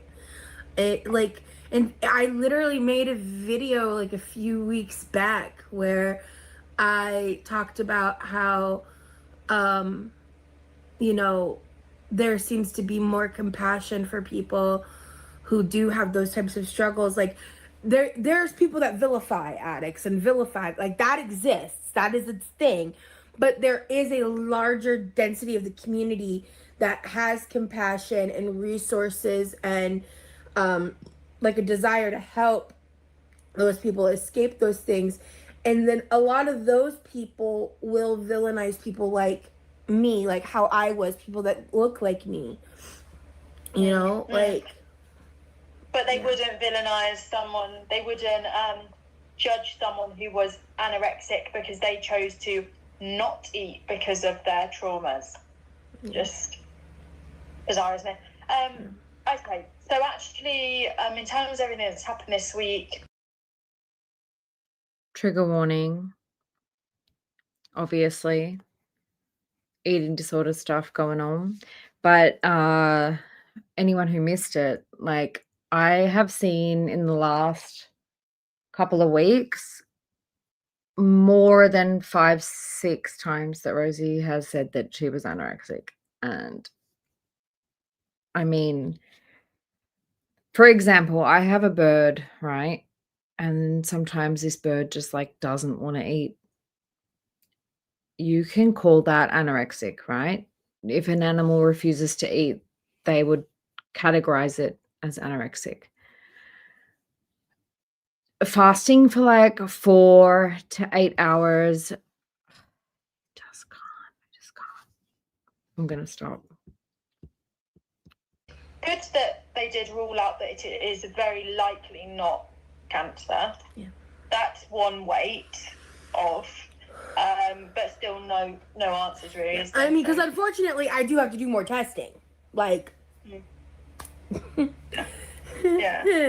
But it is likely those are likely gonna come back non-cancerous based on everything else. But it's fun that it's not over. That's very sarcastic. But the other parts of it being that, like, the way that everything looks, it is very likely that marker she's following up on is related to autoimmune stuff. And I don't know what to expect with the rheumatologist. I am both excited and honestly a little nervous that they got me in so quickly. My hope is that that just means there was a cancellation, they were able to get me in. But it's like, if someone has that much availability, that's not always a good sign. So I'm nervous about the rheumatologist. I am, like, but I'm just putting my faith in the universe and in myself in this situation, that it's gonna go well and that I'm not gonna get medically gaslit and that I'm not gonna get discriminated against, because, like, I've had a lot of good luck so far with the specialists that I've seen, and the doctors that I have, just so far, the specialist that recommended this doctor was recommended by my doctor, and they were both really good. So my hope is that trend continues. And I've been really lucky. Like, all my practitioners have been women, which is important to me in my trauma. I don't trust male doctors. Physicians, yeah. Just period. Yeah. And people can get mad at me about that, but I just... It's your personal preference. Yeah. You're I just don't trust them. choice. Yeah, I just don't trust them. Like, they may... You guys, I don't know what it is, because I don't know if I've ever heard her lower her voice this much. Like, her voice is so deep right now, and I don't know if I've ever heard her speak this low. It's odd to me. I know everything, but I don't trust their biases. Yeah, okay. Trying to be taken seriously. So let's just see what comes of that. In terms of this week, let me share my screen. So, like I said, wanted to just not go too hell for leather. And by the way, I wanted to let you know, my actual protein that I'm consuming is high. The fuck? Who are these two different people? It's your personal preference. Yeah. I just don't trust them. Yeah, I just don't trust them. Like, they may know everything, but I don't trust their biases. Yeah. Okay. So let's just see what comes of that. In terms of this week, let me share my screen. So, like I said, wanted to just not go too hell for leather. And by the way, I wanted to let you know Who my is actual this? protein that I'm consuming is higher than the numbers that you're seeing because of like, especially that like lasagna thing that I keep tracking that I've finally finished the container of this week. I'm so excited because I Exactly, Chris. Every doctor that doesn't give her the answer that she wants is a quack, right?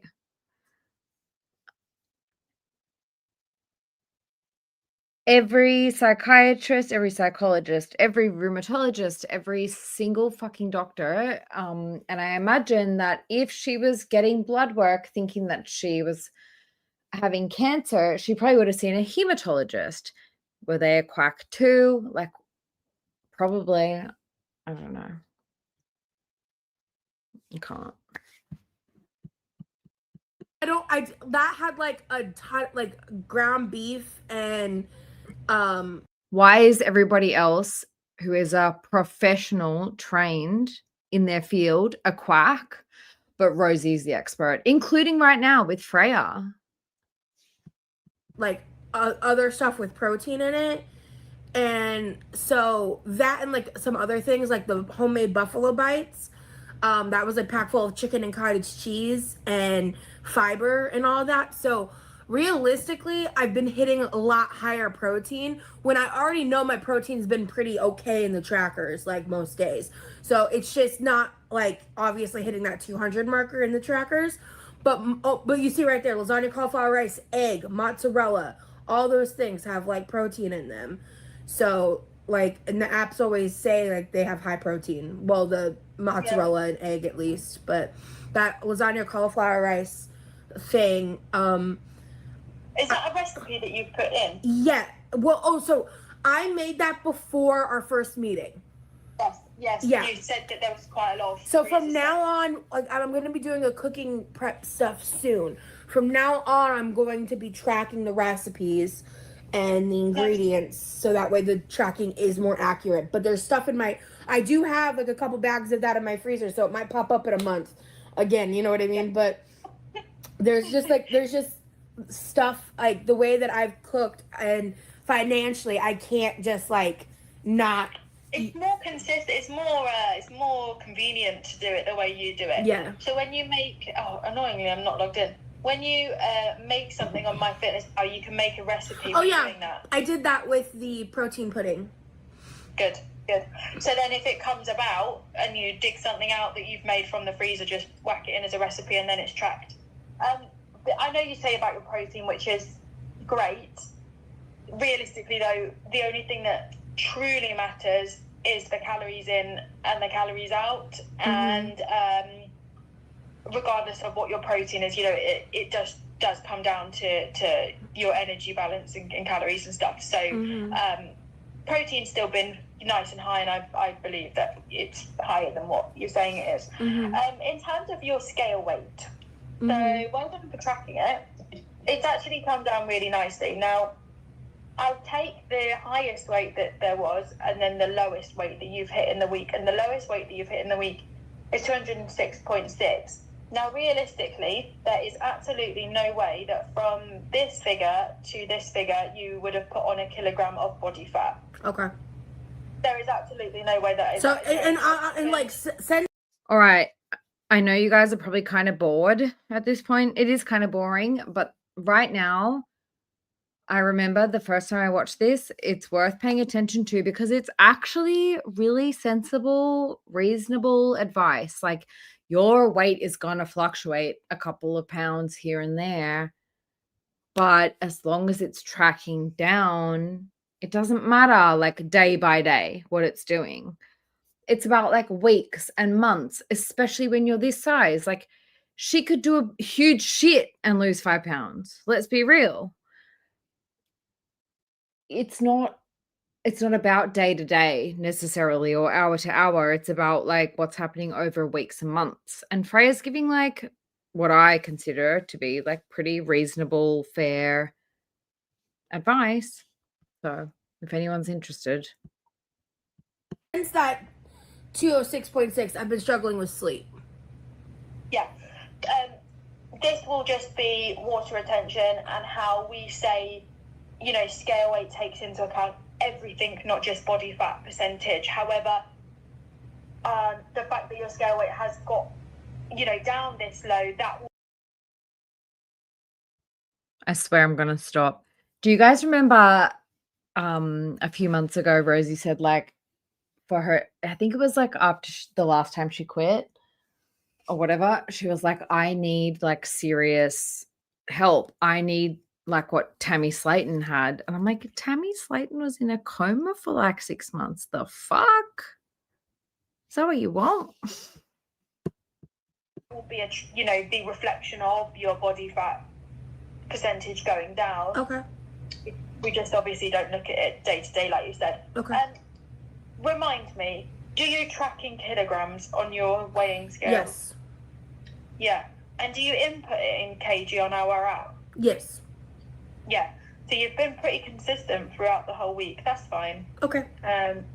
You like, as in 207.7. It's quite consistent, isn't it? Yeah. Yeah. Yeah. Oh my God. Yeah. 3 of the days. Yeah. Yeah. I think that's why I was feeling a little bit of frustration, is because it's just like staying there. But yeah. But then I weighed myself this morning and I'm trying to not, because I do feel like maybe a little bloated is the word. I feel a little like this morning, and my weight was 208.8. Okay. Yeah. That's fine. I haven't put it in the app yet, but it's just like, and it's annoying because I know how like little I ate yesterday, but I know that might be part of the problem. Do you weigh yourself like first thing, like get out of bed? Not always. In fact, sometimes like I do try to wait closer to like right before I'm gonna eat. I think when she said that she wanted the Tammy Slayton treatment, I think she meant like she just wants to be on like one of those shows where they give you everything for free and tell you what to eat, and like that's all you get. Like all the work is sort of done for you. Like you just lay there and people bring you what you need.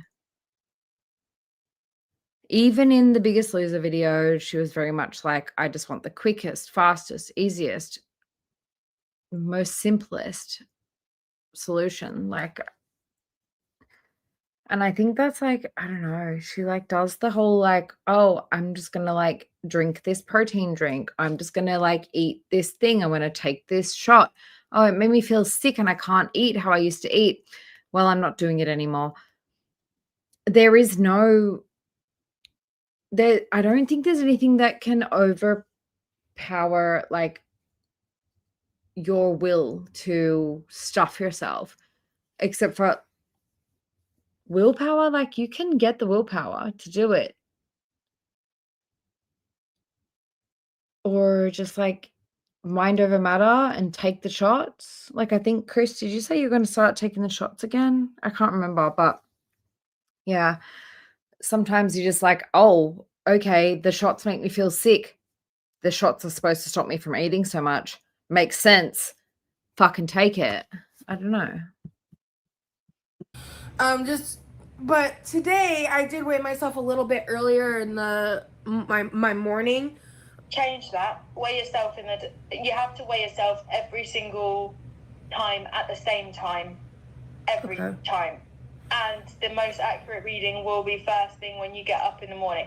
And right, for example, I want to say, you get out of bed and you might have like a glug of water because you're thirsty, and you might drink like, I don't know, 300 milliliters of water. Well, I think that's 300 grams. And that could be the difference between you being in 207 kg and then 208. So if you can, I guess please try. The reason that I've been doing it the way I've been doing it is because of my Monjaro.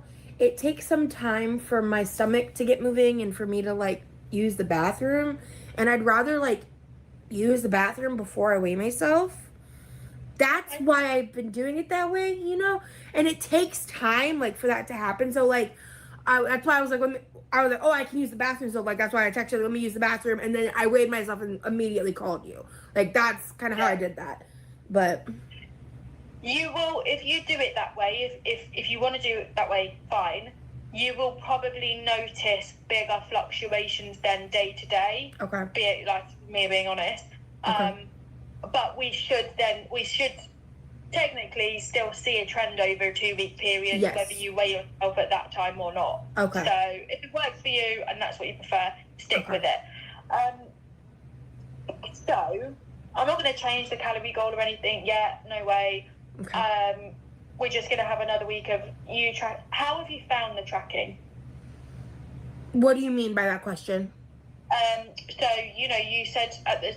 Oh, like how am I feeling? There's a lot of TMI here, but like, is she talking about her bowel movements? Because like most people kind of know. Like, I don't know.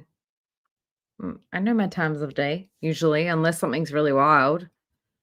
But I'm not eating like crazy like her. Like, I know my schedule. Just time it. Like, get up at a normal hour like a normal person, and then poop like a normal person, and then shower like a normal person, and do a normal day. You get up, you feed your animals, you have a shit, you get in the shower, you go on with your life. Like, why is this like it shouldn't be an issue? Well, I guess some people it is an issue, but I think for Rosie, it's just like she doesn't have a schedule. She sleeps until 4 p.m. sometimes 11 a.m., sometimes 7 a.m., sometimes 4 a.m. She's all over the place. I'm not surprised her body is like, the fuck? About it. Oh, yeah. Okay. Yeah. So I feel like the triggers haven't been as strong as I was expecting them to be. I feel like the trigger that obviously happened on the 19th wasn't related to the tracking. Yes, exactly, Chris. Sorry. That was my point, was like, your 10-pound shit at the end of the day, Rosie, isn't gonna reach you to your goal. Reach you. Oh my God, I can't speak English anymore. It's midnight here. No, it's nearly 1 here. Yeah, you having a poo isn't gonna like get you to your goals. It's gonna take more. It's if 10 to 20 pound fluctuation isn't life changing. Okay, we're at poo talk. I'm pressing play. In fact, I weirdly felt way more in control that day than the day with the marshmallows that I talked to you about. Even though that was only a 400 calorie difference. What happened on the 19th was like a few different things. I first of all, that was the first time in a while that I reintroduced. Also, I don't know if, because there's a lot of people in here right now, and I don't know if you guys know me, but I don't hate fat people. I really don't hate, like, I don't hate on Rosie because of her weight. I hate on Rosie because of the way that she treats her friends and her family and her acquaintances and her partners. And I just don't think that, from what I've learned about her, it's overwhelmingly like bad. I don't think she's very nice. And I think that people around her deserve better. It's not just like she's mean or whatever. It's like she's vindictive and nasty. I do. I adore Ashley. I am like I don't hate fat people. I've got fat friends. Like, I don't hate Rosie because she's fat. And I don't even hate her. Like, I don't have the energy to hate her. I just don't like people who are nasty and like deep down bad. Like, you can be a bit mean and a bit rude, but like if you're bad in your soul, I don't know. Anyway, sorry. THC. I had some marijuana because of the inflammation pain, and I got access to some. We hate and, liars. That's so for damn Got sure. hungry. yeah. And I had also been, I think, under eating a lot due to stress, and so I think it was both the fact that I got the munchies and my body was genuinely like, oh, you're no longer in pain, eat, like, and it was both, because as you see, like, prior to that, I was not hitting calorie goals, and I was very, very stressed. There was like 1 or 2 days I got kind of close, but there were other days where I was like down by almost 1,000. And I was just in so much pain. And when I finally wasn't, I was like, oh my God, I can eat. And so taking advantage of it, really. so I that, like, the way my fitness pals works, I couldn't properly break it up. So dinner was like 2 or 3 small meals and like 2 snacks or something like that. I'd have to look at it again to remember specifically. So it was like I was eating it over periods of time, and it was like over the span of several hours in the night. And because I also, this was the day of the iron infusion, and they gave me a steroid and they told me it's going to keep you wired, you're going to struggle to sleep, and they're right. Since the 19th, I have been struggling to sleep. The 19th was the worst. Like, last night I slept pretty good, but I fell asleep around 4 or 5 a.m. and then I woke up around 11 a.m. So I really could use a little more sleep, but I couldn't fall back asleep. And Have we heard Freya say much more than yeah, yeah, in this one? But this day that you've gone over by 1,000, I'm not gonna lie, it's pretty much leveled out throughout the week. that's what was my thought was, because, you know, have you ever watched extreme eaters like Eric the Electric? I've got a bone to pick with you, Ugg. Ugg told me you should go live. Do it right now. Do it. And you're turning up now after, like, I don't know, 4 hours. Taking note. Hey, Snarky. Or Katina, that's how they maintain their health. They talk about it is they, like, will eat their 16,000 calorie craziness on a day, and then the rest of the week they're in a deficit, and that's like they do that on like that week basis, and kind of the way you talk about it. And so that's what I thought of that day, and weirdly I think that's what made me feel in control, because like because I was tracking, I had the data to not catastrophize that day that I went over, but the emotional inability to stop myself the day of let's call it the marshmallow incident.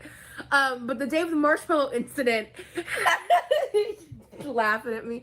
But the day of the marshmallow incident, I truly felt so out of control. Like, it was entirely emotions based. It was entirely like. Okay. Cam isn't here right now. He was listening, but my phone died. But the marshmallow thing. So she was like comparing marshmallows to drugs, right? Yes, drugs. She put the marshmallows on the scale like she was weighing up her drugs. And the other day, I got like the funniest screenshot. It's on my work computer, though. It's not on this computer, where she was making Rice Krispie treats. And she was just like ripped open the bag, like with the biggest grin on her face, and like shoved a fucking marshmallow in her face. Just like the hypocrisy, man. Seeking sugar. How funny that you felt way out of control when you only went over 400 calories as opposed to a day that you went over by 1,000 calories. But you're so right. It's like, okay, I've gone over 1,000 calories, but actually that's fine because I've been. And my body felt weirdly better that day, and I think it's because even though in a normal diet standards, that's not considered starving yourself when you're eating like 2,000 calories a day for multiple days, right? But for my body, it was like I was running in such a deficiency. It was like I just needed more. And so then when I listened to it and it kind of even back out, well, the next day I was under, but I was in a lot more pain yesterday. And that's the thing is like when I'm in so much pain, I don't want to eat. And then eventually I sometimes do end up binging because I didn't eat for so long that I'm like ravenous and trying to find that balance when like I'm so in so much pain that I'm nauseous and food sounds horrible. Then it's like it's just a constant battle. And it's like the first half of the day it's like I'm feeling super restrictive, like I'm feeling nauseous.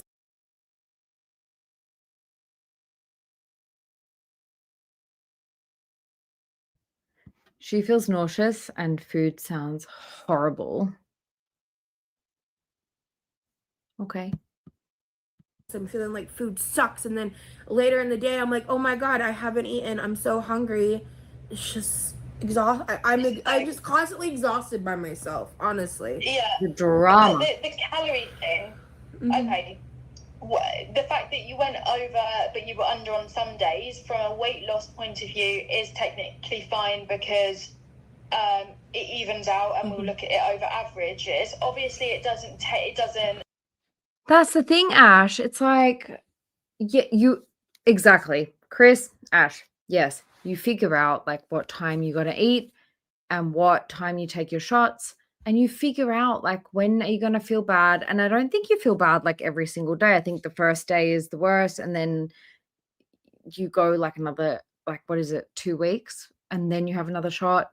So maybe the first day you feel bad and then you start feeling a bit better, and it's like a day of feeling a bit rubbish, but your blood sugar is like much more normal and you are losing weight and you are less hungry. Like a bit of nausea probably isn't going to kill you, Rosie. help the necessarily like the emotional part of the binging, like that's still there. Per pound of body fat, there's 3,500 calories.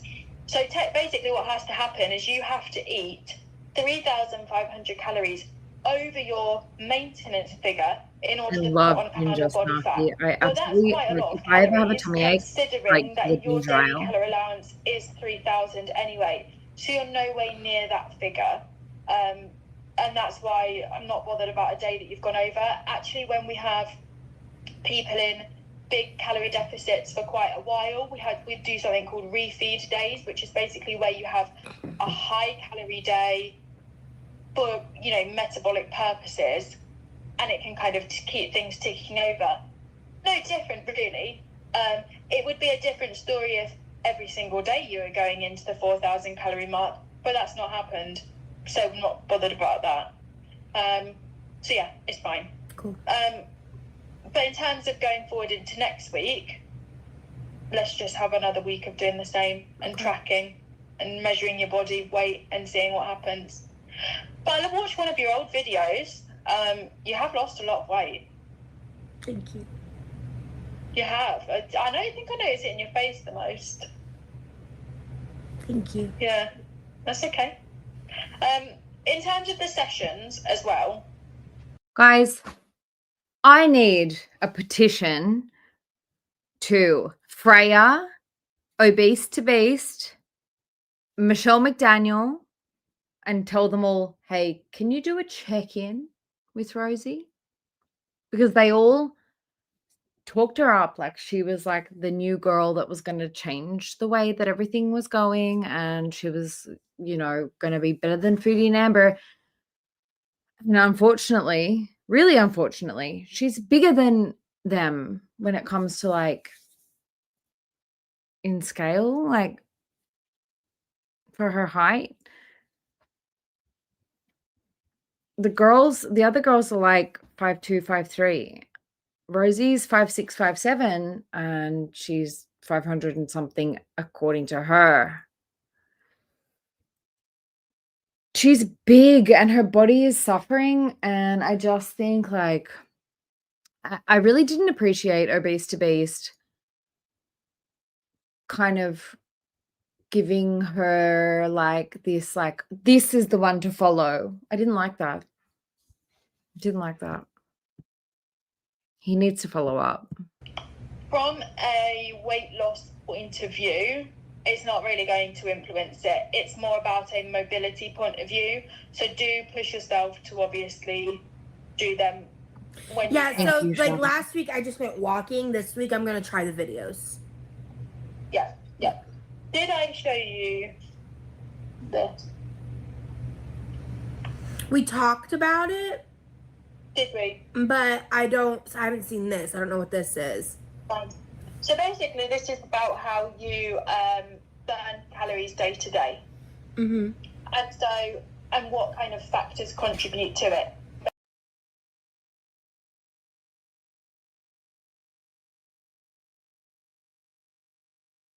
Basically, how many calories your body will burn day to day doing nothing. If you were to literally, to keep Yeah, like kind of like how your Fitbit, it just like that number randomly just kind of goes up even if I'm in bed. Like obviously when I exercise, that number gets higher. That varies person to person and will be down to how tall you are, your gender, how heavy you are, how much muscle you have, and things like that.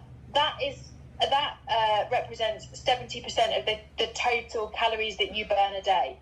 Then it goes into your NEAT, which is non-exercise related activity. So when you get up and walk to the toilet, or you walk to your car and you go and do something that's not exercise, that's then 15% of what you burn. And that's, the next biggest factor. And that's why going out for a walk, if you can, or when it comes around getting in the pool and stuff, that's so important. I put my foot in the pool yesterday and it's getting warmer. So we're almost there. We're almost there. I think we're down to days. Sorry. Go ahead. Continue. Good, okay.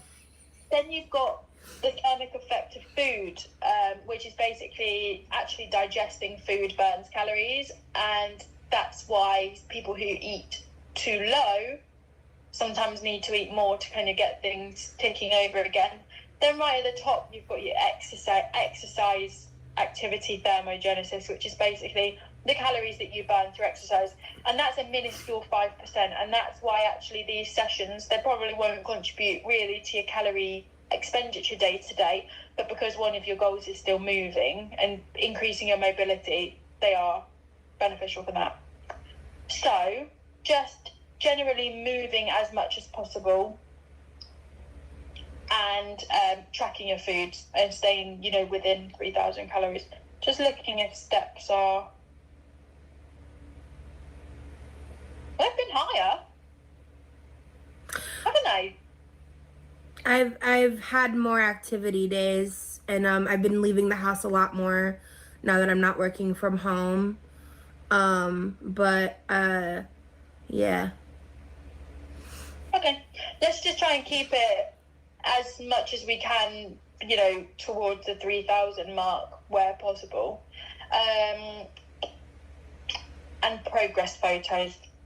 That I need to do that today. I don't think I've actually done it yet. This week was a lot. I'm gonna be real. No, for sure. But I think you will kick yourself if you didn't take a photo. I mean, I feel like what my official starting photos are. I don't know if you saw the side-by-side photos that I took, like right before we started talking. I took those photos in the blue sports bra and leggings. Yeah. Like that's technically my before with you. Like I've lost almost 100 at that point, but my before with you are those photos. So Fine. For sure. Fine. Like those are definitely those were taken right before you and I connected. Yeah.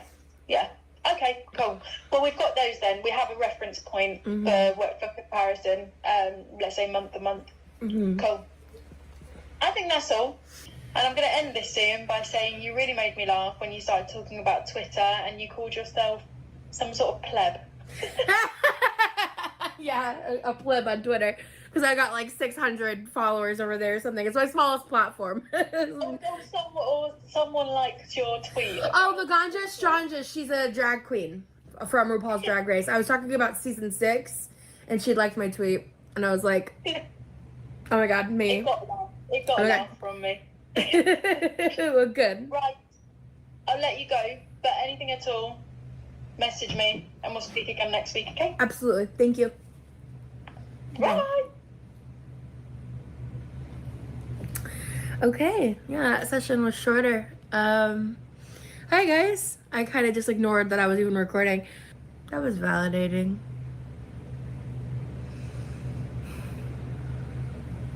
That was validating. It's just very clear to me that because I exist in a fat body, I'm always going to have like dissenting comments, people telling me that like I'm not doing good enough because I'm not changing fast enough for them, because I'm not performing weight loss for them in the ways that is expected of someone like me via the lens of diet culture. She's just gonna wear. BBW. That's still funny to me. I can't even. But I am someone who very much does not want an extreme weight loss journey, who wants in a sustainable, long-term, natural approach of weight loss. I know. I can tell. Obviously, I kind of have the Manjaro helping me, so it's not 100% natural, but it's not weight loss surgery. And I just don't believe that that's the right answer for me. And I hope that I don't end up needing to go that route, but if I ever do, at this stage in the game, I've decided that it is something that I am not taking entirely off the table. But shut up, Rosie. All right. Do you guys want to watch the cookies for dinner and dehumanization in childhood? Wait, is that it? Yeah, coaching session. Do you guys want to watch this one?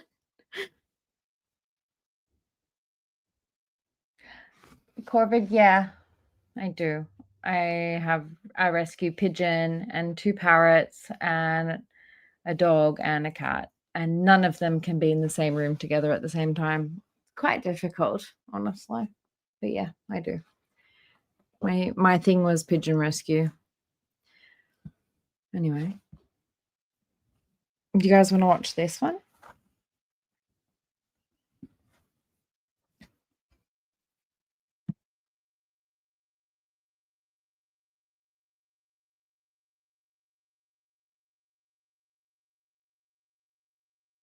Great graphic, but she can do better.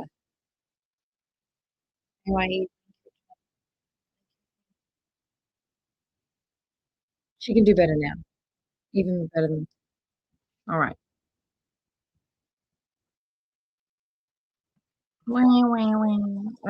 She's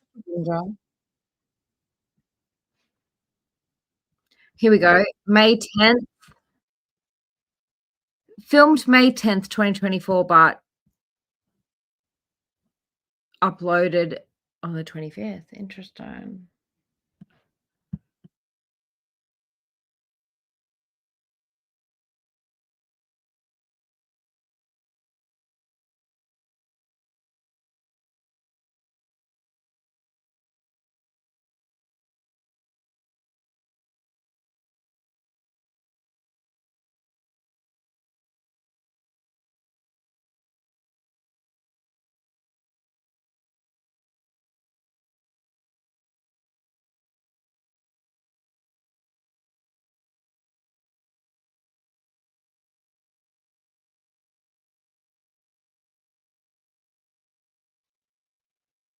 I didn't know.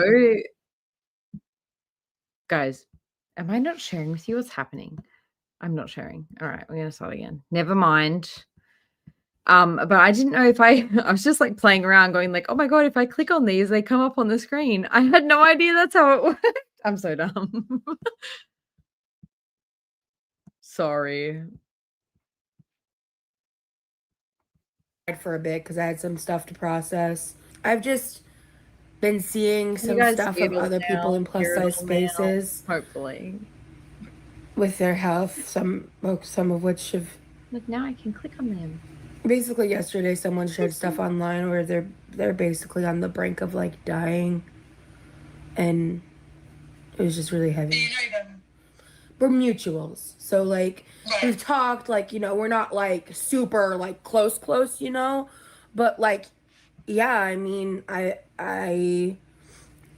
know them in the sense that like I parasocially know them, you know what I mean? Like but it's also just something where like there's similarities in experiences she's currently having Oh with my my God, Rosie, past. you're so embarrassing, man. And so it's just like knowing that someone feels like stuck Sorry, Ocean. and they need to make money a certain way, and it just Which really is then affecting their health. It's just terrible. it really just like when I watched what they posted about like I don't want to say what specific medical issue they had, but it's like potentially fatal, and they basically shouldn't have survived what they already survived, basically. And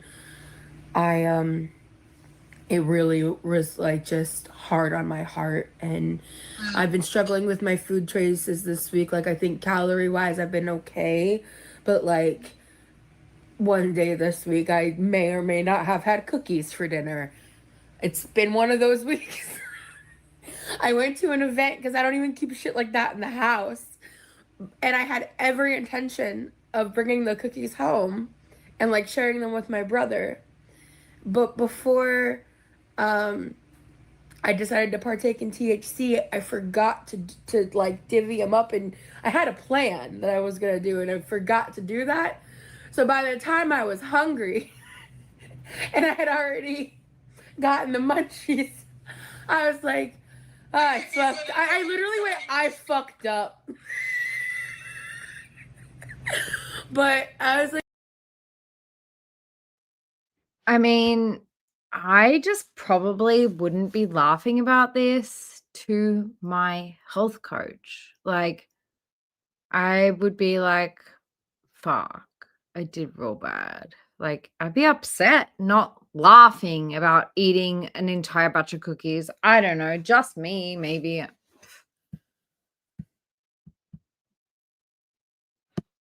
Anyway. like, you know what? Shit happens. Only once this week. I was under calories that day, so you know what? It's fine. I just won't do that again.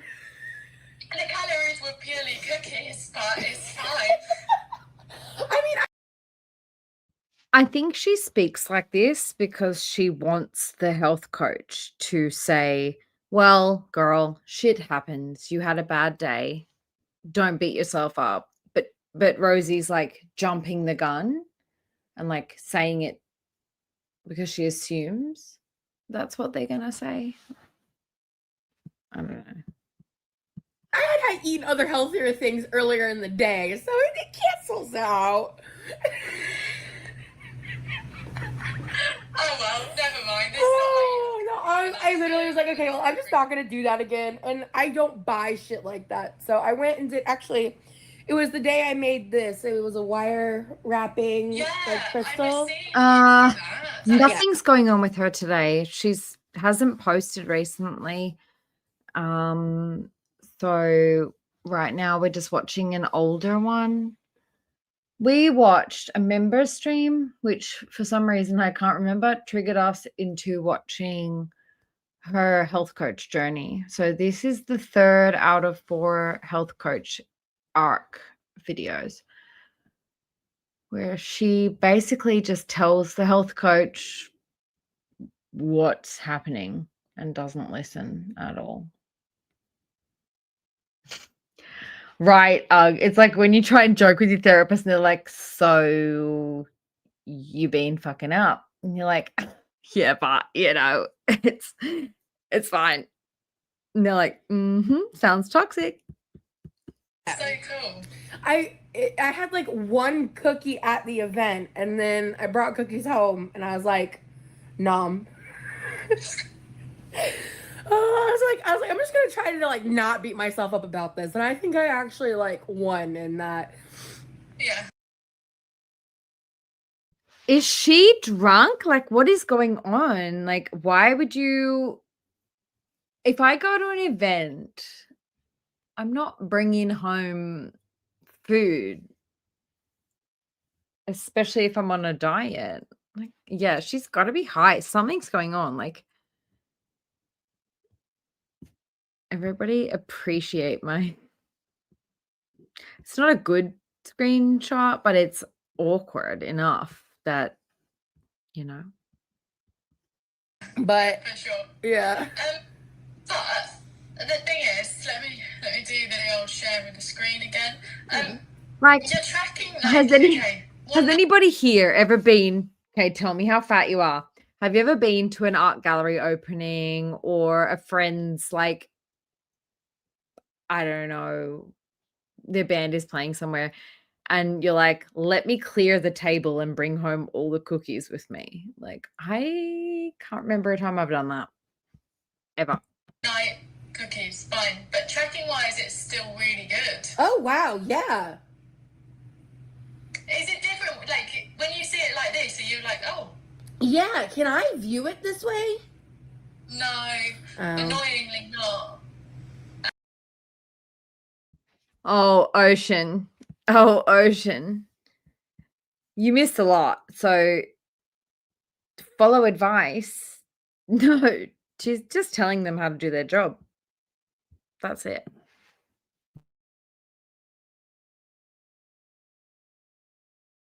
Okay. Because when I look at it, I'm like, wow, you've got like a 15, 16-day record of like tracking straight.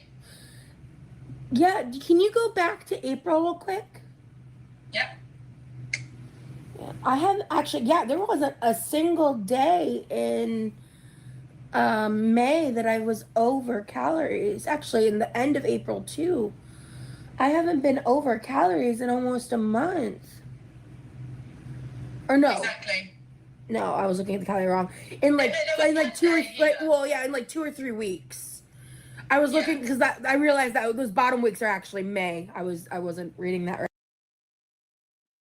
Chris, I don't know. I really don't know what she's talking about. She went to an event. They had cookies. She ate one at the event and brought the rest home. I don't get it. I don't know. You tell me. I really don't know what happened. You remember them, Chris? Because I don't know, like, what this is about. Like, what?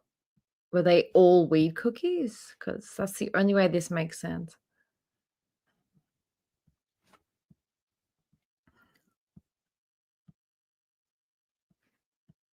Yeah, I know. We're scooting through Sam's. Indeed.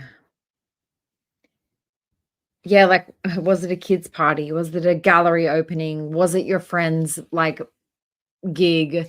Was it a comedy night? Like, what event are they sending you home with cookies? Like,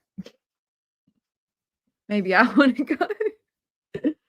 Right. Yeah. Okay. So, you're under.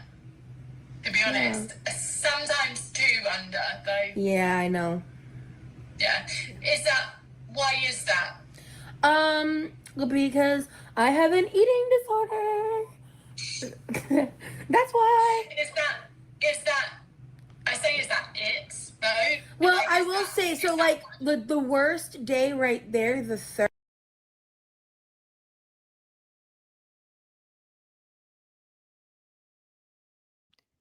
She was determined to make dinner at home, but went to the event beforehand. It was at the tea shop. Oh, okay. And then she ate them when she got home instead of saving them for Levi. Makes sense.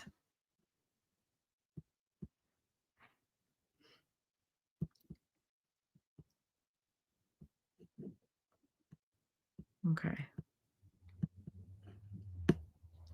I just learned this cool trick, guys. Look, I can just go doom, doom, doom. Yeah, nice. Cool. Third is the day I took Monjaro. And like last night I took Monjaro. So, and that's the thing is, so I went to the rheumatologist and she basically was like, LOL, I don't know what's wrong with you, so go back to the hematologist. The rheumatologist said, LOL, don't know what's wrong with you. Go back to the hematologist. These people that deal with people with chronic fucking illnesses and cancer, etc. Like, I don't think they said, LOL, go back to the cancer doctor, the blood doctor. You fucking bitch. Sorry. Dermatologist, sorry, there's something else I can do. And I'm like, I'm okay, actually going to sick. speed it So I up a have little no bit. answers I'm other going to than try and just get through the this. things that got I'm confirmed mad. in 2021, that it's not lupus and that it's not rheumatoid arthritis. And she said my x-rays look fine. 1.25. I mean, the reality is it's looking like it's probably fibromyalgia, but there's more things to be eliminated by other doctors. So, yeah, anyway. So no further on that front. Yeah, and then when I brought up the Mounjaro, basically I've scheduled for May 20th or 21st. I'm going to be seeing my primary care physician, and I'm going to be talking to her about whether or not I'm going to continue Mounjaro or not. Because I think it's exacerbating my pain. Do you? I do. Every time I take it, within the first 3 to 4 days, my fatigue is worse, my body pain is worse. Pretty sure feeling a bit sick and a bit nasty after taking the Mounjaro is normal. Pretty sure that's normal. I'm just way more miserable, like, and it's something that I think I was like, either I didn't notice it at first or it took some time for it to build into my system, or I'm not exactly sure. Yes. And I think that I can do what we're doing without the Mounjaro. That's exactly what I was going to say. Like, I think you're drastically changing your diet, and so like your blood sugars are going to be way more controlled.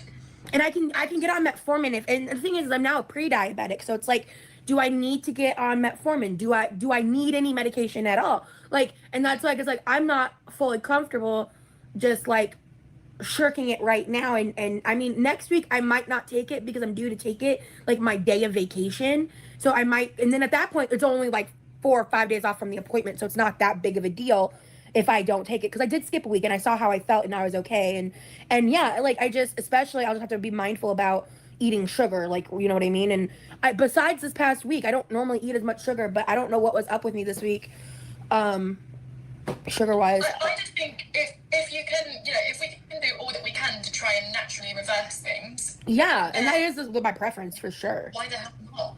Yeah, that's my preference, and so I wanna know what like my doctor says. So yeah. For sure. Do you wear your Apple Watch when you're in the pool? My Fitbit, yeah. Your Fitbit? You do? Yeah. Let me... So this graph, I'm going to just do it from May, I think. This is from May. This shows calories in versus calories out. Okay, so you obviously want this to be higher than calories in, because then you'll be in a calorie deficit. The calories out, I would just take it with a pinch of salt, because there's no way that a Fitbit will accurately show. And honestly, there are some days where like I feel like I will even like see that I've been doing more physically, and it's like maybe it's because I'm not opening up the Fitbit app enough or something, and it's like not syncing the calorie out information into my Fitness Pal, or like into the Fitbit app, and I'm like, that's kind of confusing. So I don't know what's going on with that, but I mean, you're right, exactly. Like, I don't think you can do it like fully. But look at this, like 700 calorie deficit typically. Okay. Yeah, so it is higher because it's above. Yeah. Okay. Yeah, and I think that your movement and your calories out are naturally going to be higher now that you're getting in the pool more often. Would you agree? Yeah, yeah, and I and that's the thing, is one of the reasons I made myself get in the pool last night, even though I didn't actually work out, is I'm trying to like retrain my brain and my habits, and I've just been, the amount of busy that I have been is actually ridiculous.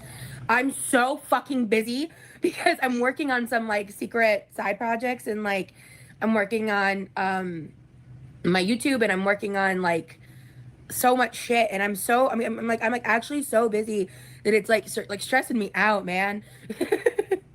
But this is where it's so important to try and not let this slip. Like, this is what you can control. Right, let me just do some maths whilst we're on the phone. Yeah, because I've been really frustrated because I've been accurately tracking myself. I've been weighing my food, and my weight's been very stagnant. I don't understand. I genuinely don't understand what I'm doing wrong. And that's the thing is, like, when I had the most weight loss recently, and I hate to say it, but like when I had the most weight loss recently was the week I wasn't on the Manjaro. Like the week you told me I lost the week I lost 3 kilograms, that was the week I wasn't on Manjaro. I'm never going to tell you to stop because, you know, I'm not medically trained, but are you testing your blood sugar often? No, they still haven't gotten me the freaking glucose reader that I've asked, that they told me they were going to get, and I asked for multiple times. But honestly, at this point, I'm a pre-diabetic, so it's like I don't even know if it's necessary. I'd be inclined to say not. Right. I think we typically take body weight in pounds and times it by 7 to 10, which is still for calories, which is still up at 3,000, and your calorie intake has slipped from where it was. Because also I think I was eating more during the time I was losing weight. Fuck! God! What is happening? So I think that needs to be this week's focus. Is eating more? Yeah. Like trying to hit your calories more. Like you're just being 1,000 calories. I feel you, Chris. I feel you. It's extremely frustrating watching this shit. But just remember, this was May 2024. So more than a year ago. You were in touch at this time. You were guiding. You were doing your best. You and Brett did a lot to try to help. I don't think anybody could have done anything more. So, yeah, I think this is my best pause of the day. I think I'm actually going to grab this one.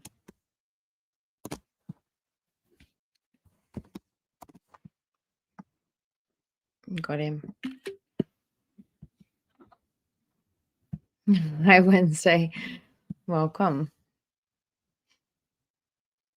Yeah, I don't know. Chris, I do feel for you guys. Like, you guys, you and Brett did everything that you could possibly fucking do. I don't think there's more that you could have done. Yeah. Under is not good. I know, man. I know. I'm just so, like, baffled. Okay, you were under on calories even when you had the cookies, but it still doesn't take away the fact that protein is obviously important. Right, no, I know. That's the only day that wasn't. I would be. Wasn't yeah, I know. I'm really good about my protein. Yeah, I know you are. Yeah. For sure. That was a weird day. I think that's the weirdest day I've had this entire time. Like, in terms of that. Like, I mean, yeah, I had, like, some, like, more... I did have some, like, binge days prior, but for a non-binge day, that was a weird-ass day. Yeah. So, like, on her stream the other day,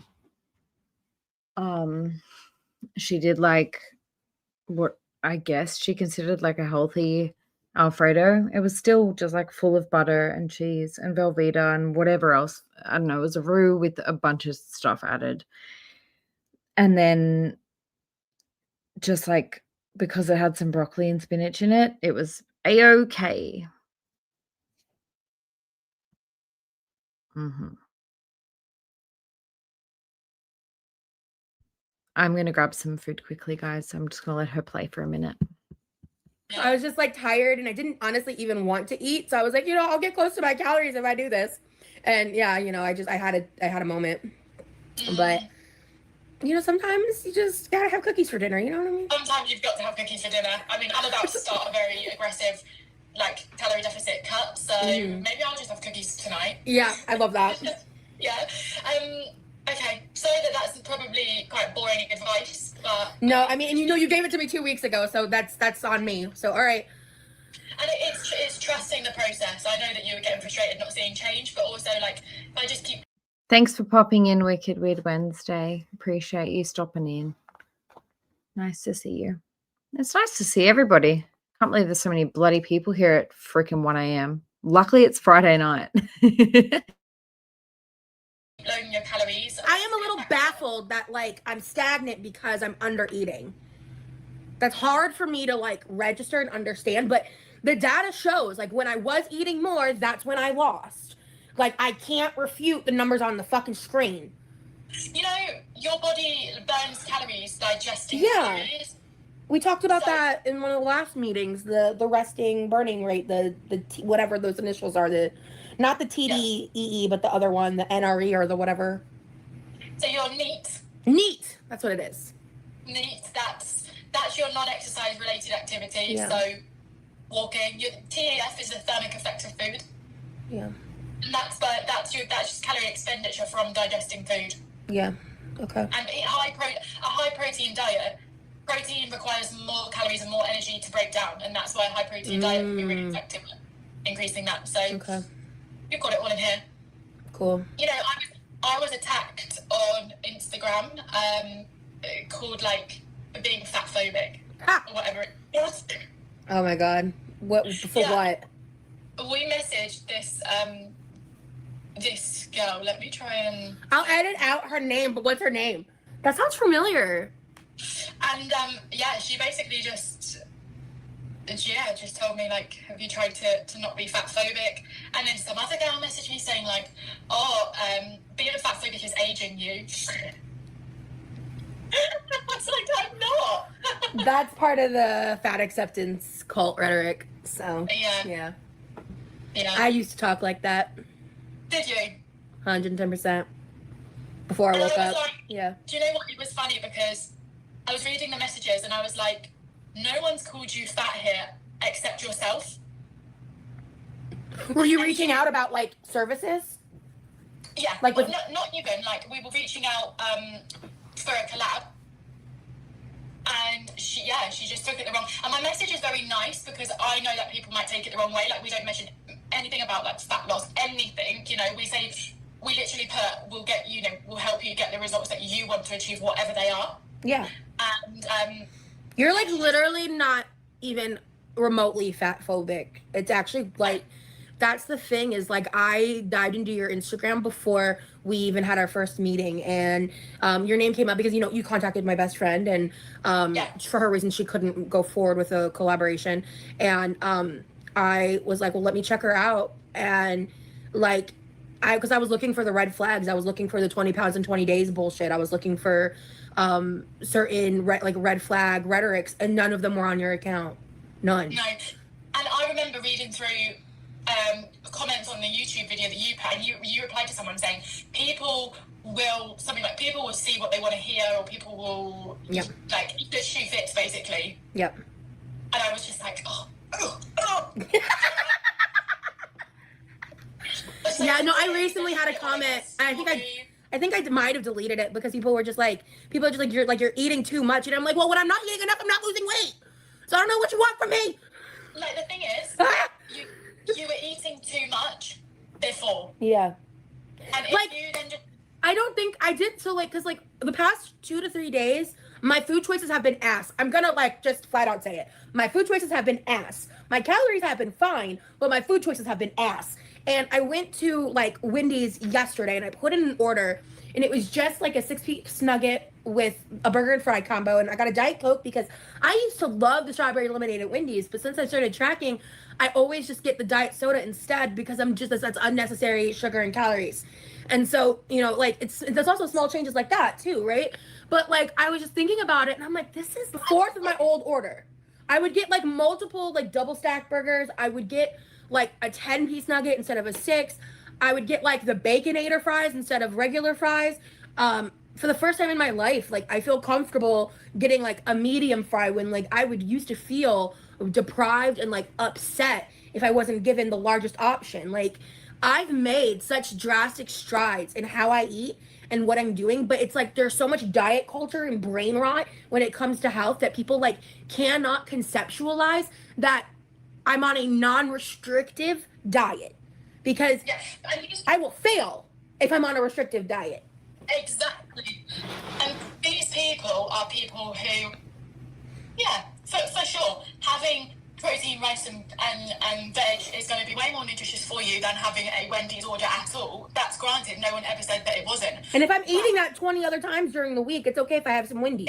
Yeah, but I just think, like, look at the growth. Okay, you're having the same thing, but you're having like a fourth of what you had. Like, that's growth. That fourth is then going to become even smaller, and then you'll probably it's growth, and it's realistic. And these people that comment on shit just don't get it. Have too much. They have no idea what it's like to exist in a 500-pound body. I do. Yeah. And I'm now no longer in that 500-pound body. And it's interesting to me because it's like there's a part of me that like is fearing breaking the next milestone. The next milestone is being under 450 pounds. And I've been on this brink for a hot minute since we've started. And so I'm trying to figure that out and push through that. And because as a whole, I don't know if you and I have gone in depth about this, but I fear losing weight. I fear this change. I fear being smaller. And what scares you so much? This is going to sound a little dramatic, but it's the old brainwashing of what I experienced under feederism.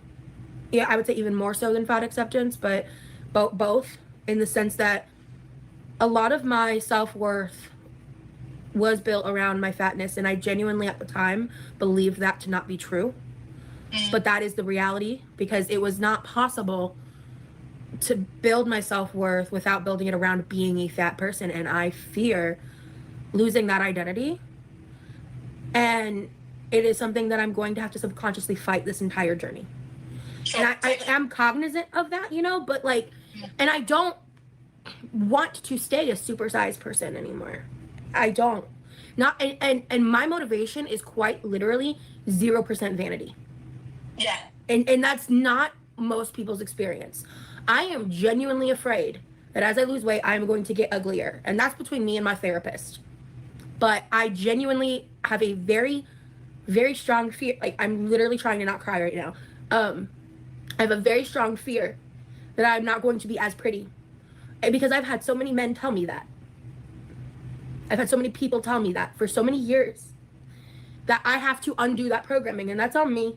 But, But how many people, just flipping it, how many people have you had comment on your stuff saying, like, oh my God, you'd be so much better looking if you lost weight, or like, and that makes it worse too. They both, yeah, absolutely. Because, and that's the thing, is like, those statements are what fueled me to be in my old extremes.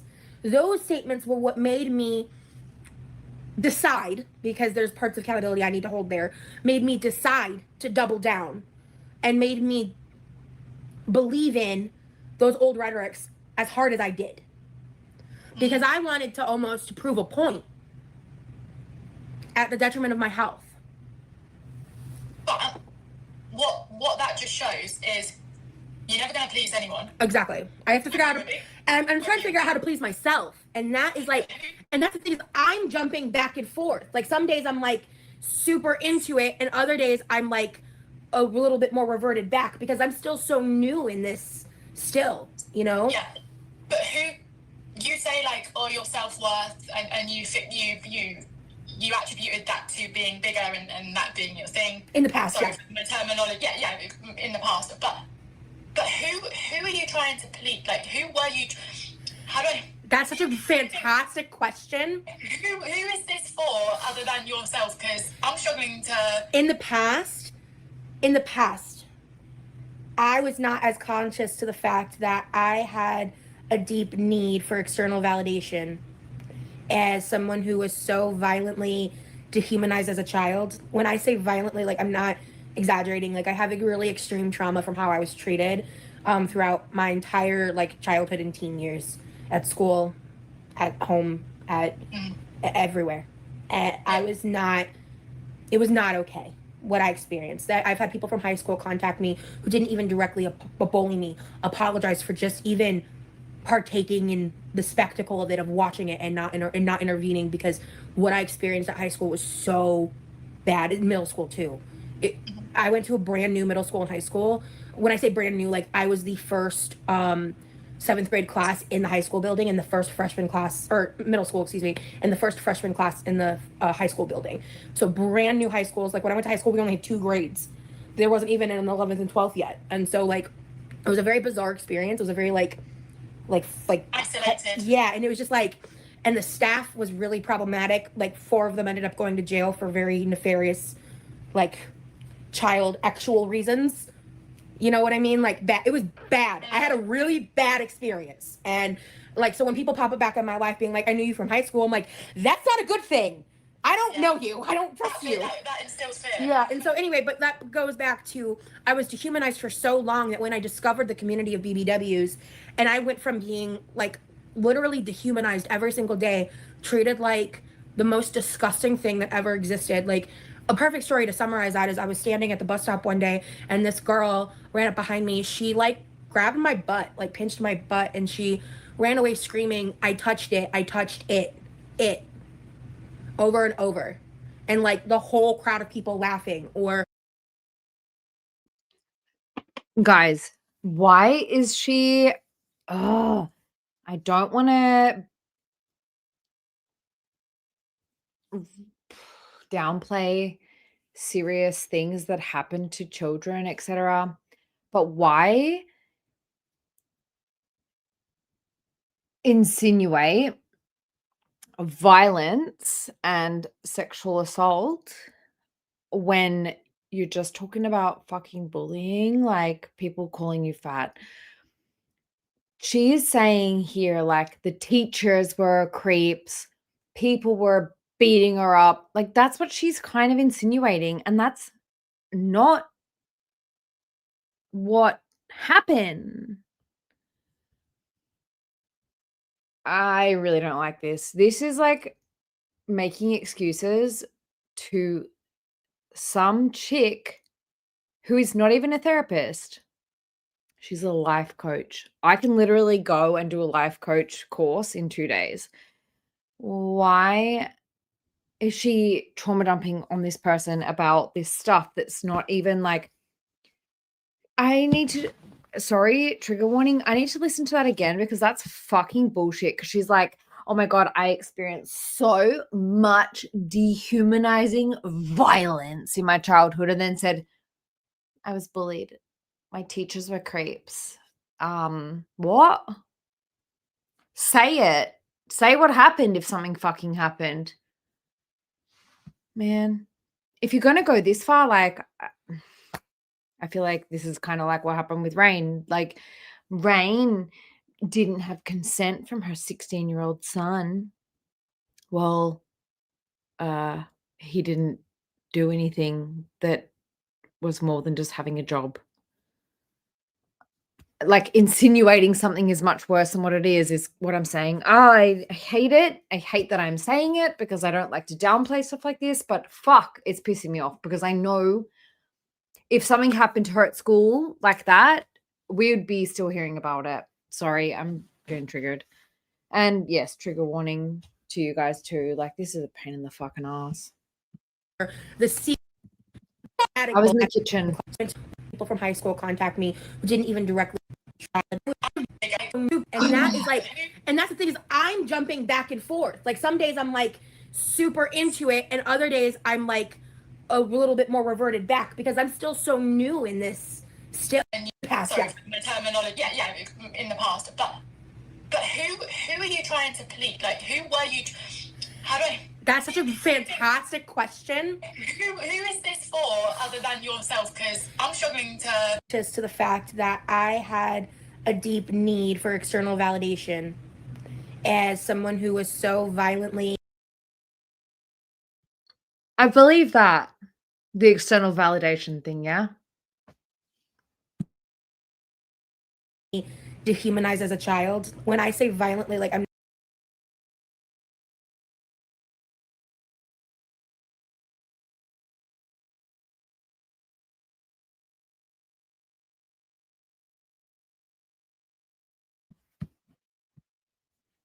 And goes on to say, like, sorry. She's saying, like, oh my God, my violent dehumanization. And when I say violent, I mean violent. She's like, people said mean things to me. What? not exaggerating. Like, I have a really extreme trauma from how I was treated throughout my entire like childhood and teen years, at school, at home, at everywhere. And I was not. Is she not just acting like everybody was beating her up and essaying her? That's what I'm getting from this. Sorry. Yeah, me too. I'm huff sighing too, because what the fuck? This is a lot. It was not okay what I experienced. I've had people from high school contact me who didn't even directly bully me, apologize for just even partaking in the spectacle Someone who didn't even bully her rang her up. Man. of it, of watching it and not intervening, because what I experienced at high school was so bad. In middle school too. I went to a brand new middle school and high school. When I say brand new, like I was the first 7th grade class in the high school building, and the first freshman class, or middle school, excuse me, and the first freshman class. And this information is important. Why? In the high school building. So brand new high schools. Like when I went to high school, we only had 2 grades. There wasn't even an 11th and 12th yet. And so like it was a very bizarre experience. It was a very like isolated. Yeah, and it was just like, and the staff was really problematic. Like 4 of them ended up going to jail for very nefarious, like child. And were you involved in that, Rosie? You're talking about these teachers who did these really nefarious things. Was it you? Was it real? Someone fucking help me. I feel like insensitive, but I know she's fucking lying. Look at her hands. Look at her hands. Sorry.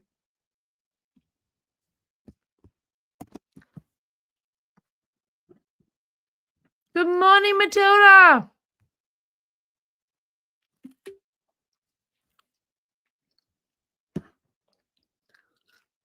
I'm trying to be less smelly. Smelly. I love the word smelly. I'm trying to be less smelly. Oh my god. Shut up. I'm so childish. Good morning, everybody. Welcome to the stream. We are being chaotic and inappropriate and probably insensitive, but I mean, we're trying our best. Actual reasons.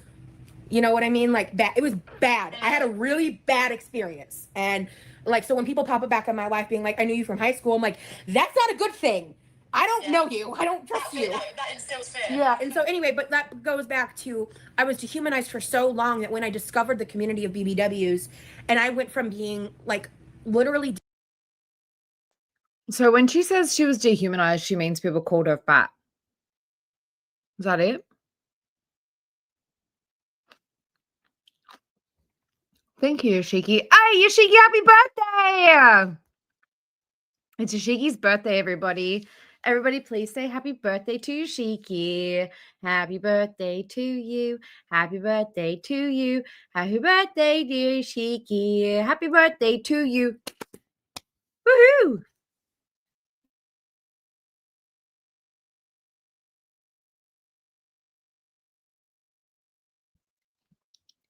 Yoshiki, this is your present. Dehumanized every single day. That. No, never. We love you. Welcome in. Treated like the most disgusting thing that ever existed. Like, Birthday present. perfect story to summarize that is I was standing at the bus stop one day, and this girl ran up behind me. She like grabbed my butt, like pinched my butt, and she ran away screaming, I touched it, over and over. And like the whole crowd of people laughing, or the sea of people in the crowd in the hallway laughing. Also, I'm sorry if I embarrassed you, Shiggy. I didn't mean to. You just went really quiet. Come back. We love you. I'm sorry. Happy birthday. Because a guy drew a picture of my crush, purposely made him black, somehow made it racist. Welcome to Georgia. And did a whole presentation in front of the Spanish teacher who literally worked bullying me into the curriculum of the day by translating mean things kids were saying about me into Spanish. Like, I mean, It's in my and diary. watching this crowd of people laughing as she's hung up this picture Literally and one of the refused to take it down. And I was Literally one of the only people whose birthday is in my diary is yours, she is. So you're gonna get it. going to get in trouble if I took it down. I'm not going to tell anybody how old you are, though. 75 and a half. But I figured out a way to get it taken down anyway without getting in trouble, because that's just how I had to operate. Like, so I went from that experience to being treated like a literal goddess by people. Yeah. And that juxtaposition, it was the most intoxicating feeling at the time that I had ever had. It was intoxicating. That attention is what fed you. 100%. And there was a time where I firmly believed that to not be true, because I just didn't have the introspection of the situation. I didn't have the full self-awareness, and the fact of the matter is my prefrontal cortex wasn't fully developed enough yet. So, you know, I just didn't fully understand in the way that I do now, being in my early 30s, like with time. And, you know, because I've learned a lot. Like, I used to be very bullheaded, and I was so much more engaged with trolls, and I was so much more obsessed with the negative commentary of me. And now I actually have firm boundaries. Now I actually don't engage in, like, because me 10 years ago would have been an entirely different experience with, like, the reaction channels, and I probably would have been, like, making reactions to the reaction channels and, like, been really feeding into the trolls. But because I've done the therapy, I've done the growth, like, I know how bad that is for me, and I know how unhelpful it is. And the way that they stay fed and full and happy is you feed into their negative energy with your negative energy. So if you gray rock them, if you ignore them, if you don't engage in it, they will never be nearly as powerful as if you do. And that's what a lot of these other creators don't fully accept or realize, or don't have the full experience and understanding, is that if you're feeding into it in any capacity, you are providing them something for them to bolster off of. And I mean, we're all human, so I have in some ways acknowledged things, but I try to be as minimal about it as possible. And it's just one of those things where, kind of go back to the original topic, it's just I after some years and some time, it was only really in this past year that I realized that I've spent so much energy in my desire to be desired that I just didn't give a fuck about the real outcome of my health. And in the past few years, like, you know, when I slowly started waking up, and then I went through some bullshit, and you know, it took external forces to push me out of the communities. It took me external forces to wake up from, ironically, my desire and need of that validation from external sources. But then that past year, like this past year, since, because it's quite literally close to the day, like this time last year was when I started my 6-month leave after I went to the mental hospital. When I woke up, left fetusism, went through really dramatic public feud with some people, and all of that happened. And I was so focused on that. It was like within a couple months, I really just did a lot of internal reflection and realized how much I fucked up. I fucked up by being a people pleaser. I fucked up by not standing up for myself when I was dealing with, like, really some, like, nasty, mean girl behavior. I fucked up by trusting people who had really nasty intentions, who exploited me in a lot of ways. And then I also fucked up by playing their game.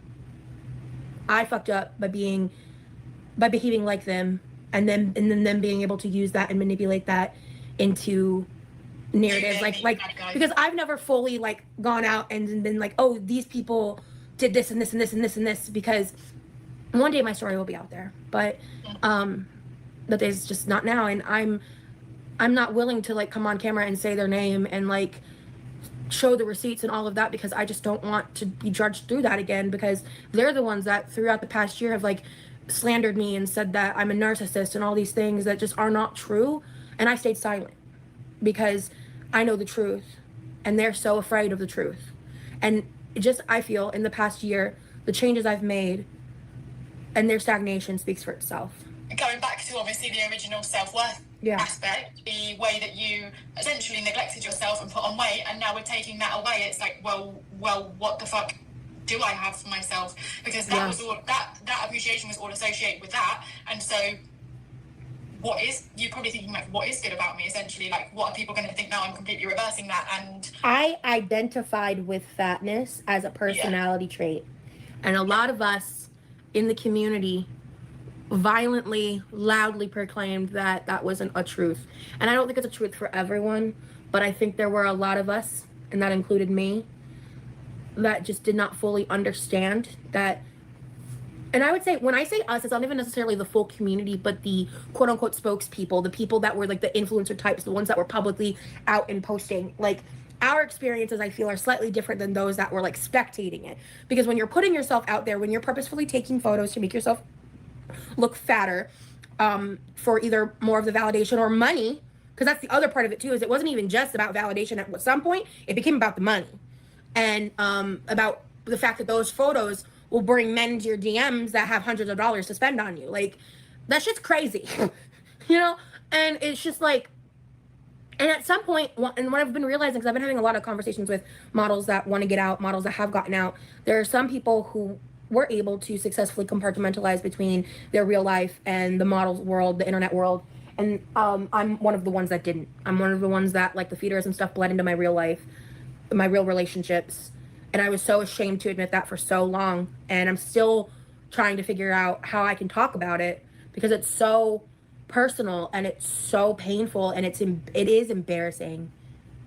It is. It feels embarrassing. And I just feel like I have a story and a set of experiences that I really want to have in front of audiences of people, because I want vulnerable, mentally ill 18-year-old girls who never had their support needs met, who were abused, who were fat, to not make the same mistakes that me and my friends did.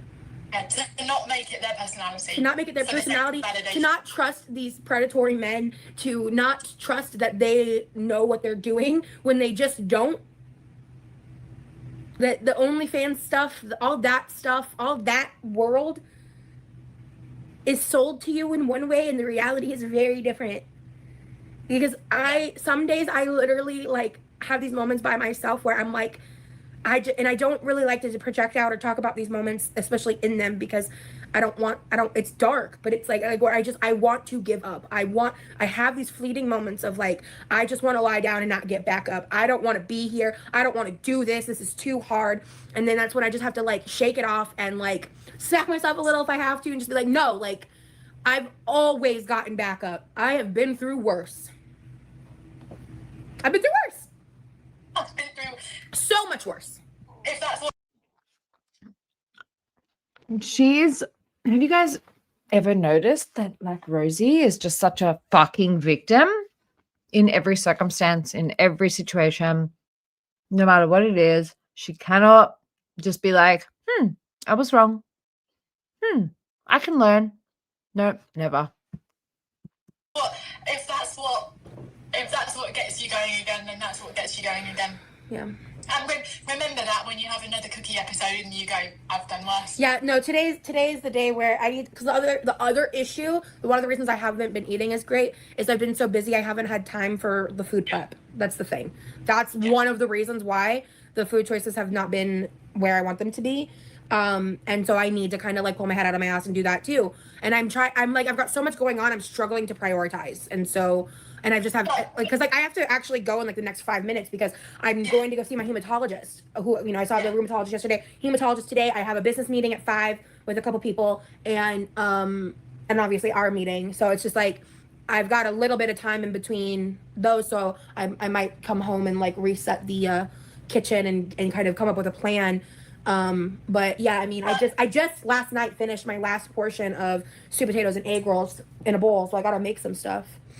But you said, I want to explore a change. I think it's been stagnant, but you've already just identified what the changes are. So, yeah, you know, just prepping where possible, moving more, and eating more. But you can't have a false negative number. You can't have a fake lower number. That's not, because that lowest number was below 450. But I'm not willing to say I'm under 450 until I'm consistently under 450. Fine. And that's where I'm at with that right now. Because I haven't set up under 100 because it hit and then it went back up a couple kilograms in like a day, which obviously that's like other shit. Like I've been dealing with inflammation pain and it's like the lack of sleep stuff, which is like today it did. And it's just like, this shit's annoying. Right, go to your hematologist. Yes. Okay, so the plan is to keep doing what I'm doing and eat more. Move more. Okay. And less depressy, messy, stressy. I can't promise that. Not even if I put it as a habit. You know what? Let's just say I'm at like the 87. Let's get down to 80%. How about that? Let's do that. Perfect. Wait, what did you say? It was like, what if I make it as a habit? Do you remember when I was like, should I put it as a streak? You said messy, depressy? Depressy, messy, stressy. Stressy, that's what it was. Because I got a stress disorder, babe. I can't promise that. All right. But thank you. Bye. See you. Bye. See ya. God, I love her. Hey guys.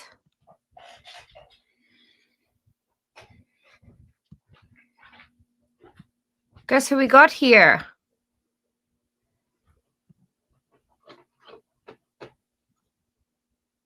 You shouldn't be muted. Am I muted? No, we have a guest.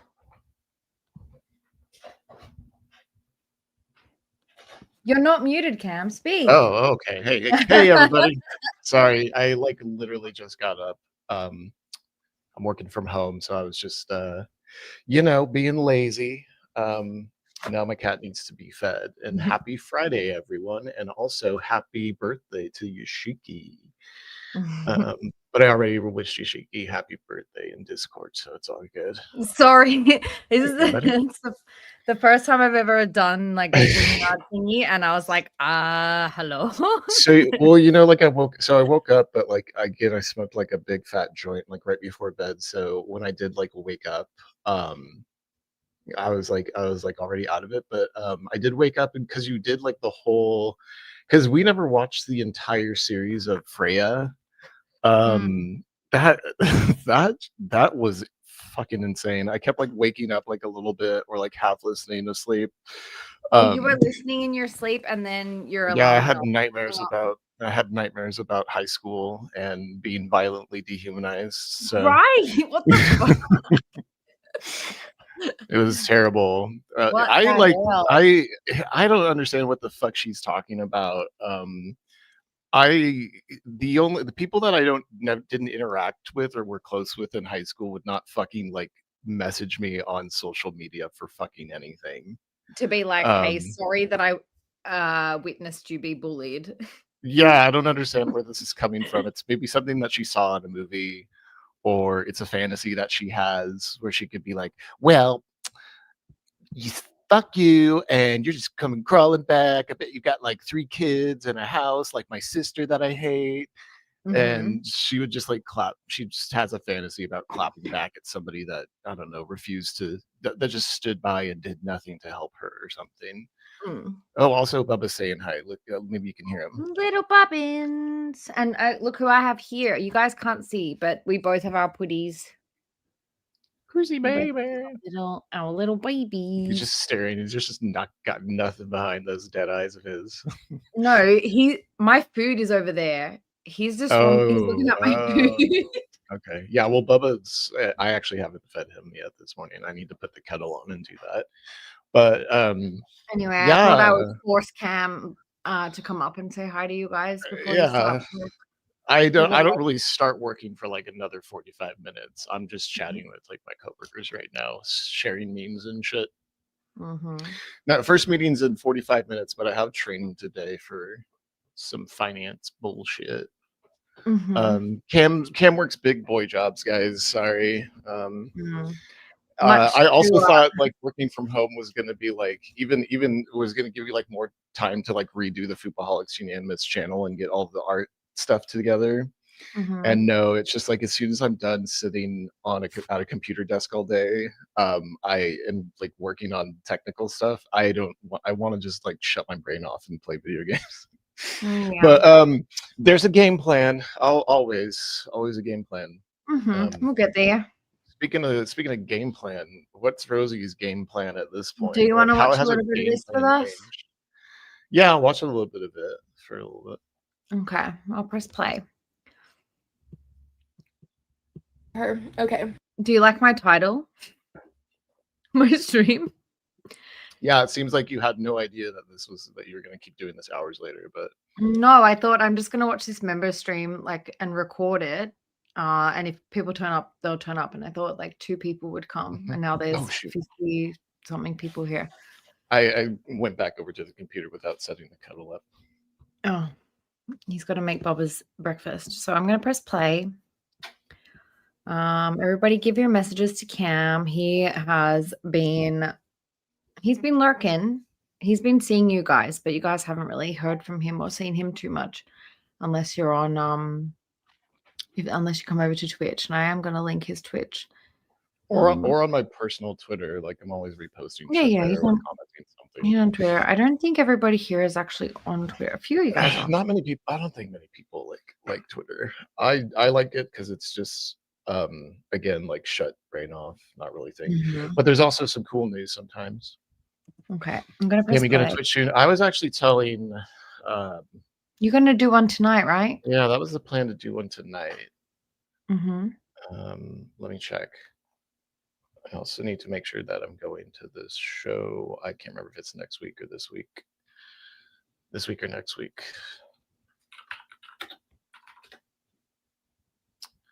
No one goes on Kick, ugh. Yeah, I wouldn't do like Kick or any of those things. I'm like, we'll just do like another dedicated Foopaholics YouTube channel, and we'll just VPN in. And it's, I said like it's mostly gonna be edits because I really have just been like burnt out on streaming like lolcows and stuff, especially when it comes to, because like the last stream that I did, I was like, I cannot stream for more than like 3 hours, especially and like. And I think we were, how much of Rosie were we even watching? Was it just Rosie that we were covering? Or I was covering? Your channel went down like shortly after like Copes passed away. Yeah, Copes passed away, Lynn passed away, and I'd be lying to say if that like whole scenario wasn't very bizarre and weird and giving a pause to things, just in general. Yeah. Kick is funded by gambling, so fuck that place. Yeah, I always figured that it was like a bunch of gambling ads, and like the people that would get busted on Twitch for doing gambling streams or something would just go over there to do their shit. And I guess like watching gambling can be fun. Like I spend like $350 on Tariba every month, so not $350, $3.50 to get the ticket. You should get. What are you talking about? Rosie's sister? She's not going to come on here. Like, she's got a family. She's like a Mormon with a family and a husband. No way. No fucking way would I ever touch that, ever. And Rosie is, I wouldn't. Personal one today. Here's the thing is like, when it comes to like going in real life, when it comes to like the parents, I had told people like they're her biggest fucking enablers. Like you can see it through and through, and that's why somebody gets this big. Like, somebody was talking on Reddit. There was a guy that recently got a Florida man. Look at my pause again, guys. Look at this pause. She's like, oh shit, he's back. There was a Florida man that had to get lifted out of his house via a crane. They had to like cut a wall down. And somebody was in the comments saying something like, it was like on the front page and stuff, because it was like, I guess, weird, crazy news. And so people were sharing like their experiences with patients like that, like patients, whether they be like life or death saving, whatever they have to do. And somebody said, like, do you know, for people to get like this, they have to have somebody like bringing them food, helping them like use the restroom, all like of the whole premise of my 600-pound life. That's literally the whole premise. Is like there's always an enabler. Yep, there's always an enabler, and it's always been the fucking parents. So like when she would talk shit, like all of this times where she was talking about her parents like abusing her, her father abandoning her, like she deleted all that to just kind of reframe it when she entered Girl World. But it's not like that stuff can't still be found. You just have to dig around for it. But she has like you see it like come out too, like when she tells like she like has her mom say like, yeah, she's changed a whole lot. Sorry, Can I'm you like mute rambling. Discord? Because you're echoing for me. Can Oh you mute? yeah, Thank you. Sorry. there we go. That's Yeah, it's but the sister is like somebody who you can't. She's never been in the picture. Her parents are literally Yeah, her I wouldn't, fucking mods and appear on her streams and enable her through and through. So I wouldn't want to bother her. yeah, that Personally. would be one way that I would not go in real life. The parents are like, fuck. People want to contact Kuwaiti authorities and shit for foodie beauty. I You guys are mean, bitching about people and girl will bitch about me talking to the parents. Fucking stupid. anyway, Hypocritical, if you will. I would never do any of those things. I just keep things to I myself. would. I have no shame. Think about doing them, but I don't do anything like that. But I do think that if you are going to have your parents like turning up in your streams, modding for you with their actual full legal names, like you, what do you think is going to happen? Someone's going to troll them. You've been angling to be a lolcow for the last 10 years. It's going to happen eventually. I think she was aware of her lolcowness. She didn't really want it, No, but she she wanted to wasn't be a gonna lolcow. She aimed for with this. well, more like with Zachary Michael and stuff. I think because she thought maybe he would treat her fairly because she was gonna be like different than No, Amber. so even before she was talking to Zach, I watched a Mm. thing because I've been digging through shit lately. You have no life. I've been going deep. But she was saying even before she was like talking to him that she's been like watching reactions for a long time, years and years and years. So Mhm. I don't know. Anyway, I'm gonna hit play, but like, thanks everybody for coming in. I'm gonna let this roll for a little bit. I will follow Well, you on Twitter, Ocean. Don't I already follow you? I would say that there was a point in Rosie's life where she did want to be taken seriously, and that was when she was like trying to do prawn. That's when she was like trying to don't- be like the SSBBW thing. I think that she really did, or definitely the fat activism and body positivity movement I don't stuff. know. I don't like to assume anything. I just think like she's, I don't know.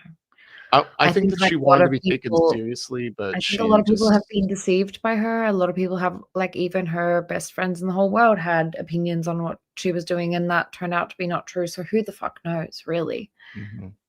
Yeah, and I Who- kind of see like there was definitely some negative influence from Rosie onto like her friends. Like you could just tell that She's fucked every single person. she's just over and over. lies. Anyway. I mean, yeah, you can't really cut through lies that easy sometimes. Okay, play it. I'm listening. You're not enjoying this pause screen. Anyway. That is just, this is hard for me to wrap my mind around because the numbers aren't fucking lying. I lost weight when I was eating more. I stopped eating more and I was eating under consistently and I stopped losing the weight. You know, I'm not a fan of this person anymore, but I used to watch Gabby Hanna. And I remember her talking about this. She was working with a professional and she was struggling to lose weight and whatever and doing her fitness goals. She ate more and then was meeting her fitness goals. I remember that very specifically. I was really interested in that content at the time. I gotta go, but like, fuck, man. Ocean, I'll follow you on Twitter. Wow. You follow me on Twitter. I like that we're both in our underwear, but like I'm actually working. Technically not, I guess. So now you guys have to tell me if you want to watch the next one, which I think is the last one, or if you want to watch something different. Oh, that might have been the last one. Hang on. You said it was a 4-parter. I wonder if there was a conversation before her and Freya like stopped working together, or if like Freya's like life was changing, with her like marriage and stuff. Getting married, getting engaged. Well, I told the guys that didn't she move to like Dubai or something? Yeah, they're still in Dubai. I think I like looked at them like a month or two ago. She's still posting vlogs and stuff. They're very colorful. It's very colorful. This one is the one that we haven't seen. Freya is the most rational side. Absolutely, James. She's got like shit together. You know what I mean? Oh yeah, so this was the last one, I think. So this was May 14th. May 28. What the fuck? I'm out of order, guys. April. I know. I'm almost positive she doesn't work for that UK based thing. She's doing her own thing April. in Dubai. May. So this one, I should have put this one on first, guys. Sorry, out of order, but this one was before the one we just watched, but it doesn't really matter. She's still just. And I'm fixing my sleeves because I don't like the way they feel up here. It's such a blessing that I got such a quick referral. But if we're being so for real, sometimes quick referrals are not a good sign. And I've learned that lesson the hard way in the past. Oh. I'm just trying to remain hopeful and optimistic that I just got lucky. I feel like referrals are quick. It's like the date that it's an early morning appointment for me. It's at 11:45. So I'm a little nauseous and I'm tired. And I had to wake up by an alarm, which for me, when I have to wake up by an alarm, I struggle with that because Mark, I thought you said post song shade. It can sometimes like trigger me a little bit. I've always been that way since I was little, since I was young. I just tend to be a little more nauseous and I tend to have a little more issue. But you know, nothing I can't cope through, you know what I mean? When I woke up this morning, I checked my YouTube comments and someone wrote out an entire dissertation about how I should eat their meal plan and all this shit. And I was just like, I think I literally replied like in my half sleep stupor, I don't care, period, because I don't. Like, hang on, pause. The video I uploaded last night. I have been fucking living for every time this fucking lady fucks something up grammatically or a pronunciation or enunciation, but like she's saying dissertation. But the other day she was like, somebody said like, she said a comment like, people are just trying to goat me into something when she meant goad. And I was just fucking like, loving that. Like those are the moments that that I enjoy. I still don't like her, but like those are like, you know, kind of like those Cope moments where he like fucks up bacon. Okay, sorry, go ahead. Last night was me announcing I have a personal trainer. You think I'm gonna scrap my meal plan and ignore my trainer to follow an anonymous YouTube comment? Like, babe, I'm good. I can't wait for that person to watch my trainer tell me that I need to eat 3,000 calories a day and that I'm actually losing weight doing it. That's fucking funny to me when I think about it. The video when it comes out Friday, I don't know how y'all are gonna act. I really don't. I'm a little nervous, but shit, it's been working. I'm so close to hitting 100 pounds down from my highest right now, the closest I've ever been. It's a little scary, actually. Hey y'all, so I just left the rheumatologist's office. I spoke to her for 5 minutes. Honestly, I feel like it was a productive 5 minutes, but she was very much in and out with me. I think because she was a little behind, and also she pretty much just needs to order shit to figure anything out. I liked her, but again, I didn't get much of an impression of her, and just because it was like a short conversation, but I tried to like speak as fast as I could and like tell her everything because I could tell she was kind of rushing me. Yeah, she needs to get you in for actual examinations, tests, in the next room, and I felt like she was being a little more thorough in that conversation than she was with me. However, from what I could hear, that person had more of a history in rheumatology, so I think it would make sense. It makes sense to me that like the first appointment is just kind of like getting some background information. She already read like all these professionals information and blood work from the other specialists that referred me, so I could see why it wouldn't take that long. And I liked her, and it was a better experience than like my anxiety was leading me to think I was gonna have. So that was really good. I'm really happy about that. But I have to do X-rays of my feet and hands and chest, and I need to get more blood work. She thinks that it is very possible that I'm correct about having fibro, but we won't know until we eliminate everything else because you can't test for it. So she's running blood work for different markers and. You're muted. Is this where she's gonna start talking about how she's getting tested for the cancer stuff? I think that might be a separate one. I can't really remember. They all kind of blend together when she was like doctor shopping for like a diagnosis. They did say that like maybe probably not today, definitely not today, but there was like a whole moment where Rosie was like acting like she had cancer, which was pretty fucked up. She thought she had like a blood cancer or something, like yeah, like rare stuff. We'll have a look at that next time, but let's see what she's talking about here. It's getting late. My whole house is awake because I'm yelling around the house. She doesn't think it's lupus, which like I would agree. And also because, but like I honestly could be having some kind of early onset arthritis type issues, which would explain a lot of things. Like it might not be rheumatoid arthritis, but it could be another kind of arthritis. With my family history, that's very possible too. We don't got gray bones in our genetic lineup. I'll say that much. And with all my vitamin deficiencies, that makes sense. She wants me to get on turmeric with black pepper extract, so I'm gonna have to order that now and see if that helps any. And I love that she recommended like a natural on supplement. Chris's live Love last that. night, she said that Happy she's never, birthday, like, Yoshiki. I hope you have a nice day. Take care, and we'll see you later on. Chris said that like she wasn't like used to turmeric, but like her husband made like turmeric wings, and I'm like, oh man, I don't know why, but I just get like ever since I started adding turmeric to things like rice and stuff or chicken, like I just always just add it with another seasoning because it's like always at arm's reach. And it goes in Turmeric the is lasts a long like time. turmeric's really good for it's very good for anti-inflammatory purposes. They like when you have a dog with arthritis, you can make up, they call it golden paste, and it's basically like turmeric mixed with That's something else.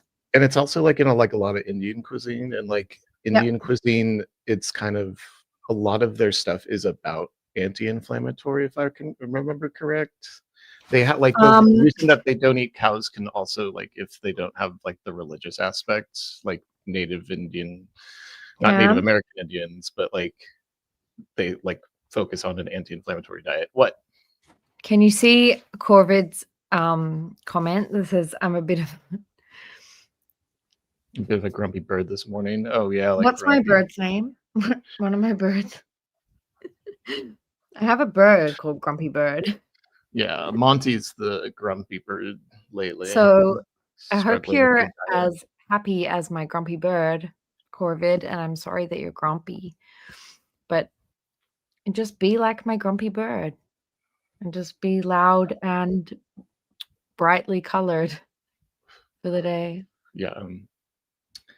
And yell a lot. Just loud. That's what gets to me is like, because like I'll be like falling asleep and you're like, I gotta feed the birds, and I'll be like drifting off, and then I'll hear like a big screech. I have a Monty bird and I have a grumpy bird, and I also have a squeaky bird. Monty They're my 3 bird birds. names: Grumpy, Squeaky, and Monty. So Montgomery birds. Montgomery bird, Grumpy bird, and Squeaky bird. Very creative. I'm so stoked that it's Friday. I know I don't sound stoked because I just woke up. Literally, but also, just like I woke still up have like so my alarm went off at 6:30 and I could still hear your stream. So I just like watched you on YouTube. Your phone died, I guess, and I just smoked. My phone died, yeah. Hole. I just totally just smoked a whole lot of weed. And I got like uncomfortably high, like, and then drifted back off to sleep for like an hour. Then I woke up and was like, I'm just gonna lay here for like a little bit. It's really pretty outside though. Good sunrise. Yeah. You ever see the sunrise on weed? Yeah, I'm sure I have. Haven't heard his face. Ashley, you're back. And Hey, hi, you saying hi? I'm just gonna say, heard hey, from him in a while. hey. Yeah, I haven't. Well, I guess I've been around. I've just been like playing. He'd be lurking. Playing the sequel to The Forest. Nikki's not happy about it. There's a mutant virtual lady, and she's. Yeah, he's got she a doesn't mutant like the girlfriend attention. with 3 legs and 3 arms. She's better than me in every way. She brings me dead rabbits and and berries. Anyway, Seriously, it's a game mechanic. Boasting about your other girlfriends, I don't like it. Yeah, it is Sons of the Forest, and he does think it's good. James. It's frustrating at times, but it's good. Yeah, he is very much enjoying it. Too much. Like, I get home from work and it's already his evening, and it's like another 3 hours of Sons of the Forest. he also played the first game, and I was very jealous of the first game. And so what But- did he do? He went and got the second game. It was on sale. Yeah, I mean, it Cam's was like, making a cameo. yeah. A cameo. Oh yeah, Chris, I was talking about I hadn't had you were like used to putting turmeric and stuff, and I was like, I put it in like everything. I don't know when I just started doing it. Anyway, thank you guys all for coming. It's so nice to see everyone. And I actually I'm the only person and I'm just gonna be honest, I'm really missing Rally. I think Rally's out busy doing animal rescue stuff. Yeah. I am looking for Rally, so if anyone sees her, tell her I'm looking for. But Yeah, I'm sure that was one of the reasons I like was long 3-day drives with like dogs, taking them to different rescues and stuff. So I'm sure she's fine. And just like, where's Rally? I'm sure she would wish to be here. We haven't had a good couple of months with like people that we heard that they like passed away when we just hadn't heard from them in like a little while. So it's just like I understand any sort of concern that somebody might be hurt or Oh, I'm sure Rally's fine. Like Yeah. her partner has an account too, so I'm sure if something was going on, he would come and tell us. Mhm. Mm. I think they Mr. Rally. popped in. I think they I'm popped in sure one she's time. fine. I'm sure she's fine. She does like literally like 3-day drives through the desert with dogs in the back of the car, like taking them from one place to another. So I'm sure she's just on a rescue mission. I forgot to feed Bubba. I gotta Get prep this that dinner. cat fed. Breakfast. Whoops. Anyways, yeah, I miss Rally too. But look, he's out there doing the Lord's work. And yes, thank you guys for being here and liking this for some reason, you crazy weirdos. I'll press play. And yeah, People Cam watch literally this woke movie up and I was every like, you want to time. come on? You want to come on? He's like, like when "Just come say hi. Sideshow Everybody Bob wants steps to on the hear you." rakes. Well, not everybody's over on Twitch, my dear. So Oh, no, it's fine. Like, hey. yeah, everybody we'll needs all a be for, garbage like, a day. while. Oh yeah, it's garbage day. Everyone needs a garbage day. All right, well, garbage days will happen on Twitch. That's kind of why I like was gonna do the live stream, was because Nikki was like, maybe you do a live stream, and Yeah, I really want, but like Cam always says, he's going to do a stream and then I advertise it and then he doesn't do it. So yeah, I start playing video games. I get lost in Sons of the Forest. so I stop but I do usually try to link Cam. What am I doing? Here is. I'm just gonna give you guys his tweet. Here's his My Twitch. Twitch. Yeah, that's Cam's Twitch. Everybody follow Cam on Twitch. Follow me on Twitch for more hilarity. I'm also like a lot more reserved. Like you can say some of the things that I usually say. I just can't do the FGOT, which I probably shouldn't say anymore. Anyway, I love how Oh my like gosh. I only call straight men that, and I love how like Carrie's husband was so butthurt about it. He really surprised me. I'm like, I surprised you? You were acting like a total fucking piece of shit. You clearly don't know Cam very well if you Yeah. are surprised by the F slur. He literally told me that I need to check my woman Nikki, and so did Hussy too. And I was like, that's not okay with me. That's just straight misogyny.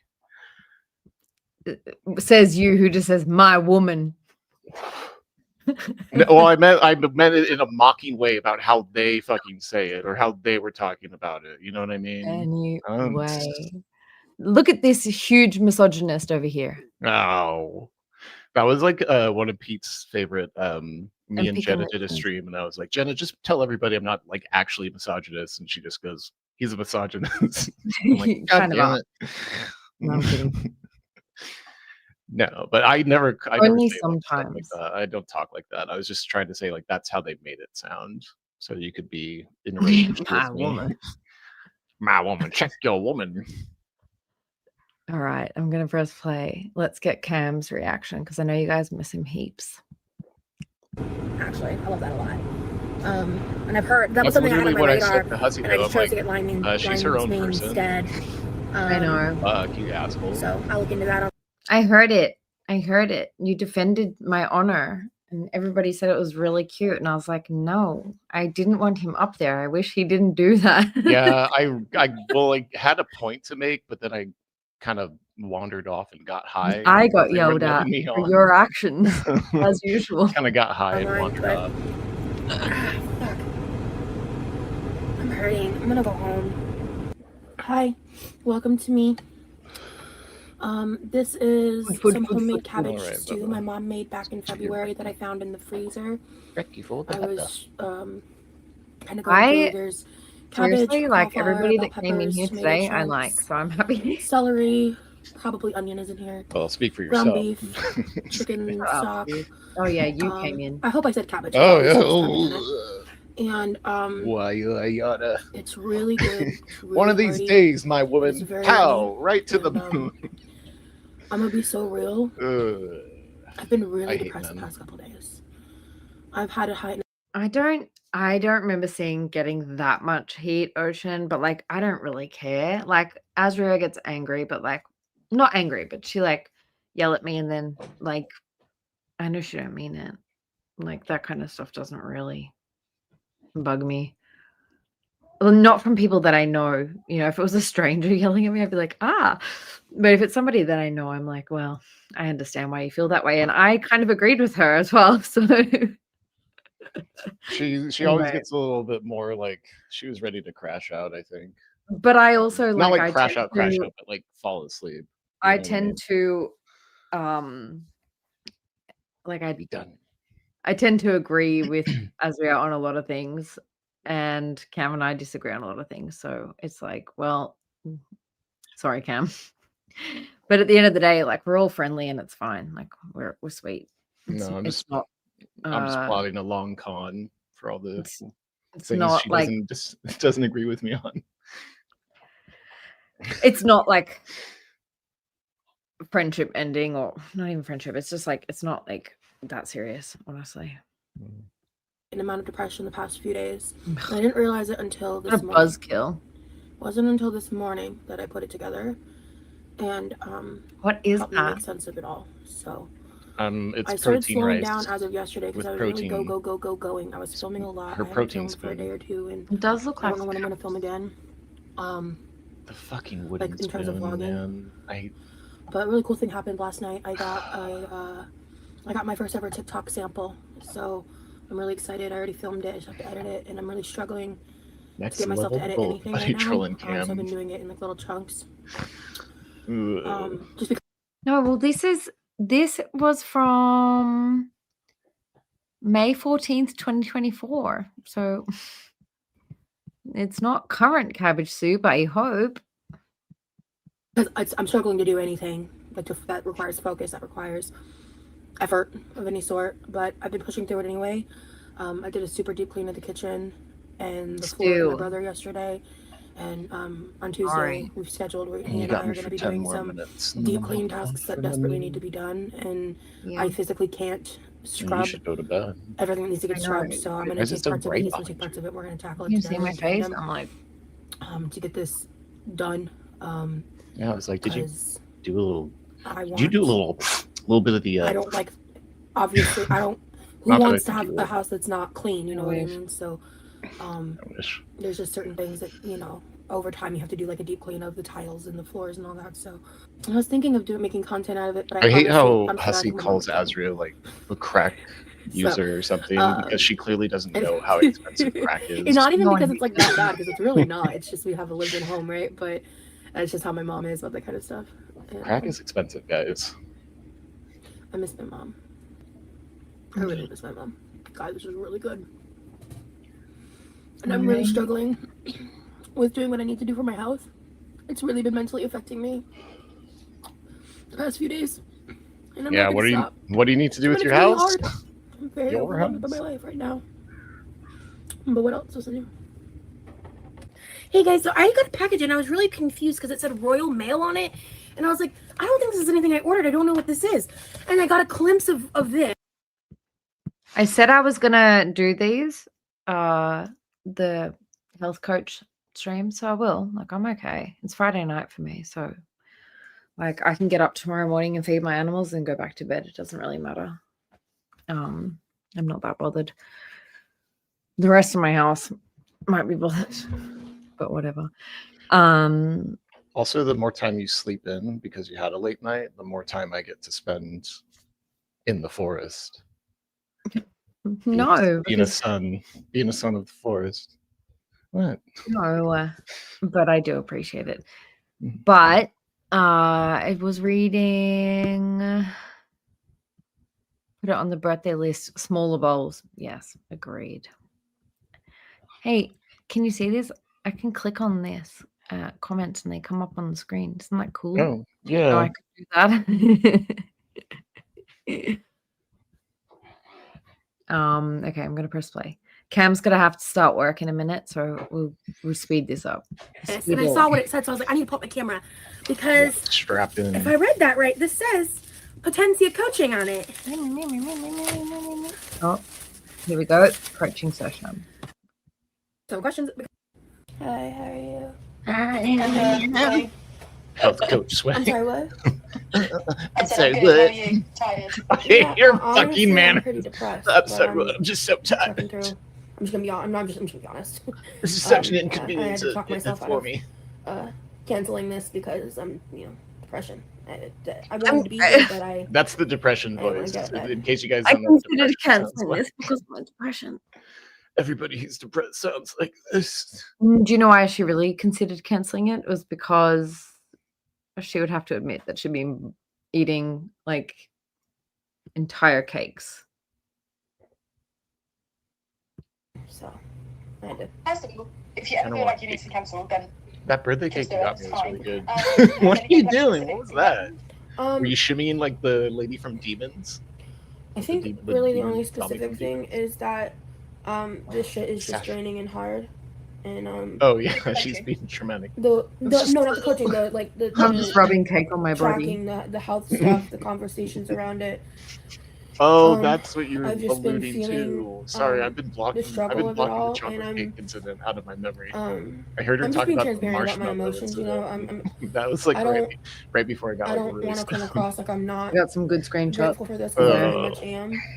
It's just very hard. Yeah. And have you felt like that every single day of this week? No, it's been the past 2 or 3 days specifically that have been really hard. Oh, hang on, I'll put the close. I might skip weighing myself Andrea today will because I slept so shittily. I just don't want to do that to myself Although it's quite late. because of where I'm at. I think I'll probably get back on the scale tomorrow, but I just think I'm just gonna take a break because it's like even though I ate well yesterday, I feel really I think shitty. about it. Cam, I think that was one of your main criticisms of this whole thing was like she was treating this health coach like it was an actual Therapy. therapist. Yeah, she treats And- everybody like they're her fucking therapist because I don't think she Yeah. really has. I don't think she goes to therapy. Mm. Like you can't go to therapy for years and years and years in and out without having like some level of. And I know like I'm brash, and She's that been was doing kind of therapy like since she was hard. 10. Yeah, I haven't been doing therapy that long. I started it, I think, around the age of 22. To after I got out of a really abusive relationship, and that was like I stayed in for like a little bit. Like you kind of go for like different things, you know. Like there was a time where I went back to therapy after my late partner passed away. There was a time when I did it because my drinking was way, way, way more out of control than it ever has been in my life. So like substance abuse, like all these different things. I just don't understand how I feel like she's getting a therapist because she thinks that they're just gonna solve everything and put her on the right track. And she doesn't really have to like be introspective or think about things. And that's just not how it fucking works. And I think she thinks that because she just does not actually have experience with a therapist or therapy like she claims to. I think she's full of shit. Well, it's kind of like, if you think about it, the way that Rosie treats the psych ward is kind of like how Amber and Fruity treat the ER. It's like that's your primary source of assistance. Like, instead of having like regular therapy or a regular PCP, just go to the emergency room or go to the psych ward. Like, I also really was like like did not like. I mean, it's because like if she has a PCP and she has like a regular therapist, they're gonna hold her accountable for her progress, whether it be positive or negative or whatever. And she just doesn't want to be challenged. Looks like you're chugging a big bottle of booze. What is that? What kind of mineral water is that? it's just water. Oh, you just filled it with tap water. It's an old tonic bottle. Oh, yeah. Makes you look like a lush. Like you're drinking like a champagne. That's how Rosie pronounces it. Venetian. What is it? What has it? Venetian. Venetian. It reminds me of Lana Del Rey pronouncing vitamin. Like, what the fuck did she say? And then, like, my friend from the UK said, like, that's a valid way to pronounce it. You also don't say aluminum, right? Cam Nyan, how long until your first meeting? I gotta press play. How long until my first meeting? 3 minutes. You're gonna be late. No, I can be a little bit late. We actually technically have like you can be up to 5 minutes late for like the meeting. They'll wait for you. We're a team. Yeah, okay, but if it's in 5 minutes, we better hurry up. It's in 2 minutes. Not today isn't going to affect the wait that I said. 2 minutes. 2 minutes. Do you want me to sign? I'll sign off. It's literally in the dining room. My workstation is in the dining room. This is my actual computer. All right. I know. So, okay, if it's too much today, don't do it. If food tracking is too much today, don't do it. If you want to do some sort of food tracking to stay online, just take a photo. I really love. I got that little 17 bullet because I've been doing it for 17 days straight. Like on a 17-day streak. I don't want to fuck up my streak. So I'm tracking is actually like not the hardest she also part. doesn't seem to understand that like you get reassessments from psychiatrists all the time. Like you can have stuff moved on your chart and then move off your chart in order for your psychiatrist to actually like dispense medication and set like treatment plans for you. But she just gets treated for something. Maybe she gets a medication and she's like, yeah, I have BPD now. Yeah, they put me on antidepressants, so I have major depressive disorder. She collects things. She doesn't understand that there's like an ebb and flow to mental health. Speaking of mental health, I gotta go to my meeting. I will talk to you guys later. All right. Love you. Right. Bye. Love you too. Bye. Bye, everybody. Happy birthday, Shiki. Bye. Ciao. Alrighty. Bye, Cam. Like the watching of the food, I guess. Do you feel though that you are massively restricting what you're eating? I don't feel that way, but I'm so ever presently aware of how disordered my eating is because I'm tracking it. And I've just become hyper aware of my cycle in a way that I don't think I've been aware of before. Like mentally, I've been like, because like in the beginning of my day, I'm like, oh, I'm like barely eating. Like I have these narratives that go through my head, and I'm just very aware now about how my disordered eating is plays out in a way that I don't think I have been before. And it's a good thing to know, but it's also totally understandable if everybody needs to go and get their shit organized for the day and starting work and things like that. So you have a good day. I'm gonna just finish out this video and then I'm also gonna head to bed because it's almost 3 a.m. like it's just mentally draining. Huh? What's disordered about this? My brain. But what you've had and the progress that you've made is like, I don't like that this call has started off on a negative because actually I'm coming at it like, wow, hello. I'm like, so mean to myself. Yeah, you are. I mean, cry all you want, like get it out, but I'm so mean to myself, Freya. You know what's really funny is the first video of us together like came out on Friday, I think, like a couple days ago, And one of the comments was like, this random person was like, you trauma dumped on that poor girl. Like, did it? You saw that? I read it and I was thinking, like, you don't know how much we speak. Like, this is such a personal thing for me. Like, I can't talk about my relationship with food without talking about my trauma. It's impossible. And also, you don't even know my real traumas. Like, I told you very briefly a little bit of my history. You don't even know, like, a tenth of it. So, like, the thing about the internet and the misuse of the phrase trauma dumping is so annoying. But anyway, yeah, I've just been really mean to myself. Yeah, you have. Because I'm thinking, like, cry all you want right now, but we're 3 kg lighter than we were last week. 3 kg lighter than we were last week? No, yeah. Like, wow. You know, 2 to 3. Which what you have to realise is if you did that every single week, like, you will be, you know, flying. So, yeah, that's a little tactic I like to tell a lot of my clients is, you know, imagine however small your progress is or however big it is. Remember, if you did that every single week, in 6 weeks, how far you'd be, you know? I'm going to talk to my therapist about me being mean to myself. I'll save that for Wednesday. But this is just... I don't want to speak for Cam, but I'm pretty sure his general feelings about this are that it's not her Ativan. Based on her health issues and her breathing and all of that stuff, you would think that there would be other things that she would be prescribed before they would just hand her Ativan. Like, you know, something for her diabetes, something for her other issues that she's got going on. I don't know. I really don't know that much about your guys' medical system, but I think like they would try and what is causing you the anxiety? Is it that you are struggling to breathe? Is it your blood pressure? Is it your weight? Is it your other stuff going on? Like, let's treat those things before we just give you like something that zonks you out.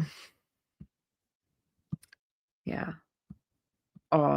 Like her sister's nowhere near there. Like her sister is not even in the state, I don't think.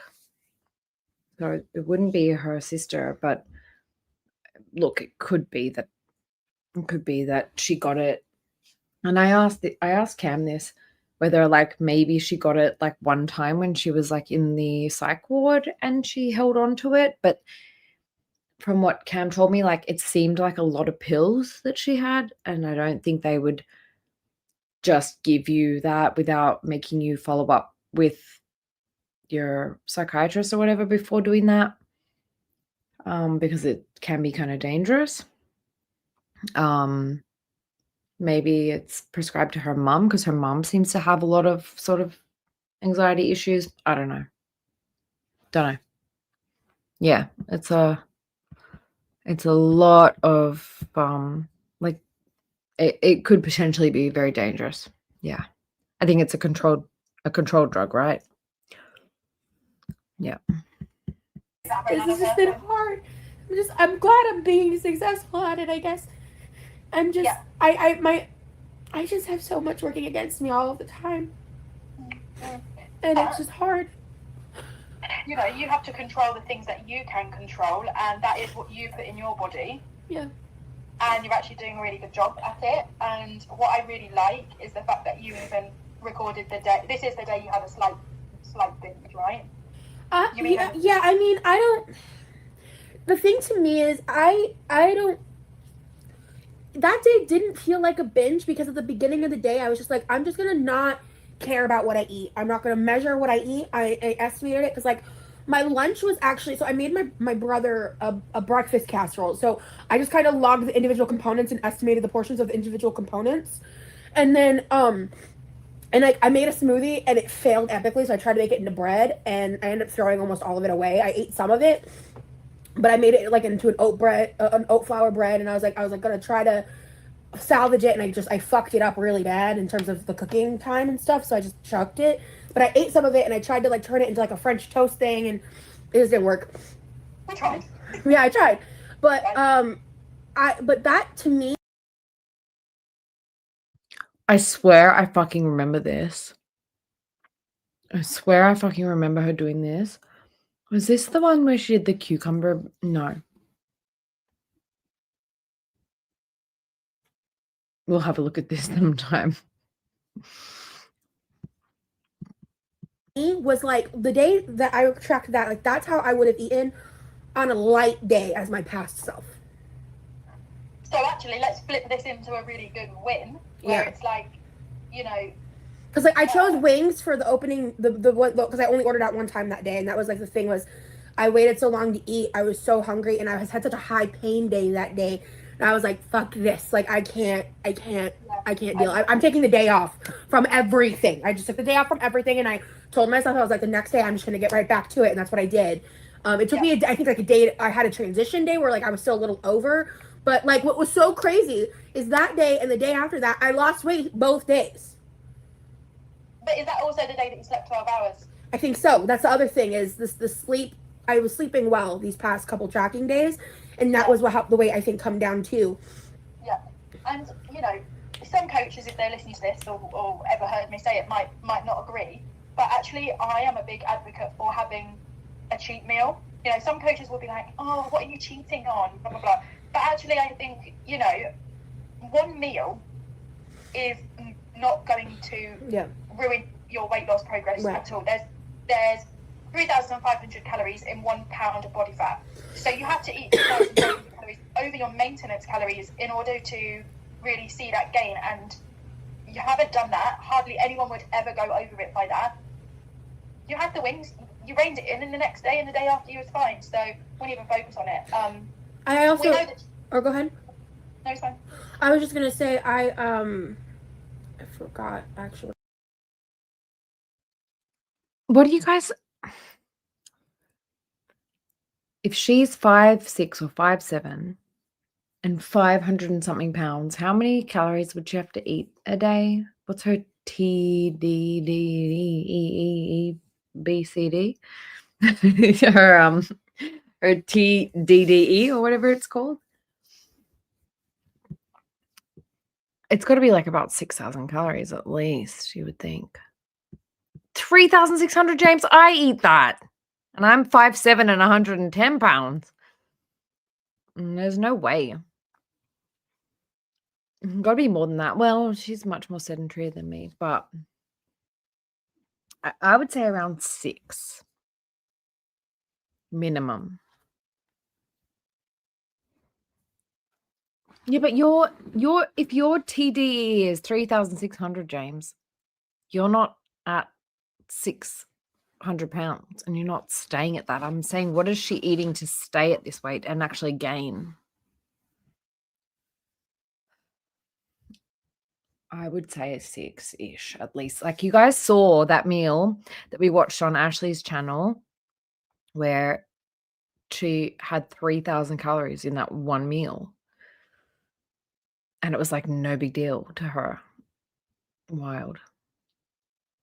Yeah, around 6,000, I would say. Yeah. All right. Sorry for pausing. What I was gonna say. Obviously, that's not like a green light to then just like, you know. Oh yeah, I was gonna say I don't love the term cheating, so I call it a treat meal. Yeah. Hey, Lady Luck. Not a secret eater. Not a secret eater. Did you just hear what she said? She doesn't call it a cheat meal. She calls it a treat meal. And she has about 10 of those a day. Welcome.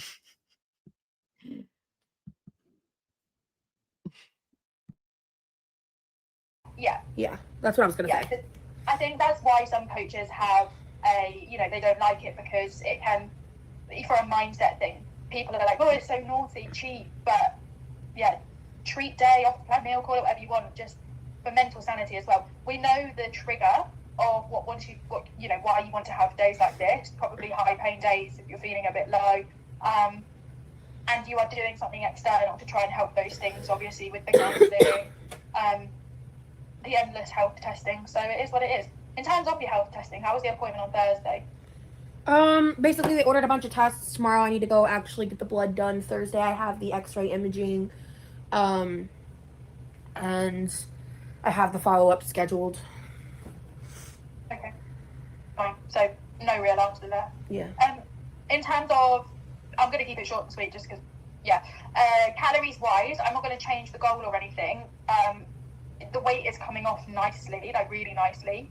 So if we continue doing what we were doing, then we're going to still see progress. It's just maybe trying to stick around 3,000 calories a little bit more. But you're really not far off at all. Like, this day's great, this day's great. It's obviously only these 2 days that really push it a little bit, but whatever.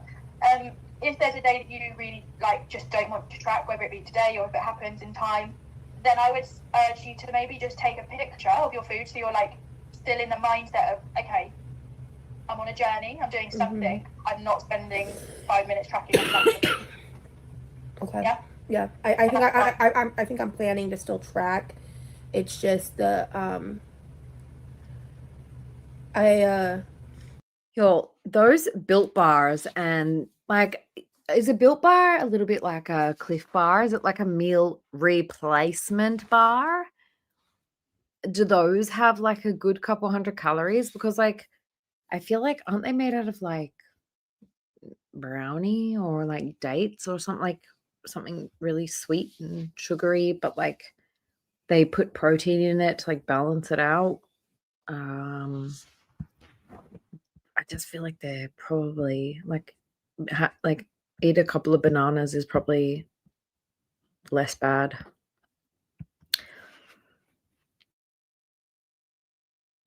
I don't think I mentioned this to you yet, but it's been I'm about 6 days overdue for my Monjaro because Oh, Andrea, so this is a part of a 4-part series. We're at the last one. Yes, it's her health coach that was for free for like 3 sessions or 4 sessions, I think. We don't really know what happened with her, but yeah, it was a health coach, not a therapist, not a dietitian, not a nutritionist, a health coach.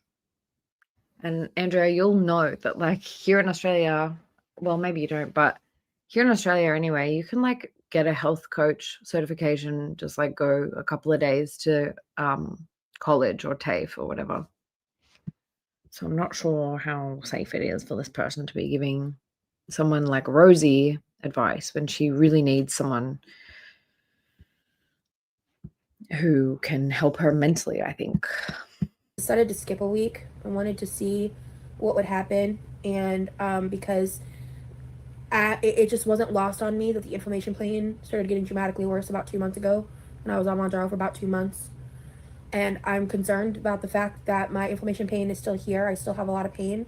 Oh my gosh, we have so many vegans in the chat. I think Corvid is a vegan and Ocean is a vegan and I'm a vegan. We got all the vegans in the house.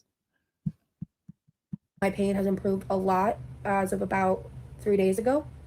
So I am going to take a shot probably tonight or tomorrow because I'm guinea pigging myself at this point. And I don't know what's going to happen with that this week. Heads up, because this past week, as you can tell, I ate a bit more consistently than the week prior because I wasn't on Mounjaro. And so Ashley, how are you feeling? You're going to be the big 4-0 this week. So exciting. Are you doing a birthday stream? I hope you're going to do a birthday stream. I'm excited to celebrate. But I mean, I did still lose weight, right? But I am concerned. I don't know, because I mean, if that is the case, if my hypothesis is right about myself, I'll have to call my doctor and probably get back on metformin or something. Just because I am still a pre-diabetic, I just don't know what she would want me to do. But I'm concerned and frustrated that I think I might be right. But let's just cross that bridge when it happens. Yeah. So I'll have an update about that next week. Yeah. Let's not like preempt anything or let that taint anything until you. Because I have over 3 months worth of it in my fridge. So. Okay. Just one last thing about your sleeping. Yeah. You might not be, but do you use your phone much before bed? Oh yeah, it's a problem. It's a chronic issue, and I know it's really bad for me. I've got blue light filter in my glasses, but that doesn't really actually matter in the context of this conversation. I mean, I've always kind of struggled with a chronic need for like screen time at night and stuff, and I have a lot of anxiety, so It sometimes takes your mind off it. yeah, and like Sorry for pausing. Hey, Ash. Hey, anyone. Feel free to again share your links and stuff like that. No issues with that at all. Everybody come to Ash's birthday party on Tuesday. I'm just gonna let the dog out of her crate because the cat was having the run of the roost, and now it's the dog's turn to have her time to come and keep my legs warm in bed. the reason I'm struggling so much today is like I just could not sleep last night. I could not feel safe but alone, like, and that's kind of what fuels a lot of my insomnia stuff, is just like that feeling of like not being able to get myself to feel safe, which is like directly related to my CPTSD. And so yeah, I'll think on that, because I mean I do try to like Thanks, Princess Sparkle Fairy, mystery woman, whoever you are. I do appreciate you so much coming in. And yeah, it's been a long one. I don't know how I'm sober and alive at the moment.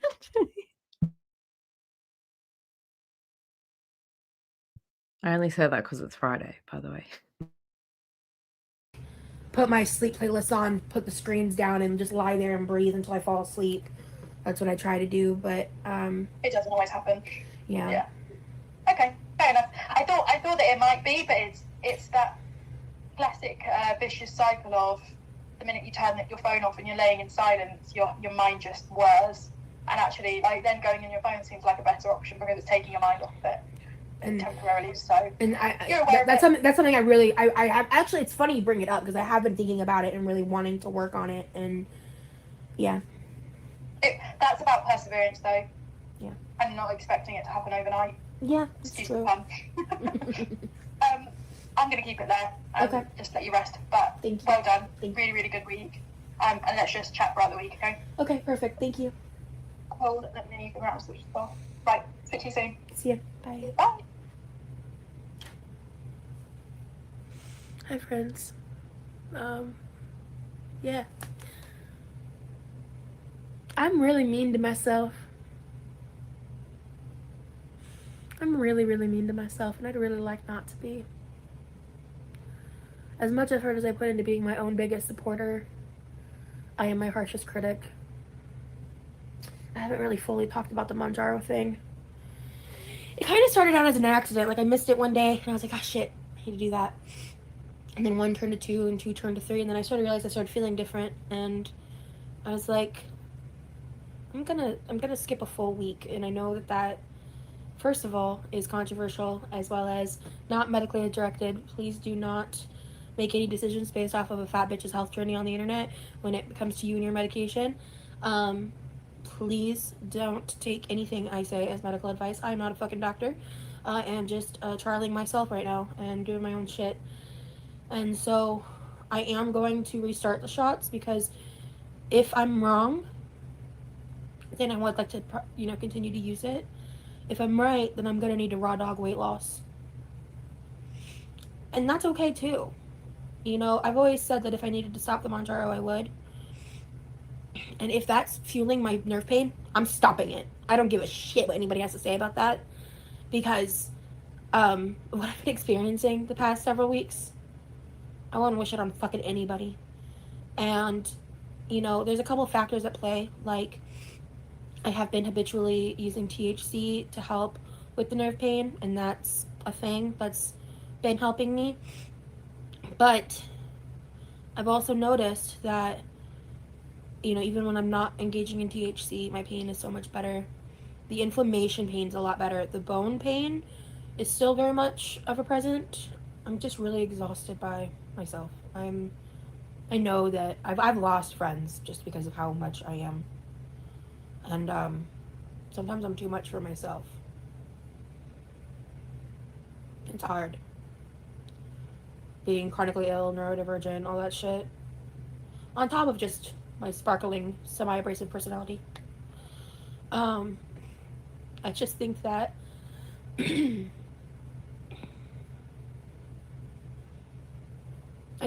like I'm doing a very hard choice to calorie count when I have an eating disorder, because I don't want to do weight loss surgery. I just don't. I don't want to do fad diets or other things. Hi, lazy. So I don't want to do fucking carnivore. I don't want to do keto. I don't want to, oh my God, I don't want to do any of that shit. And the estimating calories things worked sometimes, but it was an inconsistent science. And I'm learning a lot from this experience, and I don't regret it even a little. And she's telling me I'm doing great, and the data backs it up. But God, I'm being so mean to myself. I need to figure out how to be less mean to myself. I deserve. Guys, I feel like you can read my mind. Rosie thinks her biggest problem is that she's so mean to herself. Mm-hmm. Mm-hmm. To be less mean to myself. If you don't follow me over on Instagram, I post music a lot. Thanks, Andrea. I'm also shocked that there are so many of you guys in here tonight consistently. I really am surprised and happy to see everybody, and it's been really nice. Like, I would have just like done the members thingy and then just hopped off, but you guys have been really cool chilling with me. It's been really nice. And like, this is like some of this stuff, like Cam said, like we've kind of skimmed over it and haven't really watched it. And to be honest, like a lot of this stuff is a lot easier to watch with you guys rather than watching on my own and like editing it and like sitting through it 5 times. It's easier and more enjoyable just to click around and watch it with you rather than like sit alone and like go for like 4 hours editing it. And of me like just doing random things when I play like the music I've been listening to, and I've been recently diving into some new artists. I'm really into Citizen Soldier. I really like him. His music is incredible. And I read his little synopsis on Spotify, and he's a therapist, so that's why I like his lyrics so much. And there's a song called Comparison. I wish I could play it for y'all. But holy fuck. The lyrics are very like ED layered, so trigger warning for that. But god damn, I think I'm gonna go listen to that when this is done, because his music's very comforting for me. All like there's so many songs that I love. The one that I've been blasting a lot, what's it called? I play it a lot. I have it on the tip of my brain, and I'm not normally this mean to myself. I'm pretty good about giving myself grace a lot of the time, but this transition's been hard, and I'm not stopping. I'm not giving up. I'm gonna figure it out. I'm gonna get through these growing pains. Exposure therapy in this way isn't easy. I had a lot more gusto and gung-ho-ness fueling me the first week or two, and I've hit that emotional wall a little bit. I just want to love myself into this change. I really, that's what I want above everything else. I'll figure it out. I always do. Oh my god, I've been recording this whole time without my light. I'm such a professional! It's been a while since I've had a depression phase like this. And it's just a phase. It'll end. It'll end. Later.